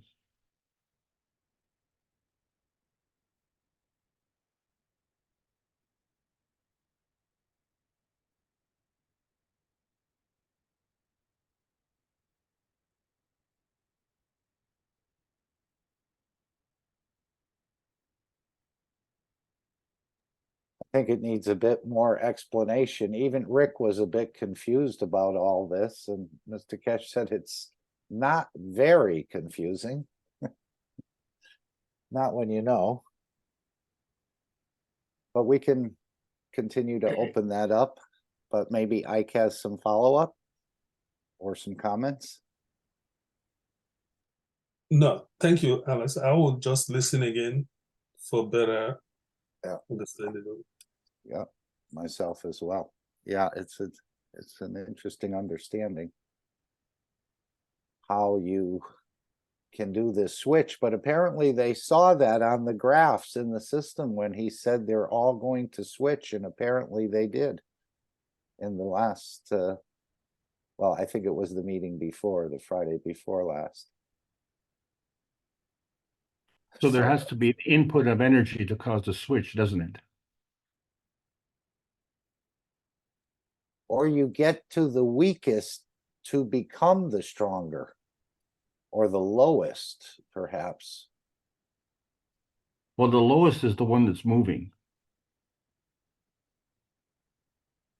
Well, I'm thinking of a plasma coming down the chute towards the center. It's losing its fields, it's losing its energy as it gets closer and closer to the center. When it gets to the center, then it switches, and somehow the stronger energy comes in, and it becomes the strongest to come out. Again, this is not that easy for me. Well, it has to. It has to come out. But it doesn't come out as the weakest. Apparently, it comes out as a stronger. No, no. Well, oh, well, because it's lost all its energy. It is at the lowest level. So now, being at its lowest level, it can attract stronger energies, or the stronger energies come in. It's a little misunderstanding, I'm sure, on my part. Oh, okay. So now we're seeing how difficult this is. Remember the game of musical chairs? Oh yeah. So you have the winner. He's sitting in the center, and he's by himself, right? Correct. So he won the game. He's the guy who got all the energy. All the others departed. Now what happens?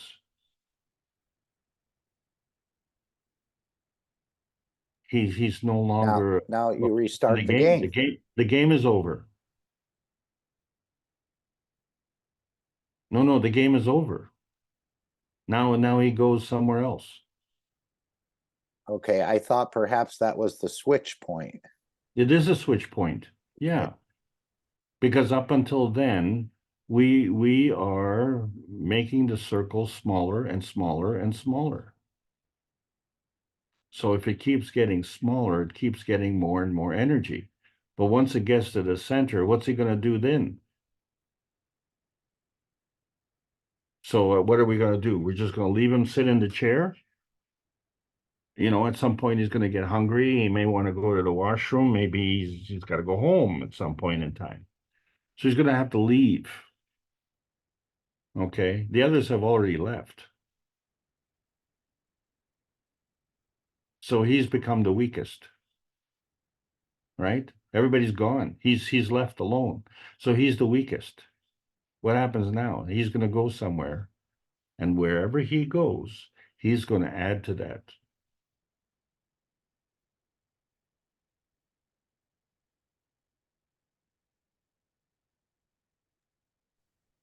Okay. Thank you, Ike, for bringing this. I'm sure we'll explore it more, or maybe have different ways to explain it a little easier for me.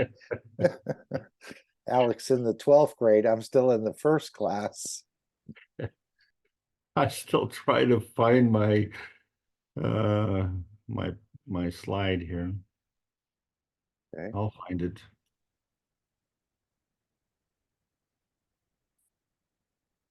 Do you want to go further with this at this point? No, I don't want to I don't want to bore the audience, but if you have specific questions, yeah, I'm here. I'm Well, let's present. open it up. Is there anyone who'd like to join the discussion on this or bring up another topic? Thank you again, Ike.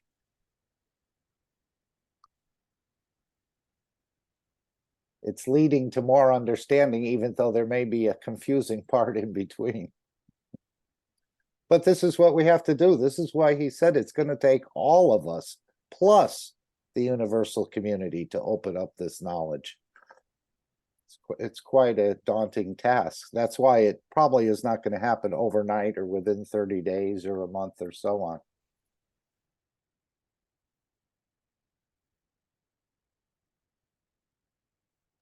Would anyone like to bring in another question? I saw Selena. Someone had said that Selena is it's referenced in the as one of the Greek goddesses of the moon.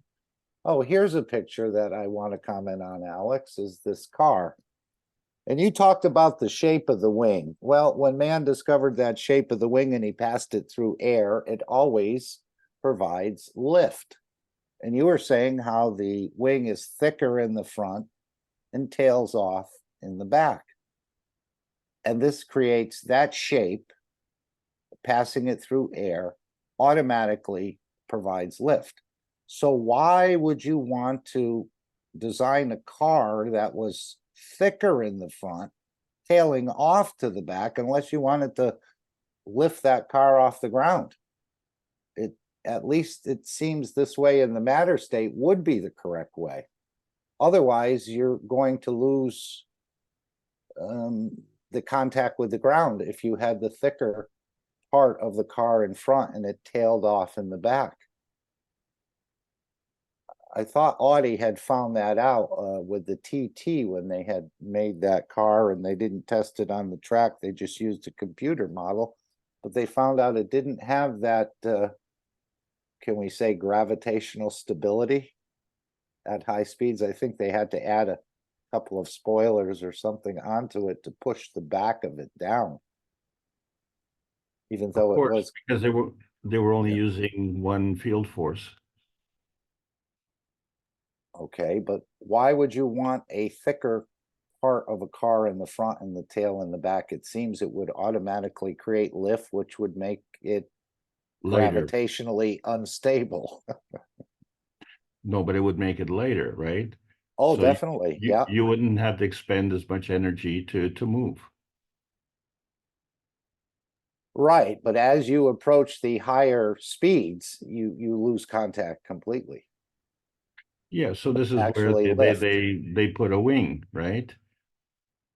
So, you know, it isn't putting a wing on the tail of a car isn't a fashion statement. You know, I think it's at 120 kilometers. I'm not sure. Uh-huh. Anyway, there's a threshold point where the wing starts to function properly and pushes down on the vehicle. So at that point in time, the faster the car goes, the more it hugs the road. So they call this ground effects also. There's the wing, and then there's the underbelly on how the car gets you know, pulled down to the road. So it doesn't fly off. But the point of the matter is that, oh, I know what I can do here. I can annotate, right? Of course. Oh, let's see if I can annotate on that. That would be cool.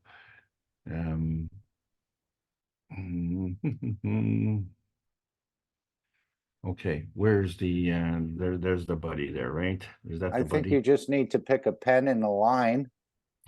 Okay, let me pick what will be a good color here. I guess we're gonna try green then. How about that? And so we're gonna say there is an emission here. Oh, no, just a moment. Excuse me. Where's my eraser? How about my undo? Okay, I didn't Okay. see anything annotated yet No, not yet. on your No. screen. Nope, unless it hadn't yeah. come through. Oh, they don't have all the variety here. Oh, well, okay. So I'm gonna have to do it with the okay. Did you see this? Yes, there it is, the green at the front, at the back. While I'm saying the front. Okay, yes, it's thin lines. Yep, I see it. Okay. Okay, so you understand that that's the emission.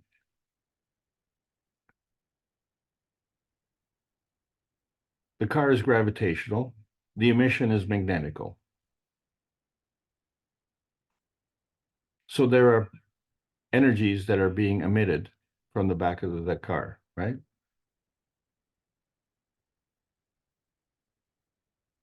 There's more than one, right? Okay.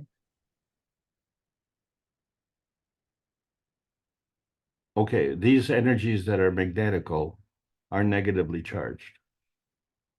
Agreed?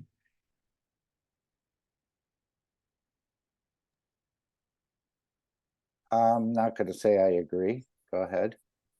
That's your understanding. That's fine.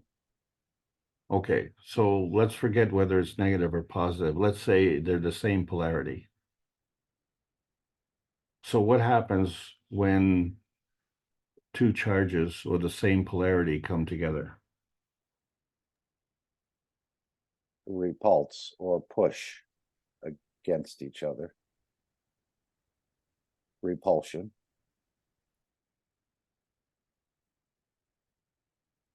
Right? So they repel. So we're good with that? Yeah, let's continue. Oh, I wonder if I'm going to have to. This isn't as good as it was before. So the question then comes in, what happens in here? What happens inside here? Now that these have repelled.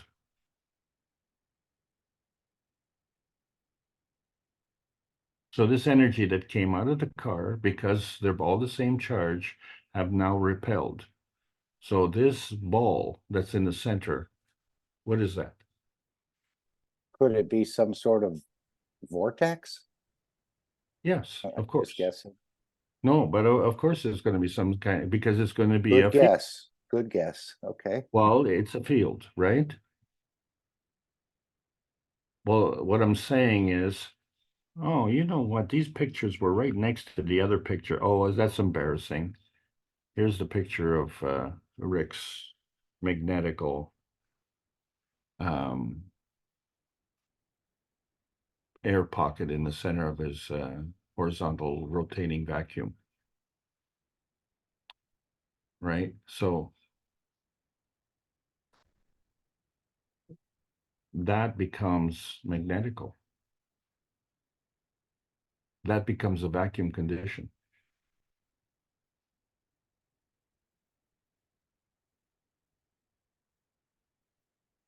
If that's a vacuum condition, what's happening to the car?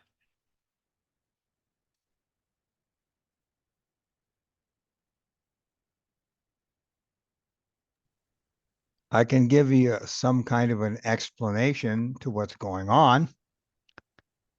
Go for it, Randy. If you travel behind a semi-trailer truck and you've got the cojones to get as close as you can to that truck, the draft of the air of the truck will pull you along the highway and you can let off the gas. So what kind of an energy is pulling your car? And we do this all the time in racing. If you can get close enough to the guy, it's called drafting. And then Oh, you yeah. pull out beside them and hammer the gas, and you can pass them because you're playing with magnetical fields. And I would think you're zeroing it out when you're behind them, and then when you pull off to the side, and it's like you're taking it to another level, and you gain. Am I So correct? what do in you think that? about that explanation, Mark? It's not bad, but he's just going to have to watch out that his radiator doesn't overheat in that drafting scenario.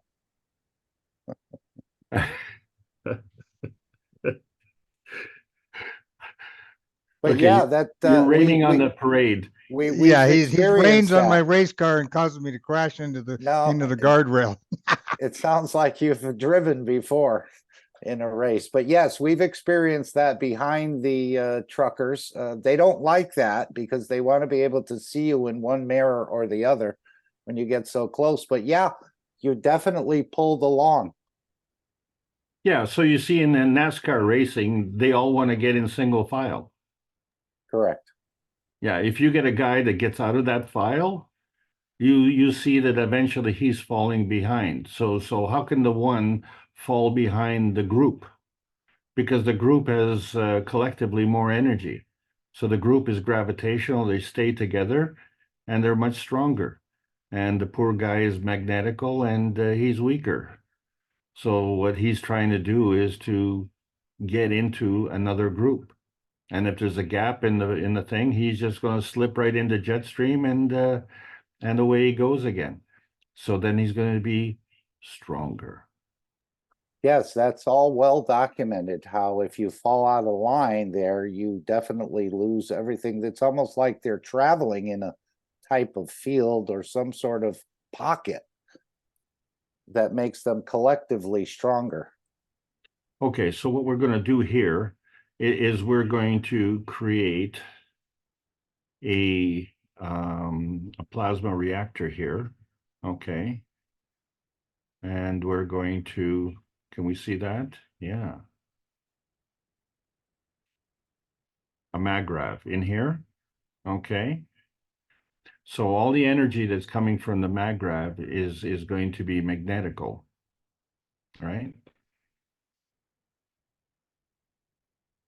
The car is physical. The maggrav is plasmatic. So now you have a drivetrain in the car, pushing the car, and you have a plasma field that's magnetical. And since these magnetical field lines of force are all of the same polarity, they will spread out. And when they spread out, they're going to create that vacuum condition.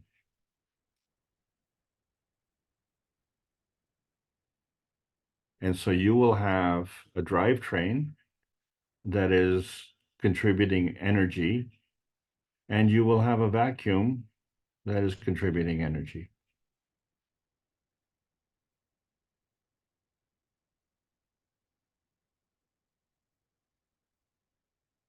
So when you're looking at the back end in here, and it is of a bigger dimension, you have more. And then if you're looking at the front, it's pointy. So what they're looking into the design originally, someone made a mistake and they say, I am going to take the pointy end and point that into the wind as if I'm going to cut it up. I'm going to cut the wind. So I'm going to cut the resistance to the airflow on the vehicle. Whereas on the plane, they want lift. So the engines are pushing the plane, and the shape of the wing is causing a lift. So that's how you can take this unbelievably heavy metal airplane loaded with passengers and lift it up off the ground.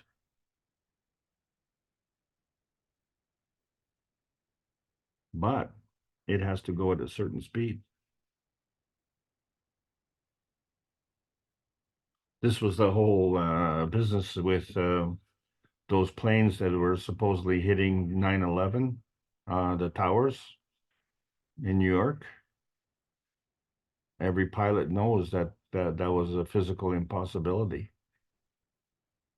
the planes would break up because of the back pressure of the air hitting the earth.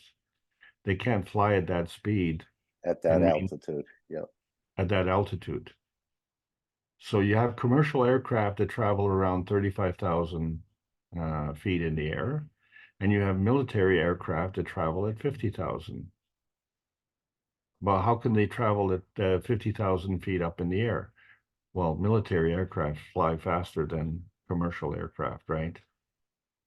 So a commercial aircraft, what do would you say 500 miles an hour? It's would that be probably an correct? average, yeah, depending on tailwinds or headwinds, yeah. Yeah, so the military craft are traveling at multiples of that. Would you agree? It's what's being reported. Yeah, so they have to fly at a higher altitude.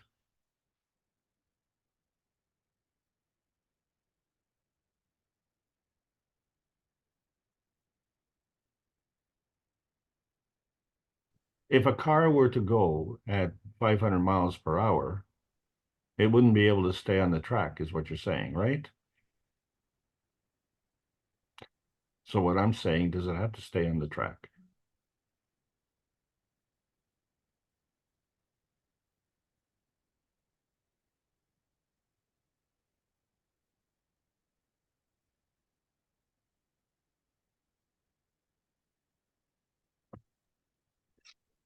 Maybe I see a mic open. Under? I want to say, Mark, in Italy, they have designed the truck, and the front is like a drop, and is going. The cargo is getting a little smaller at the back, and they say it can do much more speed and save more fuel. I don't know if you have heard. Yeah, like a teardrop of some sort. Yeah. The total opposite of the sports model. But again, here we're talking about cars and we're talking about airplane wings. And is it in a way what we're talking about with the plasma understanding? Or is that more of a matter state understanding we're speaking of? It is a matter state understanding, but there's a capital M matter state and a small m matter state. So the rules are the same. Okay. And Alex, the shift you made from metaphysical there in the back is perfect. Yeah. Okay, I think you're on speaker, Ander. We can't quite, I couldn't make out exactly what you were saying in your last sentence. The shift Alex had made from the matter state to the plasmatic, with the wheel, the magnetic force, and the vacuum in the vacuum.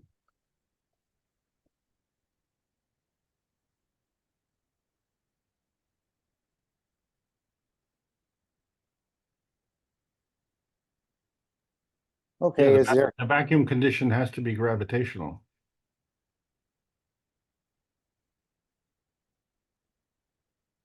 Yeah, but back wheel.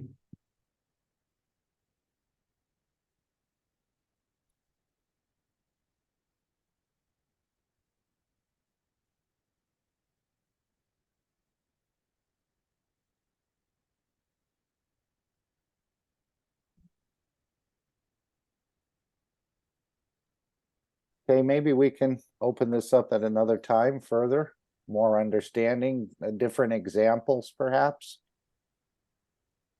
So you can see how difficult it is. We have years and years spent learning things about one way, and then all of a Mhm. sudden, we have to learn things another way, and it's so difficult because you have to do two things. You have to learn to unlearn the stuff you've learned, and then relearn the new stuff. And isn't this what Mr. Keshe is telling us, that we've ignored some of these abilities, some of this, the idea of the soul and the rest of it for so long? As Alex said, we have to unlearn and start to learn a new understanding. So yeah, And the key we've- point in this particular diagram, of course, is the driver.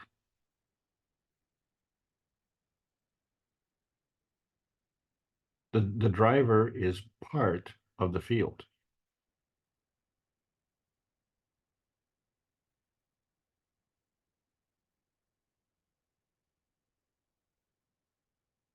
Let me put it another way.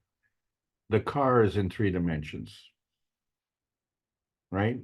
Length, width, and depth. Now comes the driver. Which dimension are you in? You're not in the dimensions of the car. The car is physical, and you're a man. The car is metal, you're a man.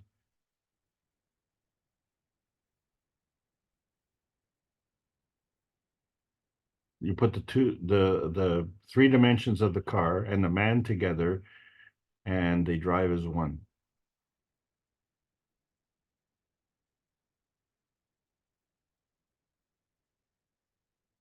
And when you finish your trip, you park the car, you turn it off, and the man gets out of the car.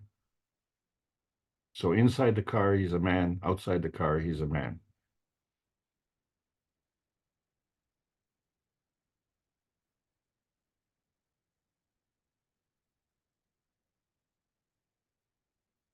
I thought it was an interesting example when Mr. Keshe said that one of their relatives came back from Russia and said they've invented a metal that can fly. And they all said, how stupid, we know metal can't fly. Till that plane landed in Iran or something. And then they all realized what fools they are. So there's a lot of deeper understanding we need to go through here. And again, we're all in the same class and we're all at different levels. No one's above anyone else or no one's below. So we're all growing into this knowledge at different rates, different strengths of understanding. But we complement each other as well. Okay. Anyone else or Alex, have you finished? What I would like to do is say thank you for everybody to allow me to be presenting here every Sunday for 4 years. And what is really exciting is how things have dovetailed. I had no idea that today's session, which is the last of the review session, dovetails with the fact that we are on the other side of the watershed. The new plasma science is coming into action. The world is not the same. We're in the post-November the 11th, 2023 sessions. So all of us are able to have a story for our grandchildren and say we were there. That's really something. So I want to thank everybody for being here and making all this happen. And now we don't have to make excuses and we don't have to have wishes. We need to start using what we have. And we need to make this place a better place. That's why we came here. We're just finding out we have it, many of us, aren't we? I'm going to just take the screen, Alex. Thank you so much. So we are just sort of finding out something that's been hidden to us and hidden from our ancestors, especially. That's part of the strength of the doubt, is that all the souls that we're carrying from all the ancestors, these fields, have never understood this. This makes no sense. So this is where the monkey brain comes in and says, no, you really can't operate in an energy dimension. This is not what we've all thought about. We've always thought about blood, sweat, and tears, all matter states. So this is where I think some of our confusion comes in. And of course, we've ignored it ourselves for most of our lives. And of course, many of the people around us say, poo-poo, that's just a lot of bunk in more than one way. And so to fit in, we kind of hide it or don't express it. But now we're really going, we're breaking beyond that limitation that others have put on us, whether it's been the university, the mother and father, some of the religious people, and so on and so forth. So we're breaking free of that and becoming the last man standing. And this is part of this understanding, is that you are the last man standing. We have to accept it. And I think it'll become easier as we start to demonstrate to ourselves that we can feed ourselves in a way, maybe with system assist, but that's just a learning process to actually do it fully ourselves and to move our physicality and to create wellness within ourselves. I think people have already done many of these things.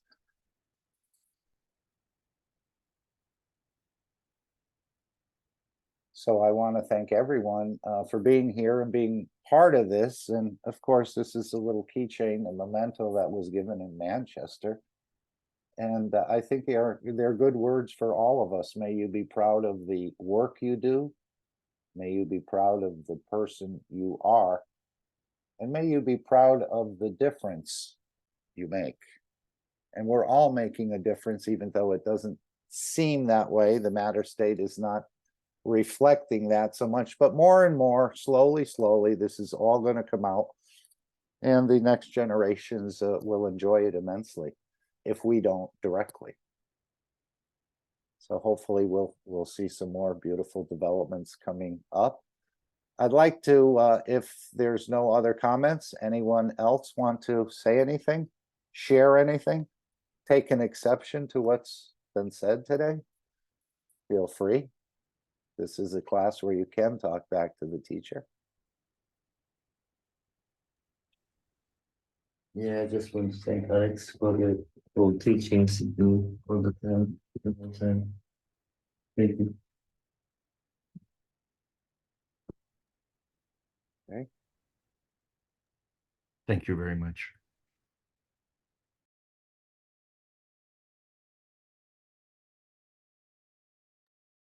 Okay, so from the last workshop, I believe it is, we'll play a video, Magrav is you. So we get this understanding and see if we can correlate what you've been twisting those copper coils is all about and bring it to the next level of understanding. As Mr. Keshe said, the target the whole time has been you and your capabilities. We're all made in the image of the Creator. So you carry all of those capabilities, or most of them anyway. And I thought we'd play this, then the final disclaimer, and the meeting will come to an end. Again, anyone else have anything they'd like to voice, anything they'd like to share with the others?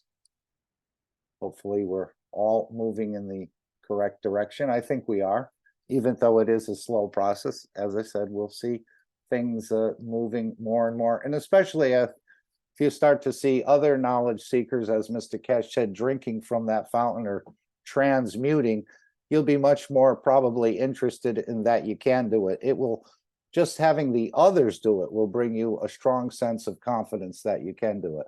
And he's already said that it's for all of us, one by one. They'll start moving through this gate into the understanding of their capabilities, to all of our capabilities. And the matter state will be left to the foundation, but also those who want to develop that route of travel. And so you may be able to do both, or just travel in the dimension of energy, transmute, travel in the craft part way, transmute the rest of the way, or go on a full excursion on a craft perhaps, and come back and stay in the physicality the whole time.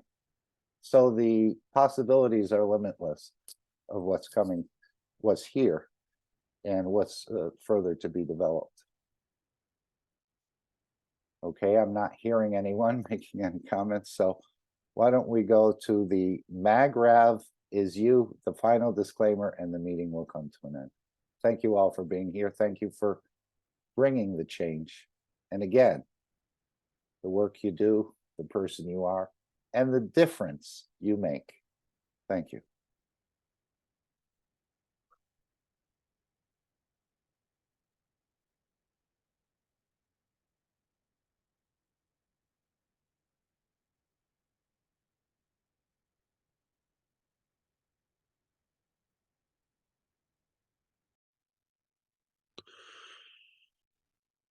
Now let's see how many of you understood that you came here to see magravs and reactors, and you never realized the target was you from the beginning of the time.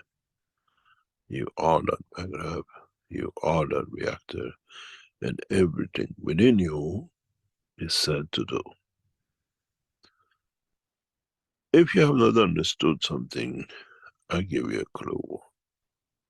How the magrav is created out of you. Look at through the channels, the twists and turns and the pipelines in the cycle of your physicality, if you understand it. Look at your eggs and your testicles and all the holes and crevices and the pipes and the way they're shaped. Look at the structure of your stomach, your intestine, and look at the structure of the pipes in your brain. You are the magnet and all the coils in it. Now you understand how the game is played and how the fields within that decides if you receive a saving or energy, or you can have a free run. Those of you who looks for matter state, physical dimension energy, plug yourself into the wall. And those who understood about the work of the energy transfer in the dimension of the soul of the man, sit on top of the magrav, as I said many times, and feel its energy. Either way, you are the system. Either way, it's the soul of the system which counts. If you stay in the dimension of physicality of the man, you still that blue magrav on the table. And if you understand the energy transfers and existence, you're connecting to feed the whole of the universe and environment from that. Now you understand the game has been played in a full cycle.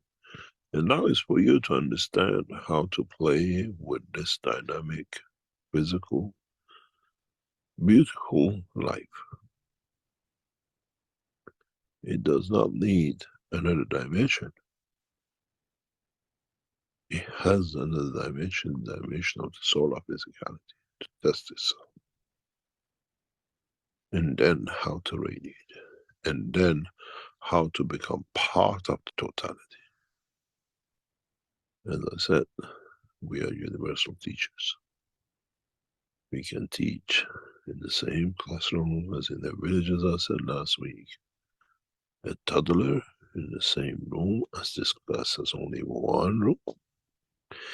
And to the boy who sits to go to university, and even we can bring the education of university and the PhD in the same room. It's just that if there is enough seat in that room, as the knowledge is the same and the teacher the same. Now you understand. You are that vessel. And your conduct, whether the ethos of Mitra decides your position, the place, the time. And if you understood and elevated your soul, understand the position of it, to become that passenger of the universe.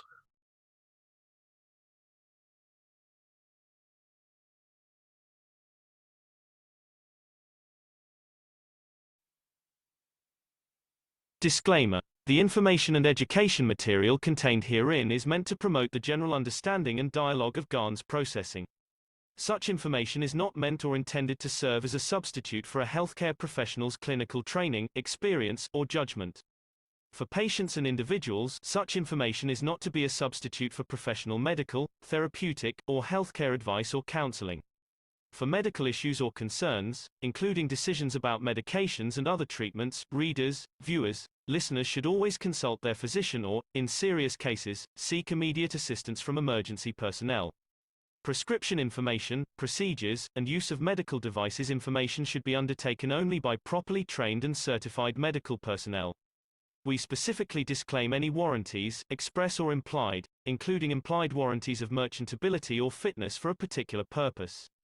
Such information is provided, as is, and is believed to be accurate at the time of its publishing, but it is the viewer's job to evaluate the accuracy of any information found in this presentation. Every case presented is of their own experience, applied by themselves for themselves, and it applies to their case only. Every person experiencing health problems should seek professional medical advice and consult their course of treatment with a doctor. The processes of plasma balancing described herein are a natural process which supports the body but does not replace medical advice or therapies one is already subject to.